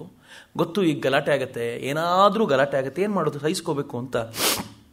ಪುಟ್ಟ ಪುಟ್ಟ ಮಕ್ಕಳಿಗೆ ಮೊದಲು ಬಿಸ್ಕೆಟ್ ಕೊಟ್ಲಂತೆ, ಒಂದೊಂದು ಬಿಸ್ಕೆಟ್, ಒಂದೊಂದು ದಿನಗಟ್ಟಲೆ ವಾರಗಟ್ಟಲೆ ತಿಂದೇ ಇರೋ ಮಕ್ಕಳಿಗೆ ಒಂದೊಂದು ಬಿಸ್ಕೆಟ್ ಕೊಟ್ಲು. ಅದಾದಮೇಲೆ ಹೆಣ್ಮಕ್ಳನ್ನು ಕರೆದು ಅವ್ರಿಗೆ ಒಂದೊಂದು ಬಿಸ್ಕೆಟ್ ಕೊಟ್ಲು. ಅದಾದಮೇಲೆ ಗಂಡಸರನ್ನ ಕರೆದು ಅವ್ರಿಗೆ ಒಂದೊಂದು ಬಿಸ್ಕೆಟ್ ಕೊಟ್ಟು, ಮನೇಲಿದ್ದವ್ರ ಲೆಕ್ಕಕ್ಕೆ ಮತ್ತೊಂದೊಂದು ಎಕ್ಸ್ಟ್ರಾ ಕೊಟ್ಲು. ಅವಳು ಅಂದ್ಕೊಂಡ್ಳು, ಇದಾದ್ಮೇಲೆ ಮತ್ತೂ ಬೇಕು ಅಂತ ಗಲಾಟೆ ಮಾಡ್ತಾರೆ ಅಂತಂದರೆ ಅವರೆಲ್ಲ ಎತ್ತು ಕೈ ಮುಗಿದು, ಅಕ್ಕ ನೀನು ನಮಗೋಸ್ಕರ ಇಷ್ಟೆಲ್ಲ ತಂದ್ಯಲ್ಲ, ನಾವು ಧನ್ಯ ಅಂತ ಪ್ರೀತಿಯಿಂದ ಹರಸಿ ತಮ್ಮ ಮನೆಗಳಿಗೆ ವಾಪಸ್ ಹೋಗ್ಬಿಟ್ರಂತ. ಅಕ್ಕ ಹೇಳ್ತಾಳೆ, ಒಂದೇ ಒಂದು ಬಿಸ್ಕೆಟನ್ನು ಪಡ್ಕೊಂಡು ಈ ಪರಿಯ ಕೃತಜ್ಞತಾ ಭಾವವನ್ನು ಇನ್ಯಾರೂ ಕೊಡಬಲ್ಲರು, ಈ ಭಾರತದ ಬಗ್ಗೆ ನಾನು ಏನು ಹೇಳಲಿ ಅಂತ ಅಕ್ಕ ಬರ್ತಾಳೆ. ಅವಳು ಭಾರತವನ್ನು ನೋಡಿರೋ ರೀತಿ ಇದೆಯಲ್ಲ, ಬಹುಶಃ ರಿಲೀಫ್ ವರ್ಕಿಗೆ ಹೋದರೆ ನಾನು ಮತ್ತು ನೀವು ಹಾಗಿರ್ತೀವೋ ಇಲ್ವೋ, ಅಕ್ಕ ಹಂಗಿದ್ಲು. ಆ ರಿಲೀಫ್ ವರ್ಕ್ ಅವಳಲ್ಲಿ ಮಾತೃಭಾವವನ್ನು ತುಂಬ ಜಾಗೃತ ಮಾಡಿಬಿಡ್ತು. ಅಕ್ಕ ಈಗ ಅಕ್ಷರಶಃ ಮಾತೃಭಾವದಿಂದ ಜಾಗೃತಳಾದವಳಾಗ್ಬಿಟ್ರು. ಈ ವೇಳೆಗೆ ಅಕ್ಕ ತನ್ನ ಚಟುವಟಿಕೆಯನ್ನು ವ್ಯಾಪಕಗೊಳಿಸ್ತಾ ಹೇಗಾಗೋಯಿತು ಅಂತಂದರೆ, ಅಕ್ಕನ ಜೀವ ಜರ್ಜರಿತವಾಗ್ತಾ ಇತ್ತು. ಆದರೆ ಅವಳ ರಾಷ್ಟ್ರೀಯ ಕಾರ್ಯ ಮಾತ್ರ ಯಾವಾಗಲೂ ನಿಲ್ಲಿಲ್ಲ. ಮಧ್ಯೆ ಒಂದು ಸಲ ಶಾರದಾ ಮಾತೆಯವರನ್ನ ಮಾತಾಡಿಸ್ಲಿಕ್ಕೆ ಹೋದರೆ, ಶಾರದಾ ಮಾತೆ ಏನಂದ್ರೆ ಗೊತ್ತಾ, ಮಗು ಎಷ್ಟು ಅಂತ ಕೆಲಸ ಮಾಡ್ತೀಯ, ಸಾಕು ಮಾಡು, ವಿಶ್ರಾಂತಿ ತಗೋ, ನೀನು ನಿನ್ನೊಳಗೆ ಮುಳುಗು, ಈ ಎಲ್ಲ ಕೆಲಸ ನಿಲ್ಲಿಸು ಅಂತ. ಶಾರದಾ ಮಾತೆಯವರು ಹೇಳಿದ ಮೇಲೆ ಅದು ವಾಕ್ಯ ಹೌದದು. ಆದರೆ ಈಕೆಗೆ ನಿಲ್ಲಿಸುವ ಸ್ಥಿತಿಯಲ್ಲಿಲ್ಲ. ಚಾವಿ ಕೊಟ್ಟು ಓಡಿಸ್ಲಿಕ್ಕೆ ಶುರು ಮಾಡಿ ಆಗಿದೆ, ನಿಲ್ಲಿಸುವ ಸ್ಥಿತಿಯಲ್ಲಿಲ್ಲ, ಮಾಡಲೇಬೇಕಾದ ಅಗತ್ಯ ಮಾಡ್ತಾನೆ ಇದ್ದಾಳೆ. ಆ ವೇಳೆಗೆ ಅವಳಿಗೊಂದು ಸುದ್ದಿ ಬಂತು. ಆ ಸುದ್ದಿ ಏನು ಅಂತಂದರೆ, ಯಾರಿಗೆ ಸ್ವಾಮಿ ವಿವೇಕಾನಂದರು ಇವಳಷ್ಟೇ ಶಕ್ತಿಯನ್ನು ದಯಪಾಲಿಸಿದ್ರೋ, ಧೀರಮಾತಾ ಅಂತ, ಯಾರು ಈಕೆಯ ಎಲ್ಲ ಸಂಕಟಗಳಿಗೂ ಜೊತೆಯಾಗಿ ನಿಲ್ತಿದ್ಲೋ ಆಕೆ ತಾನು ತುಂಬ ಸಂಕಟದಲ್ಲಿದ್ದೀನಿ, ಸಾಯೋ ಸ್ಥಿತಿಯಲ್ಲಿದ್ದೀನಿ, ನೀನು ಬರ್ತೀಯಾ ಅಂತ ಕೇಳ್ಕೊಂಡು. ಬಹುಶಃ ಅಕ್ಕನ ಕೊನೆಯ ಯಾತ್ರೆ. ಅಕ್ಕ ಪದೇ ಪದೇ ದೇವ್ರನ್ನ ಏನು ಕೇಳ್ಕೊಳ್ತಿದ್ಲಂತೆ ಗೊತ್ತಾ, ನನಗೆ ಭಾರತವನ್ನು ಬಿಟ್ಟು ಇನ್ಯಾವತ್ತೂ ಹೋಗುವಂಥ ಅವಕಾಶ ಬರದೇ ಇರಲಪ್ಪ, ನಾನು ಇಲ್ಲೇ ಇರಲಿ ಅಂತ ಪದೇ ಪದೇ ಕೇಳ್ಕೊಳ್ಳುವಂಥ ದೇವರನ್ನ. ಈಗ ಅಕ್ಕ ಹೋಗಲೇಬೇಕಾಯಿತು, ಯಾಕೆಂದರೆ ಅವಳು ಅಷ್ಟು ಸಹಕಾರ ಮಾಡಿದ್ದಾಳೆ. ಅವಳು ಜಗದೀಶ್ ಚಂದ್ರ ಬೋಸರನ್ನ ದತ್ತು ತೆಗೆದುಕೊಂಡು ಇಡೀ ಜಗದೀಶ್ ಚಂದ್ರ ಬೋಸರ ಜೀವನ ನೋಡ್ಕೊಳ್ಳೋಕೆ ಪ್ರಯತ್ನ ಪಟ್ಟಿದ್ದಾಳೆ. ಅಕ್ಕ ಯಾವಾಗ ಸಂಕಟದಲ್ಲಿದ್ದಾಳೋ ಶಾಲೆ ನಡೆಸಲಿಕ್ಕೆ ಆಗೆಲ್ಲ ಹಣ ಕಳಿಸಿದ್ದಾಳೆ. ಇಷ್ಟೆಲ್ಲ ಇದ್ದಂಥ ಪರಿಸ್ಥಿತಿಯಲ್ಲಿ ಅಕ್ಕ ಅವಳು ನೋಡ್ಕೊಳ್ಳೋಕ್ಕೆ ಅಂತ ಹೋಗ್ತಾಳೆ. ಭಗವಂತ ಕಷ್ಟಗಳನ್ನು ಎಲ್ಲಿಂದ ಕೊಡ್ತಾನೆ ನೋಡಿ. ಶಾರದಾ ಮಾತೆ ಮುನ್ಸೂಚನೆ ಕೊಟ್ಟಿದ್ರು, ಆದರೆ ಅಕ್ಕನಿಗೆ ಅದು ಅರ್ಥ ಆಗಲಿಲ್ಲ. ಈಗ ಗೊತ್ತಾಯಿತು. ಅಲ್ಲಿಗೆ ಹೋದರೆ ಅಕ್ಕನನ್ನು ಕರೆಸ್ಕೊಂಡಿದ್ದು ಅವಳೇ, ಮಿಸಸ್ ಬುಲ್ಲೇ ಕರೆಸ್ಕೊಂಡಿದ್ದಾಳೆ. ಆದರೆ ಮಿಸಸ್ ಬುಲ್ ಮಗಳಿಗೆ ಆಕೆ ಈ ಥರ ತನ್ನ ಹಣವನ್ನು ಎಲ್ರಿಗೂ ಹಂಚೋದು ನಯಾ ಪೈಸೆ ಇಷ್ಟ ಇಲ್ಲ. ಹೀಗಾಗಿ ನಿವೇದಿತಾ ಅಕ್ಕ ಬಂದ ತಕ್ಷಣ ಅವಳಿಗೆ ಕಬ ಬರ್ಲಿಕ್ಕೆ ಶುರು ಆಗ್ಬಿಡ್ತು. ಒಳಗೊಳಗೆ ಜಗಳ. ನಿವೇದಿತಾಗ ಅವಳನ್ನು ಕಂಡ್ರೆ ತುಂಬ ಪ್ರೀತಿ. ಆದರೆ ಏನು ಮಾಡೋದು? ಆದರೆ ಮಿಸಸ್ ಬುಲ್ಲಿಗೋಸ್ಕರ ಅಲ್ಲೇ ಉಳ್ಕೊಂಡು ಮಿಸಸ್ ಬುಲ್ಲಿಗೆ ವಿವೇಕಾನಂದರ ಕಥೆಗಳನ್ನೆಲ್ಲ ಹೇಳ್ತಾ ಆನಂದವಾಗಿ ಕಾಲ ಕಳೆಯುವಾಗ ಅವಳು ಮಿಸಸ್ ಬುಲ್ಲಿಗೆ ಬೇಕಾಗಿರುವ ಸೇವೆನೆಲ್ಲ ಮಾಡ್ತಾ ಇದ್ಲು. ಆದರೆ ಇಷ್ಟರ ನಡುವೆ ಮಿಸಸ್ ಬುಲ್ ದೇಹತ್ಯಾಗ ಆಯಿತು. ದೇಹತ್ಯಾಗ ಆಗೋಕ್ಕಿಂತ ಮುಂಚೆ ಆಕೆ ಏನು ಮಾಡಿದ್ಲು, ಒಂದು ವಿಲ್ಲನ್ನು ಬರೆಸಿದ್ಲು. ಆ ವಿಲ್ಲಲ್ಲಿ ನಿವೇದಿತಾ ಶಾಲೆಗಿಷ್ಟು, ನಿವೇದಿತಾಗಿಷ್ಟು ಕೊಡಬೇಕು ಅಂತೆಲ್ಲ ಇತ್ತು. ಅದೆಲ್ಲ ಬರೆದಿಟ್ಟು ಅವಳು ಸೈನ್ ಮಾಡಿ ತೀರ್ಕೊಂಡ್ಳು ನಂತರ ಇವಳು ವಾಪಸ್ ಹೋಗಬೇಕಲ್ಲ. ವಾಪಸ್ ಹೋದರೆ ಏನಾಯಿತು, ಆ ಮಿಸಸ್ ಬುಲ್ಲಳ ಮಗಳು ನಿವೇದಿತಾ ಮೇಲೆ ಕೇಸ್ ಹಾಕ್ಬಿಟ್ಲು. ಕೇಸು ಏನು ಗೊತ್ತಾ, ನಾನು ಆ ಕೇಸಿನ ರಿಪೋರ್ಟ್ಸನ್ನು ಸ್ಟಡಿ ಮಾಡಿದೆ. ಇತ್ತೀಚೆಗೆ ಗಾಬರಿ ಆಗೋಯ್ತು ನನಗೆ. ಕೇಸ್ ಏನು ಅಂತಂದರೆ, ಭಾರತದಿಂದ ತಂದಿರುವಂಥ ಔಷಧಿಯನ್ನು ತಿನ್ನಿಸಿ ನನ್ನ ಅಮ್ಮನನ್ನು ಇವಳೇ ಸಾಯಿಸಿದ್ಲು ಅಂತ. ಕಷ್ಟಗಳು ಹೆಂಗೆ ಬರ್ತವೆ, ಅನ್ಇಮ್ಯಾಜಿನಬಲ್. ಅವಳು ಹೇಳ್ತಾಳೆ, ನಾನು ಇಷ್ಟಪಟ್ಟು ಬಡವಳಾಗಿರೋದು, ನನಗೆ ನಿಜವಾಗ್ಲೂ ದುಡ್ಡು ಬೇಕಾಗಿಲ್ಲ, ನಾನು ಯಾಕೆ ಇದನ್ನು ಮಾಡಲಿ ಅಂತ ಯಾರ ಹತ್ರ ಹೇಳೋದು? ಕೋರ್ಟ್ನಲ್ಲಿ ಕೇಸು ನಡೀತಾ ಇದೆ. ಅಕ್ಕ ಏನು ಮಾಡಿದ್ಲು, ಆ ಹೊತ್ತಿನಲ್ಲಿ ಈ ಕೇಸನ್ನು ಫೈಟ್ ಮಾಡಲೇಬೇಕಾದ ಅನಿವಾರ್ಯತೆ. ಈ ಬುಲ್ನ ತಮ್ಮ ಥಾರ್ಪ್, ಆತ ಅಕ್ಕನ ಪರವಾಗಿ ನಿಂತಿದ್ದಾನೆ. ಆತ ಅಕ್ಕನಿಗೆ ಈ ದೇಶವನ್ನು ಬಿಟ್ಟು ಹೋಗ್ಲಿಕ್ಕೆ ಬೇಕಾಗಿರೋ ಎಲ್ಲ ವ್ಯವಸ್ಥೆ ಮಾಡಿಕೊಟ್ಟ. ಎಲ್ಲ ಪತ್ರಿಕೆಗಳಲ್ಲೂ ಕವರ್ ಸ್ಟೋರಿ. ನಿವೇದಿತಾ ಹಿಂಗೆ ಮಾಡಿಬಿಟ್ಲು, ನಿವೇದಿತಾ ಇಂಡಿಯನ್ ಮೆಡಿಸಿನ್ನಿಂದ ಕೊಂದುಬಿಟ್ಲು. ಏನು ದುರವಸ್ಥೆ ಅದು. ಅವಳು ಬದುಕಲಿ, ಅವಳು ಚೆನ್ನಾಗಿರಲಿ ಅಂತ ಪ್ರಾರ್ಥನೆ ಮಾಡ್ಕೊಳ್ತಿದ್ದ ನಿವೇದಿತಾ ಮೇಲೆ ಈ ಪರಿಯ ಭಯಾನಕವಾದ ಆರೋಪಗಳ ಸುರಿಮಳೆ ಆಗ್ಬಿಡ್ತು. ನಿವೇದಿತಾ ಎಷ್ಟು ಬೇಜಾರು ಮಾಡ್ಕೊಂಡ್ಲು.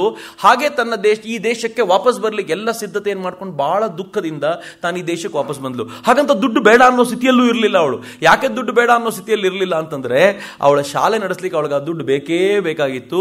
ಥಾರ್ಪ್ ಜೊತೆಯಲ್ಲಿ ಸಂಪರ್ಕದಲ್ಲಿದ್ಲು. ಯಾವಾಗ ಅದು ಕ್ಲಿಯರ್ ಆಗುತ್ತೋ ಆ ಕೊಡು ಅಂತ. ಅದರ ಮಿತ್ರರೇ, ಅದಾದ ಕೆಲವೇ ದಿನಗಳಲ್ಲಿ ಬುಲ್ಲಳ ಮಗಳು ತಾನೇ ಆತ್ಮಹತ್ಯೆ ಮಾಡ್ಕೊಂಡು ಸತ್ತೋಗ್ಬಿಟ್ರು. ಗೊತ್ತಿಲ್ಲ ಯಾಕೆ ಇವೆಲ್ಲ ನಡೆಯುತ್ತೋ ಬದುಕಿನಲ್ಲಿ, ಯಾಕೆ ಹಿಂಗೆಲ್ಲ ನಡೆಯುತ್ತೋ. ಅವಳು ತೀರ್ಕೊಂಡಿದ್ದಿನ ಬಹಳ ದುಃಖಪಟ್ಲು ನಿವೇದಿತಾ. ಯಾಕೆ ಅಂತಂದರೆ, ನಿವೇದಿತಾ ತುಂಬ ಪ್ರೀತಿಸ್ತಾ ಇದ್ದ ಹೆಣ್ಮಗಳಲ್ಲಿ ಒಬ್ಬಳು ಅವಳು ಕೂಡ ಆಗಿದ್ಲು. ತೀರ್ಕೊಂಡಾಗ ಬಹಳ ದುಃಖ ಆಯಿತು. ನಿವೇದಿತಾ ಈಗ ಎಷ್ಟು ಜರ್ಜರಿತವಾಗಬೇಕೋ ಅಷ್ಟು ಜರ್ಜರಿತವಾಗಿ ಹೋಗಿದೆ. ನಿವೇದಿತಾಗೆ ಯಾರೋ ಒಬ್ಬರು ಭವಿಷ್ಯ ನುಡಿದಿದ್ರಂತೆ, 42ನೇ ವಯಸ್ಸಿಂದ 49ನೇ ವಯಸ್ಸಿಗೆ ನೀನು ಸಾಯ್ತೀಯಾ ಅಂತ. ನಿವೇದಿತಾ ಆಗ 36ನೇ ವಯಸ್ಸು. ಅವಳಿಗೆ ನೆನಪಿಸ್ಕೊಂಡಾಗ ಜೋಸೆಫಿನ್ ಮ್ಯಾಕ್ಲೋಡಿಗೆ ಪತ್ರ ಬರೆದು ಹೇಳ್ತಾಳೆ, ಅವನು ಹೇಳೋದು ನಿಜ ಆದರೆ ಮೋಸ್ಟ್ಲಿ 1912 ನಂದು ಡೆಡ್ಲೈನ್ ಇರಬೇಕು. ನಾನು ಅದಕ್ಕಿಂತ ಮುಂಚೆ ಏನೇನು ಕೆಲಸ ಮುಗಿಸ್ಬೇಕೋ ಎಲ್ಲ ಮುಗಿಸ್ಬೇಕು ಅಂತ ಅಕ್ಕ ತುಂಬ ಹೇಳೋಳು. ಅಕ್ಕ ಹೀಗೆ ಹೇಳ್ತಿದ್ದವಳು ತನ್ನ ಹೆಲ್ತ್ ತುಂಬ ಹಾಳಾಗಿದೆ ಅಂತ ಗೊತ್ತಾದಾಗ ಒಂದು ಸಲ ಕೇದಾರ ಬದರಿ ದರ್ಶನ ಮಾಡಬೇಕು ಅಂತ ಬೋಸ್ ಫ್ಯಾಮಿಲಿ ಜೊತೆಗೆ ಕೇದಾರ ಮತ್ತು ಬದರಿಗೆ ಹೋಗಿ, ಆ ಬದರಿಯಲ್ಲಿ ಪಾಂಡವರ ಮಹಾಪ್ರಸ್ಥಾನ ಆಗುವಂಥ ಜಾಗ ಇದೆಯಲ್ಲ, ಅದನ್ನು ನೋಡ್ತಾ ಬಹಳ ಆನಂದಿಸೋಳಂತೆ. ನಾನು ಯಾವಾಗ ಹೆಂಗೆ ಪ್ರಸ್ಥಾನ ಮಾಡೋದು ಅಂತ. ಅಕ್ಕ ಎಷ್ಟು ಭಾರತೀಯಳಾಗಿದ್ಲು ಅಂತ. ಬದರಿಗೆ ಹೋದಾಗ ನಮಗೂ ಯಾರಾದರೂ ಗೈಡ್ ಹೇಳದೆ ಹೋದರೆ ಗೊತ್ತೇ ಆಗಲ್ಲ. ಆದರೆ ಅಕ್ಕ ಅದನ್ನು ನೋಡಿ ಹೇಳ್ಕೊಳ್ಳೋಳಂತೆ, ನಾನು ಯಾವಾಗ ಹಿಂಗೆ ಮಹಾಪ್ರಸ್ಥಾನಕ್ಕೆ ಹೋಗೋದು, ನಾನು ಯಾವಾಗ ಹೊರಡೋದು, ನಾನು ಯಾವಾಗ ನನ್ನ ಗುರುದೇವನ ಜೊತೆಗೆ ಸೇರಿಕೊಳ್ಳೋದು, ನಾನು ಯಾವಾಗ ಭಗವಂತನ ಇದೇ ಆಲೋಚನೆ ಅಕ್ಕನಿಗೆ. ಅಲ್ಲಿಂದ ವಾಪಸ್ ಬಂದ ಅಕ್ಕ ತನ್ನ ಚಟುವಟಿಕೆಯ ನಡುವೆ ತನ್ನ ಹೆಲ್ತನ್ನು ಕಳ್ಕೊಂಡಾಗ ಬಂಗಾಳದ ಶ್ರೇಷ್ಠ ನಾಟಕಕಾರ ಗಿರೀಶ್ ಚಂದ್ರ ಘೋಷನನ್ನು ಭೇಟಿ ಮಾಡಲಿಕ್ಕೆ ಹೋದ್ಲು. ಗಿರೀಶ್ ಚಂದ್ರ ಘೋಷನಿಗೆ ಅಕ್ಕ ನಿವೇದಿತಾ ಅಂದರೆ ಅಗಾಧವಾದ ಪ್ರೀತಿ. ಅವನು ಹುಷಾರಿಲ್ಲದೆ ಮಲ್ಕೊಂಡಿದ್ದ ಬೆಡ್ ಮೇಲೆ. ಅವನೊಂದು ನಾಟಕ ಬರೀತಿದ್ದ, ತಪೋಬಲ ಅಂತ. ಅಕ್ಕ ಆ ನಾಟಕವನ್ನು ಅವನ ಜೊತೆಲಿ ಕೂತ್ಕೊಂಡು, ಅವನ ಪಕ್ಕದಲ್ಲಿ ಕೂತ್ಕೊಂಡು ಬೆಡ್ ಮೇಲೆ ಅವನು ಅಕ್ಕ ಕೂತ್ಕೊಂಡಿದ್ದಾಳೆ. ಹೆಲ್ತ್ ಸರಿ ಇಲ್ಲ ಇವಳದ್ದು. ಡಾರ್ಜಿಲಿಂಗಿಗೆ ಹೋಗೋಕ್ಕಿಂತ ಮುಂಚೆ ಮಾತಾಡ್ಸ್ಕೊಂಡು ಹೋಗ್ಬೇಕು ಅಂತ ಬಂದಿದ್ದಾಳೆ. ಅವನು ಬರೆದಿರುವಂಥ ಪೂರ್ತಿ ನಾಟಕವನ್ನು, ಅರ್ಧ ನಾಟಕ ಆಗಿತ್ತು, ಓದಿ ಹೇಳಿದ್ಲು, ಬೇಗ ತಯಾರಾಗಬೇಕು ನಾಟಕ, ನಾನು ಡಾರ್ಜಿಲಿಂಗಿಗೆ ಹೋಗಿ ಬೇಗ ವಾಪಸ್ ಬರ್ತೀನಲ್ಲ, ವಾಪಸ್ ಬಂದ ತಕ್ಷಣ ಇದನ್ನು ಪೂರ್ತಿ ನಾನು ಓದಬೇಕು, ನೀವು ತಯಾರು ಮಾಡ್ತೀರಾ ಅಂತ ಕೇಳಿದಾಗ ಅವನು ಹೇಳ್ದೋ, ನಾನು ಎದ್ದ ತಕ್ಷಣ ಮೊದಲು ಈ ಕೆಲಸ ಮಾಡ್ತೀನಿ ಅಂತಂದ. ಅಕ್ಕ ಯೋಗಿನ್ ಮಾತ್ರ ಹೋದ್ಲು, ರಾಮಕೃಷ್ಣರ ಮತ್ತೊಬ್ಬ ಭಕ್ತೆ. ಯೋಗಿನ್ ಮಾತ್ರ ಹೋಗಿ ಹೇಳ್ತಾಳೆ, ಯೋಗಿನ್ಮಾ ನಾನು ಹೊರಟಿದ್ದೀನಿ, ಮತ್ತು ವಾಪಸ್ ಬರ್ತೀನೋ ಇಲ್ವೋ ನನಗೆ ಗೊತ್ತಿಲ್ಲ ಅಂತ. ಯೋಗಿನ್ಮಾ ಹೇಳಿದ್ಲು, ಹಾಗೆಲ್ಲ ಹೇಳಬಾರ್ದು ಕಣಮ್ಮ ಅಂತ. ಆದರೆ ಇವಳು ಮಾತಿನಲ್ಲಿದ್ದ ಆ ಭಾವದಲ್ಲಿ ಇನ್ನು ವಾಪಸ್ ಬರಲ್ವೇನೋ ಅಂತ ಅನಿಸಿತ್ತು. ಬೋಸರ ಫ್ಯಾಮಿಲಿ ಇವಳನ್ನು ಕರ್ಕೊಂಡು ಡಾರ್ಜಿಲಿಂಗಿಗೆ ಹೋದರು. ಡಾರ್ಜಿಲಿಂಗಲ್ಲಿ ಕೂತಿದ್ದ ಅಕ್ಕ ಅಲ್ಲೊಂದು ಸ್ವಲ್ಪ ದಿನ ಅವಳ ಹೆಲ್ತ್ ಇನ್ನು ಸ್ವಲ್ಪ ವ್ಯಗ್ರ ಆಯಿತು, ಹಾಳಾಯಿತು. ಮೇಲಕ್ಕೆ ಬರೋದೇ ಬೇಡಾಗಿತ್ತು. ಈ ಹೆಲ್ತ್ ಕಂಡೀಷನ್ಗೆ ಬಯಲು ಭೂಮಿಯೇ ಚೆನ್ನಾಗಿತ್ತು ಅಂತ ಡಾಕ್ಟರ್ ಹೇಳಿದರು. ಆದರೆ ಬಯಲು ಭೂಮಿಗೆ ಹೋಗೋಷ್ಟು ಪುರುಸೊತ್ತಿಲ್ಲ. ಅಕ್ಕನ ಹೆಲ್ತ್ ತುಂಬ ಹಾಳಾಗಿದೆ.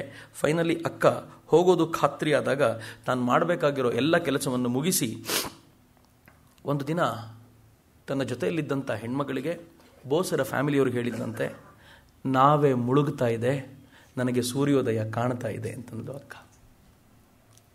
1911, 44 ವರ್ಷ ಅವಳಿಗೆ. ತಾನು ಕೊನೆಯದಾಗಿ ಜಪಮಾಲೆ ಅದನ್ನು ಕೈಯಲ್ಲಿ ಹಿಡ್ಕೊಂಡು ಅಕ್ಕ ತನ್ನ ಪ್ರಾಣವನ್ನು ಸಮರ್ಪಣೆ ಮಾಡಲಿಕ್ಕೆ ಸಿದ್ಧಳಾಗ್ಬಿಟ್ಲು. ಅವಳು ಜಪಮಾಲೆ ಅವಳ ಕೈಯಲ್ಲಿತ್ತು. ಆ ಜಪಮಾಲೆ ಯಾರು ಕೊಟ್ಟಿದ್ದು ಅಂತಂದರೆ ಮುಂಬೈನ ಹೆಣ್ಣು ಮಕ್ಕಳ ಸಂಘದವರು ಅಕ್ಕನಿಗೆ ಗಿಫ್ಟಾಗಿ ಕೊಟ್ಟಿದ್ದು. ನೀನು ತುಂಬ ಧ್ಯಾನಸ್ಥಳಾಗ್ತೀಯ, ಇಟ್ಕೊ ಅಂತ. ಅಕ್ಕ ಹೇಳಿದ್ಲು, ಈ ಜಪಮಾಲೆಯಲ್ಲಿ ನಾನು ಜಪ ಮಾಡ್ತೀನಿ, ಇದರಿಂದ ಬಂದಿರುವ ಅಷ್ಟೂ ಪುಣ್ಯವನ್ನು ಭಾರತೀಯ ಸ್ತ್ರೀಯರಿಗೋಸ್ಕರ ಸಮರ್ಪಿಸಿಬಿಡ್ತೇವೆ. ಕೊನೆಯ ಕ್ಷಣದಲ್ಲಿ ಅದನ್ನು ಜಪ ಮಾಡ್ತಾ ಮಾಡ್ತಾ ಅಕ್ಕನ ದೇಹತ್ಯಾಗ ಆಯಿತು. ಅದು ಒಂದು ಹಂತ.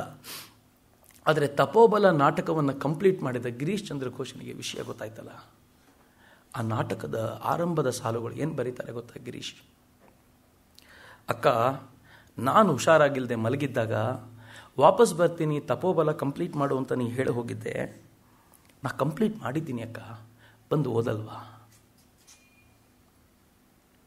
ಬರ್ತೀನಿ ಅಂತ ಮಾತು ಕೊಟ್ಟು ಹೋಗಿದ್ಯಾ, ನೀನು ಬರಬೇಕಲ್ವಾ ಅಕ್ಕ? ಗಿರೀಶ್ ಚಂದ್ರ ಘೋಷ್ ಆರ್ಡಿನರಿ ಅಲ್ಲ. ನಾನು ಯಾಕಿದ್ದೇನೆ ಹೇಳಬೇಕಾದಾಗ ನಂಗೆ ತುಂಬ ಭಾವುಕನಾಗ್ತೀನಿ ಅನಿಸ್ತೀನಿ ಅಂದರೆ, ಗಿರೀಶ್ ಚಂದ್ರ ಘೋಷ ಮಹಾಲಂಪಟ. ಅವನು ಕುಡಿದೇ ಇರೋದಿಲ್ಲ, ತಿನ್ನದೇ ಇರೋದಿಲ್ಲ, ಅವನವನು ಅನುಭವಿಸದೇ ಇರೋದಿಲ್ಲ, ಎಲ್ಲವೂ. ಆದರೆ ರಾಮಕೃಷ್ಣರ ಸಂಪರ್ಕಕ್ಕೆ ಬಂದು ಪರಮಭಕ್ತನಾದವ. ಅವನನ್ನು ಬಂಗಾಳದ ನಾಟಕದ ಪಿತಾಮಹ ಅಂತ ಕರೀತಾರೆ. ನನಗೊಬ್ರು ಹೇಳ್ತಿದ್ರು, 7 ಜನರನ್ನು ಒಂದೇ ಕಡೆ ಕೂರಿಸ್ಕೊಂಡು 7 ನಾಟಕಗಳನ್ನು ಸೈಮಲ್ಟೇನಿಯಸ್ ಆಗಿ ಡಿಕ್ಟೇಟ್ ಮಾಡಬಲ್ಲಂಥ ಸಾಮರ್ಥ್ಯ ಇದ್ದ ಕವಿ ಅಂತ ಅವನು. ಅಂಥವನು ಅಕ್ಕನ ಬಗ್ಗೆ ಇಷ್ಟು ಭಾವುಕನಾಗಿ ಬರೆಯೋದ? ನನಗೆ ನಂಬಲಿಕ್ಕೆ ಆಗಲ್ಲ. ಅಕ್ಕನ ಪ್ರೇಮ ಅದೆಷ್ಟು ಅಗಾಧವಾಗಿದ್ದಿರ್ಬೋದು, ಎಷ್ಟು ಜನರನ್ನು ಸೆಳೆಕೊಂಡಿದ್ದಿರ್ಬೋದು. ಅಕ್ಕ ಹೋಗಿದ್ದನ್ನು ಈ ದೇಶದ ಅನೇಕರಿಗೆ ಸಹಿಸ್ಕೊಳ್ಳಿಕ್ಕೆ ಆಗಲೇ ಇಲ್ಲ, ಅನೇಕರಿಗೆ ಜೀರ್ಣ ಮಾಡ್ಕೊಳ್ಳಿಕ್ಕೆ ಆಗಲಿಲ್ಲ. ಅವನಿಂದನಾಥ್ ಠಾಗೂರ್ ಬರೀತಾರೆ, ಚಿತ್ರಕಾರ, ಭಾರತೀಯ ಚಿತ್ರಕಲೆಗೆ ಅಕ್ಕ ಇನ್ನೂ ಸ್ವಲ್ಪ ಕಾಲ ಬೇಕಿತ್ತು ಅಂತ. ಭಾರತೀಯ ಚಿತ್ರಕಲೆಗೆ, ಭಾರತೀಯ ಸ್ವಾತಂತ್ರ್ಯ ಸಂಗ್ರಾಮಕ್ಕೆ ಅಕ್ಕ ಇನ್ನೂ ಬೇಕಿತ್ತು ಅಂತ ಅನೇಕ ಕ್ರಾಂತಿಕಾರಿಗಳು ಹೇಳ್ತಾರೆ. ಅಕ್ಕ ಹೇಳ್ತಾಳೆ, ನನ್ನ ಜೀವನದ ಒಂದು ಆಸೆ ಏನಿತ್ತು ಅಂತಂದರೆ, ಭಾರತಕ್ಕೆ ಸ್ವಾತಂತ್ರ್ಯ ಬಂದ ದಿನ ನಾನು ಭಾರತದ ಧ್ವಜವನ್ನು ಹಿಡ್ಕೊಂಡು ಓಡಿ ಹೋಗಬೇಕು ಅಂತ ಆಸೆ ಇದೆ ನನಗೆ ಅಂತ ಅಕ್ಕ ಹೇಳಿದವಳು. ಇದು ಅಕ್ಕನ ಕನಸಾಗಿತ್ತು. ಆ ಎಲ್ಲ ಕನಸುಗಳನ್ನು ದಾಟಿ ಅಕ್ಕ ಹೋಗ್ಬಿಟ್ಲು. ಮಿತ್ರರೇ, ಅಕ್ಕನನ್ನು ಕಳ್ಕೊಂಡಿದ್ದು ಎಷ್ಟು ದುಃಖವೋ, ಆದರೆ ಆಕೆಯನ್ನು ನೆನಪಿಸ್ಕೊಳ್ತಾ ಇಲ್ಲ ಅನ್ನೋದು ಅಷ್ಟೇ ದೊಡ್ಡ ಸಂಗತಿ ಅಂತ. ನಾನು ಈ ಹಿಂದೆ ಮಾತಾಡ್ತಾ ಒಮ್ಮೆ ಹೇಳ್ತಿದ್ದೆ, ಮದರ್ ತೆರೇಸಾ ನಾವೆಷ್ಟು ವೈಭವೀಕರಿಸಿದ್ವಲ್ಲ. ಮದರ್ ತೆರೇಸಾ ಯಾವತ್ತೂ ಜಗತ್ತಿನ ಮುಂದೆ ಭಾರತವನ್ನು ಹೊಗಳಲೇ ಇಲ್ಲ. ಮದರ್ ತೆರೇಸಾ ಭಾರತದ ಕುರಿತಂತೆ ನೆಗೆಟಿವ್ ಸಂಗತಿಗಳನ್ನು ಜಗತ್ತಿಗೆ ತುಂಬಿಸಿದ್ಲು. ಒಂದು ಕನ್ವರ್ಷನ್ ಪ್ರಾಸೆಸ್ಸಿಗೆ ಬೇಕಾಗಿರುವಂಥ ಎಲ್ಲ ಸಂಗತಿಗಳನ್ನು ಜಗತ್ತಿನ ಮುಂದೆ ತೆರೆದಿಟ್ಲು. ನಾವು ಮದರ್ ತೆರೇಸಾನ ಸೈಂಟ್ ಪಟ್ಟಕ್ಕೆ ಏರಿಸಿದ್ದನ್ನು ಹೊಗಳಿಸಿದ್ವಿ. ನಾನು ಯಾವುದ್ರ ಬಗ್ಗೆನೂ ಆಕ್ಷೇಪ ವ್ಯಕ್ತಪಡಿಸಲ್ಲ. ಆದರೆ ಮದರ್ ತೆರೇಸಾಗೇನಾದರೂ ಹೋಲಿಸಿದರೆ, ಮದರ್ ತೆರೇಸಾ ಮಣ್ಣಿನ ಹೆಂಟೆ ಆದರೆ ಅಕ್ಕ ಹಿಮಾಲಯ ಪರ್ವತ. ಅಕ್ಕ ಎಲ್ಲಿವರೆಗೂ ಹೇಳ್ತಾಳೆ ಗೊತ್ತೇನು? ಅಕ್ಕ ಹೇಳ್ತಾಳೆ, ಭಾರತೀಯರು ಯಾರು ಜಗತ್ತಿನ ಮುಂದೆ ತಲೆ ತಗ್ಗಿಸುವಂತ ತಪ್ಪನ್ನು ಯಾವುದು ಮಾಡಲಿಲ್ಲ. Don't be apologetic. ನೀವ್ಯಾಕೆ ಜಗತ್ತಿನ ಮುಂದೆ ಅಪಾಲಜಿ ಕೇಳ್ತೀರಿ? ಅಪಾಲಜಿ ಕೇಳುವಂತ ತಪ್ಪನ್ನು ನೀವು ಯಾವುದೂ ಮಾಡಲೇ ಇಲ್ಲ ಅಂತ ಅಕ್ಕ ಭಾರತೀಯರಿಗೆ ಹೇಳ್ತಿದ್ಲಲ್ಲ. ಜಗತ್ತಿನ ಮುಂದೆ ಇದನ್ನೇ ಸಾರ್ತಾ ಇದ್ಲು, ನೀವು ಭಾರತದಿಂದ ಕಲಿಯೋದು ಬೇಕಾದಷ್ಟಿದೆ, ಕಲ್ತ್ಕೊಳ್ಳಿ ಭಾರತದಿಂದ ಅಂತ. ಇದು ಅಕ್ಕನ ವ್ಯಕ್ತಿತ್ವ. ಅಕ್ಕನ ವ್ಯಕ್ತಿತ್ವ ಹೆಂಗಿತ್ತು ಗೊತ್ತೇನು? ಈ ದೇಶದ ಧ್ವಜ ನಂಗೆ ಗೊತ್ತಿಲ್ಲ, ನಾನು ಪ್ರಿಂಟ್ ಮಾಡಿ ತರಿಸ್ಬೇಕು ಅಂತ ಹುಡುಗರಿಗೆ ಹೇಳಿಟ್ಟಿದೆ, ನಿಮಗೆ ತೋರಿಸ್ಬೇಕು ಅನ್ನೋ ಆಸೆಯಿಂದ. ಅಕ್ಕ ಒಂದು ಧ್ವಜ ಪ್ರಿಂಟ್ ಮಾಡಿದ್ಲು ಭಾರತಕ್ಕೋಸ್ಕರ. ಅಕ್ಕ ಒಂದು ಧ್ವಜ ಮಾಡಿಸಿದ್ಲು, ವಜ್ರಾಯುಧದ ಧ್ವಜ. ನಾನು ವಜ್ರಾಯುಧದ ಬಗ್ಗೆ ನಿಮ್ಗೆ ಹೇಳ್ತಿದ್ದೆ. ಅಕ್ಕನ ಕಾನ್ಸೆಪ್ಟ್ ಹೆಂಗಿತ್ತು ಗೊತ್ತೇನು? ಭಗವಂತನ ಕೈಲಿರುವಂಥ ಅಪರೂಪದ ಶಕ್ತಿ ವಜ್ರಾಯುಧ ಅಂತ, ಸಿಡಿಲು, ಥಂಡರ್ಬೋಲ್ಟ್. ಆ ಥಂಡರ್ಬೋಲ್ಟ್ ಯಾಕೆ ಶಕ್ತಿ ಅಂತ ಅಕ್ಕ ಹೇಳ್ತಾಳೆ. ಎಲ್ಲ ಶಕ್ತಿಗಳು ಕೂಡ, ಬೇರೆಲ್ಲ ಶಕ್ತಿಗಳು ಕೂಡ, ಅದು ಭೂಕಂಪ ಇರ್ಬೋದು, ಅದು ಸುನಾಮಿ ಇರ್ಬೋದು, ಸಮುದ್ರದ ಅಲೆ ಇರ್ಬೋದು, ಇವೆಲ್ಲ ಭೂಮಿಯ ಮೇಲಿಂದ ಬರೋದು ಅಂತ. ಆಕಾಶದಿಂದ ಬರೋದು 2 ಶಕ್ತಿ ಅಂತೆ, ಒಂದು ಮಳೆ ಮತ್ತೊಂದು ಸಿಡಿಲು. ಮಳೆ ಅದು ಹರಡು ಹೋಗಿರುತ್ತೆ, ಆದರೆ ಸಿಡ್ಲು ಮಾತ್ರ ಯಾರಿಗೆ ಹೊಡಿಬೇಕೋ ಅವ್ರಿಗೆ ಹೊಡೆಯೋದು ಅಂತ. ಭಗವಂತನ ಕೈಲಿರೋ ಶಕ್ತಿ ಅಂತ ಅದು ಅಕ್ಕ ಹೇಳುದು. ಹೀಗಾಗಿ ಯಾರನ್ನಾದರೂ ಶ್ರೇಷ್ಠ ವ್ಯಕ್ತಿಗಳನ್ನು ಹೇಳಬೇಕಾದಾಗ, ಪವರ್ಫುಲ್ ವ್ಯಕ್ತಿಗಳ ಬಗ್ಗೆ ಹೇಳಬೇಕಾದಾಗ ಅಕ್ಕ ಅದನ್ನು ವಜ್ರಾಯುಧವಾಗಿ ತೋರಿಸ್ತಾ ಇದ್ಲು. ವಜ್ರಾಯುಧ ಅಂತ ಹೇಳ್ತಿದ್ಲು ಅಕ್ಕ ಅದನ್ನು. ಕೊಡಿ, ಈ ವಜ್ರಾಯುಧ ಹೇಗೆ ಅಂತಂದ್ರೆ ಅಕ್ಕ ಹೇಳ್ತಾಳೆ, ಆ ವಜ್ರಾಯುಧದ ಚಿತ್ರ ಹೀಗಿತ್ತು ಅಂತ. ಅಕ್ಕ ಡಿಸೈನ್ ಮಾಡಿದ್ದು ಇಂಡಿಯಾದ ಫ್ಲಾಗ್, ಹಿಂದೆ ಕೆಂಪು ಬಣ್ಣ, ಅದರ ಮೇಲೆ ಬಹುಶಃ ಹಳದಿ ಬಣ್ಣದ ವಜ್ರಾಯುಧ. ಅಕ್ಕ ಹೀಗೊಂದು ವಜ್ರಾಯುಧವನ್ನು ಡಿಸೈನ್ ಮಾಡಿದ್ಲು. ಈ ವಜ್ರಾಯುಧದ ವೈಶಿಷ್ಟ್ಯ ಏನು ಹೇಳ್ತಾಳೆ ಗೊತ್ತಾ ಅಕ್ಕ? ಇದು ಯಾರು ಪವರ್ಫುಲ್ಲೋ, ಯಾರು ಮ್ಯಾನಿಫೆಸ್ಟೇ ಆಗಿಲ್ಲದೆ ಇರುವಂತ ಶಕ್ತಿಯನ್ನು ತೋರಿಸ್ತಾರೋ ಅವರು ವಜ್ರಾಯುಧ ಆಗ್ತಾರೆ ಅಂತ ಅಕ್ಕ ಹೇಳೋಳು. ಅಕ್ಕ ಹೇಳ್ತಿದ್ಲು ಭಾರತದಲ್ಲಿ, ಮಹಾಭಾರತದಲ್ಲಿ ವಜ್ರಾಯುಧದ ಉಲ್ಲೇಖ ಬರುತ್ತೆ. ಅಕ್ಕ ಹೇಳ್ತಿದ್ಲು ಭಾರತದಲ್ಲಿ ಬುದ್ಧನ ವಜ್ರಾಯುಧ ಅಂತ ಕರೀತಾರೆ. ಅಕ್ಕ ಹೇಳ್ತಿದ್ಲು ಭಾರತದಲ್ಲಿ, ಈ ದೇಶದಲ್ಲಿ ದೇವತೆಗಳು ಹೋರಾಟ ಮಾಡಬೇಕು ಅಂತಂದಾಗ ದೇವತೆಗಳಿಗೆ ಶಸ್ತ್ರ ಮಾಡಿಕೊಡುವಂತ ವ್ಯಕ್ತಿ ಹೇಳಿದ್ದಂತೆ, ಯಾರು ಬೆನ್ನು ಮೂಳೆಯನ್ನು ಕೊಡ್ತಾರೋ ಅದರಿಂದ ವಜ್ರಾಯುಧ ಮಾಡಬಹುದು ಅಂತ. ದದೀಚಿಗಳು ಬೆನ್ನು ಮೂಳೆ ಕೊಟ್ಟರು. ಆಗ ಹೇಳ್ತಾಳೆ, ಸೆಲ್ಫ್ಲೆಸ್ ಮ್ಯಾನ್ ಇಸ್ ವಜ್ರಾಯುಧ. ಅಕ್ಕ ಹೇಳ್ತಾಳೆ, ಯಾರು ನಿಸ್ವಾರ್ಥಿಯೋ ಅವನು ವಜ್ರಾಯುಧ ಆಗ್ತಾನೆ. ಈ ವಜ್ರಾಯುಧದ ಕಲ್ಪನೆ ಇಟ್ಕೊಂಡು ಅಕ್ಕ ಹೇಳ್ಕೊಳ್ತಾಳೆ, ವಜ್ರಾಯುಧ ಇವತ್ತಿಗೂ ಬಿಡಲಿಲ್ಲ, ಭಾರತವನ್ನು ಬಿಟ್ಟು ಹೋಗಲ್ಲ ಅದು. ಇವತ್ತದು ಶಿವನ ಕೈಯಲ್ಲಿ ತ್ರಿಶೂಲ ಆಗಿದೆ, ಅಷ್ಟೇ ಡಿಫರೆನ್ಸು ಅಂತ. ಅಕ್ಕನ ಗ್ರಹಿಕೆ ಎಷ್ಟು ಚೆನ್ನಾಗಿತ್ತು ನೋಡಿ. ಹಂಗೆ ಹೇಳಿದ ಅಕ್ಕ, ಭಾರತಕ್ಕೇನಾದರೂ ಧ್ವಜ ಆಗಬೇಕು ಅಂದರೆ ಅದು ವಜ್ರಾಯುಧವೇ ಆಗಿರಬೇಕು. ವಜ್ರಾಯುಧ, ಒಂದು ವಜ್ರಾಯುಧ ಮಾತ್ರ ಸಾಕಾಗಲ್ಲ, ಈಗ ಸುತ್ತಲೂ ವಜ್ರಾಯುಧ ಯಾಕೆ ಇರಬೇಕು? ಯಾಕೆ ಅಂತಂದರೆ ಭಾರತಕ್ಕೆ ಸೆಲ್ಫ್ಲೆಸ್ ಮ್ಯಾನ್ಗಳ ಸಂಖ್ಯೆ ಜಾಸ್ತಿ ಬೇಕು ಅಂತ. ಎಲ್ಲ ದಿಕ್ಕುಗಳು ಸೆಲ್ಫ್ಲೆಸ್ ಜನ ಬೇಕು, ಇವರು ಸೇರ್ಕೊಂಡು ಹೊಸ ಭಾರತವನ್ನು ಕಟ್ಟಬೇಕು ಅಂತ ಅಕ್ಕನ ಕನಸಿತ್ತಲ್ಲ, ಆ ಕನಸು ಸಾಕಾರ ಆಗಬೇಕಾಗಿತ್ತು. ಇಂಥ ಧ್ವಜದ ಕಲ್ಪನೆ ಇತ್ತು. 1905 ಈ ದೇಶಕ್ಕೆ ನನಗೆ ಗೊತ್ತಿರೋ ಪ್ರಕಾರ ಮೊದಲ ಧ್ವಜ ಯಾರಾದರೂ ಸಮರ್ಪಣೆ ಮಾಡಿದರೆ ಅಕ್ಕನೇ ಇರಬೇಕು. ಆನಂತರ ಮೇಡಮ್ ಕಾಮ ಸಮರ್ಪಣೆ ಮಾಡಿದ್ದು ಸ್ಟುಟ್ಗಾರ್ಟ್ನಲ್ಲಿ. ಆಮೇಲೆ ಬದಲು ಅಕ್ಕ 1905 ತನ್ನ ಶಾಲೆ ಮಕ್ಕಳನ್ನು ಸೇರಿಸ್ಕೊಂಡು ಮೊದಲ ಧ್ವಜವನ್ನು ರಾಷ್ಟ್ರಕ್ಕೆ ಸಮರ್ಪಣೆ ಮಾಡ್ತಾಳೆ. ಇನ್ನೇನು ಮಾಡಬೇಕು ಒಂದು ಹೆಣ್ಮಗಳು? ಆದರೆ ಭಾರತ ಮರ್ತೇ ಹೋಗ್ಬಿಡ್ತು. 150ನೇ ವರ್ಷ ಬರದೇ ಹೋಗಿದ್ದಿದ್ರೆ, ನಾನು ನಿಜವಾಗ್ಲೂ ಇವತ್ತು ಮಾತಾಡ್ತಾ ಹೇಳ್ತಿದ್ದೆ, 150ನೇ ವರ್ಷ ಬಂದಿದ್ದು ಅಥವಾ ಆ ವರ್ಷದಲ್ಲಿ ನಾವುಗಳಿರೋದು ಎಂಥ ಲಾಭ ಅಂದರೆ ಅಕ್ಕನ ಕುರಿತಂತೆ ಓದ್ಲಿಕ್ಕೆ ಸಾಧ್ಯ ಆಯಿತು ಅಂತ. 149ನೇ ವರ್ಷದಲ್ಲಿ ನಾವು ಅಕ್ಕನ ಬಗ್ಗೆ ಇಷ್ಟು ಓದಲಿಲ್ಲ, 148ಕ್ಕೆ ಓದಲಿಲ್ಲ, ಬಹುಶಃ 150ಕ್ಕೆ ಇಲ್ಲದೆ 151ಕ್ಕೆ ಬಂದಿದ್ರು ಇಷ್ಟು ಓದ್ತಾ ಇರಲಿಲ್ಲ. 150ಕ್ಕೆ ನಾವು ಇದ್ದೀವಲ್ಲ, ಅಕ್ಕ ಯಾರು ಅಂತ ತೆಗೆದು ನೋಡಿದರೆ ಇಷ್ಟು ವರ್ಷ ಓದಲಿಲ್ವಲ್ಲ ಅಂತ ಸಂಕಟ ಆಗ್ಬಿಡ್ತು ನನಗೆ. ಎಂಥ ಜೀವ ಇದು, ಇವಳನ್ನು ಹೇಗೆ ಪರಿಚಯಿಸಬೇಕಿತ್ತು ಅಂತ. ಭಾರತ ನಾವು ಯಾವಾಗಲೂ ಈ ವಿಚಾರದಲ್ಲಿ ಸೋತಿದ್ದೀವಿ. ಯಾರನ್ನು ಹೇಗೆ ಪರಿಚಯಿಸಬೇಕು ಅದರಲ್ಲಿ ನಾವು ಪೂರ್ಣ ಪ್ರಮಾಣದಲ್ಲಿ ಸೋತವರು. ಒಬ್ಬ ಹಿರಿಯರು ಹೇಳ್ತಾರೆ, ಯಾವ ದೇಶ ತನಗೋಸ್ಕರ ಜೀವ ಸವಿಸಿದವರನ್ನ ಮರೆತು ಕೃತಜ್ಞವಾಗುತ್ತೋ ಆ ದೇಶಕ್ಕೆ ಭವಿಷ್ಯ ಇಲ್ಲ ಅಂತ. ಆದರೆ ನೆನ್ಪಿಡಿ, ಕಳೆದ 4 ದಿನಗಳಿಂದ ನಾವು ಅಕ್ಕನ ಕೆಲಸವನ್ನು ಸ್ಮರಿಸಿದ್ರಿಂದ ಭಾರತದ ಭವಿಷ್ಯವನ್ನು ಮುಂದಿನ 50 ವರ್ಷಗಳಿಗೋಸ್ಕರ ಆದರೂ ಖಾತ್ರಿ ಮಾಡಿದ್ದೀವಿ ಅಂತ ವಿಶ್ವಾಸ ಇದೆ ನನಗೆ. ಆ ಕಾರಣಕ್ಕೋಸ್ಕರ ಹೆಮ್ಮೆ ಇದೆ ನನಗೆ. ನಾವೆಲ್ಲರೂ ಕಿವಿಗೊಟ್ಟು ಅಕ್ಕನ ವಿಚಾರವನ್ನು ಕೇಳಲಿಕ್ಕೆ ಕೂತ್ಕೊಂಡ್ವಲ್ಲ, ಅಕ್ಕನ ಸ್ಮರಣೆ ಮಾಡ್ತಾ ಒಂದೆರಡು ಹನಿ ಕಣ್ಣೀರೇನಾದರೂ ಇಳಿದು ಹೋಗಿದ್ರೆ, ಅಕ್ಕ ನೀನು ಮಾಡಿದ ಕೆಲಸಕ್ಕೆ ಇನ್ನೇನು ಕೊಡೋಣ ಅಂತ ಕೇಳಬೇಕು ಅಂತ. ಅವಳಿಗೆ ನಾವು ಕೊಡುವ ಹೆಸರು ಬೇಡ ಆಗಿತ್ತು, ಅವಳಿಗೂ ಬೇಕಾಗಿರಲಿಲ್ಲ. ಅವಳಿಗೆ ಅವಳು ಗುರು ಕೊಟ್ಟಿದ್ದು ಎಲ್ಲವೂ ಇತ್ತು. ನಾನು ಮತ್ತು ನೀವು ಕೊಡಬಹುದಾಗಿರೋದು 2 ಹನಿ ಕಣ್ಣೀರು ಮತ್ತು ಇಷ್ಟು ದಿನ ಮರೆತವಲ್ಲ ಅನ್ನುವಂಥ ಒಂದು ನೋವಿನ ಕಣ್ಣೀರು. ನೆನಪಿಸ್ಕೊಳ್ತೀವಿ, ಮುಂದಿನ ಜನಕ್ಕೆ ಅದನ್ನು ಮುಟ್ಟಿಸುವಂಥ ಪ್ರಯತ್ನ ಮಾಡ್ತೀವಿ ಅನ್ನುವಂಥ ಪ್ರೀತಿ, ನಂಬುಗೆ, ಇಷ್ಟು ಮಾತ್ರ ಅಕ್ಕನಿಗೆ ನಾನು ಮತ್ತು ನೀವು ಕೊಡ್ಲಿಕ್ಕೆ ಸಾಧ್ಯ. ಅಕ್ಕ ಈ ದೇಶಕ್ಕೋಸ್ಕರ ಏನು ಮಾಡಿದ್ದು? ನನಗೆ ತುಂಬ ಜನ ಪ್ರಶ್ನೆ ಕೇಳ್ತಾರೆ, ಭಾಳ ಗಂಭೀರವಾದ ಪ್ರಶ್ನೆ. ಶಿವಮೊಗ್ಗದಲ್ಲಿ ಒಂದು ಹುಡುಗಿ ನನ್ನ ಕೇಳ್ತು, ಸರ್ ಅಕ್ಕ ಭಾರತಕ್ಕೆ ಇಷ್ಟೆಲ್ಲ ಕೆಲಸ ಮಾಡಿದ್ಲು, ತನ್ನ ದೇಶಕ್ಕೆ ಮೋಸ ಮಾಡಲಿಲ್ವ ಸರ್? ಭಾಳ ಚೆನ್ನಾಗಿದೆ ಪ್ರಶ್ನೆ.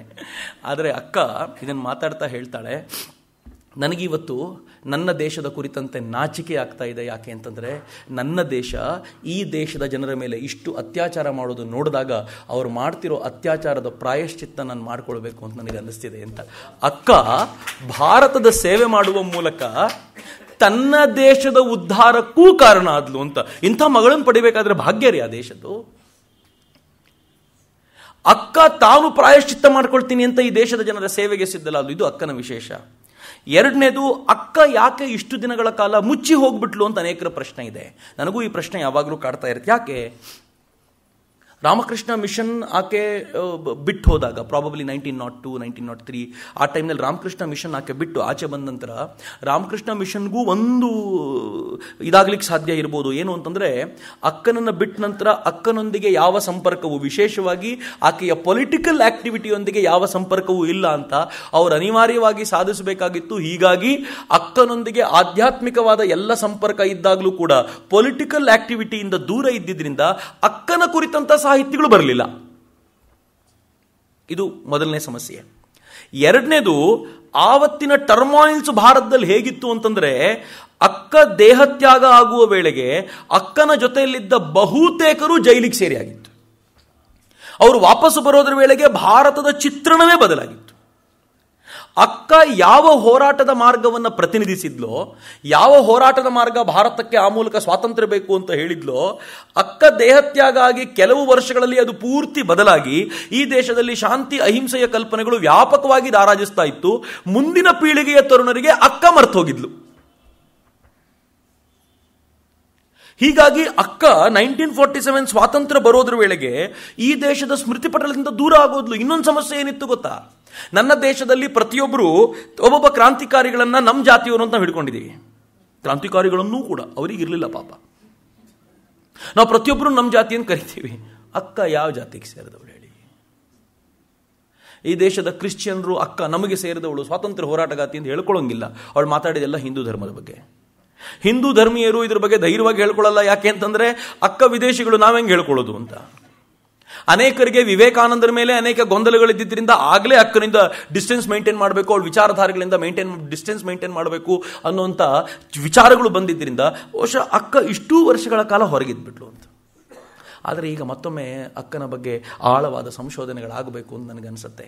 ಅಕ್ಕನ ಸಾಹಿತ್ಯ ರಾಶಿ ರಾಮಕೃಷ್ಣಾಶ್ರಮ ಪ್ರೊಡ್ಯೂಸ್ ಮಾಡಿದೆ. ಒಂದು 7-8 ವಾಲ್ಯೂಮ್ಗಳಲ್ಲಿ ಅಕ್ಕನ ಕಂಪ್ಲೀಟ್ ವರ್ಕ್ಸ್ ಪ್ರೊಡ್ಯೂಸ್ ಮಾಡಿದೆ. ಪ್ರತಿಯೊಂದು ವಿವೇಕಾನಂದರನ್ನು ನೋಡುವಂಥ ಅಪರೂಪದ ದೃಷ್ಟಿಕೋನವಾಗಿ ನಮಗೆ ಹೆಲ್ಪ್ ಆಗುತ್ತೆ. ಹೀಗಾಗಿ ಎಲ್ಲೋ ಒಂದು ಕಡೆ ಇವತ್ತು ನಿಂತ್ಕೊಂಡಾಗ ನನಗನ್ಸುತ್ತೆ, ಅಕ್ಕನನ್ನು ಇನ್ನೂ ಆಳಕ್ಕೆ ಪರಿಚಯಿಸಿಕೊಳ್ಳುವಂಥ ದೊಡ್ಡ ಸಾಮರ್ಥ್ಯ, ದೊಡ್ಡ ಶಕ್ತಿ ಭಾರತೀಯರಿಗೆ ಭಗವಂತ ಕೊಡಬೇಕು ಅಂತ ನಾನು ಪ್ರಾರ್ಥಿಸಿಕೊಳ್ತೀನಿ. ಅಕ್ಕನ ಜೀವನ ನಮ್ಮೆಲ್ಲರನ್ನೂ ಪ್ರೇರೇಪಿಸಲಿ, ಭಾರತ ವಿಶ್ವಗುರುವಾಗಲಿ ಅನ್ನೋದಷ್ಟೇ ನನ್ನ ಪ್ರಾರ್ಥನೆ.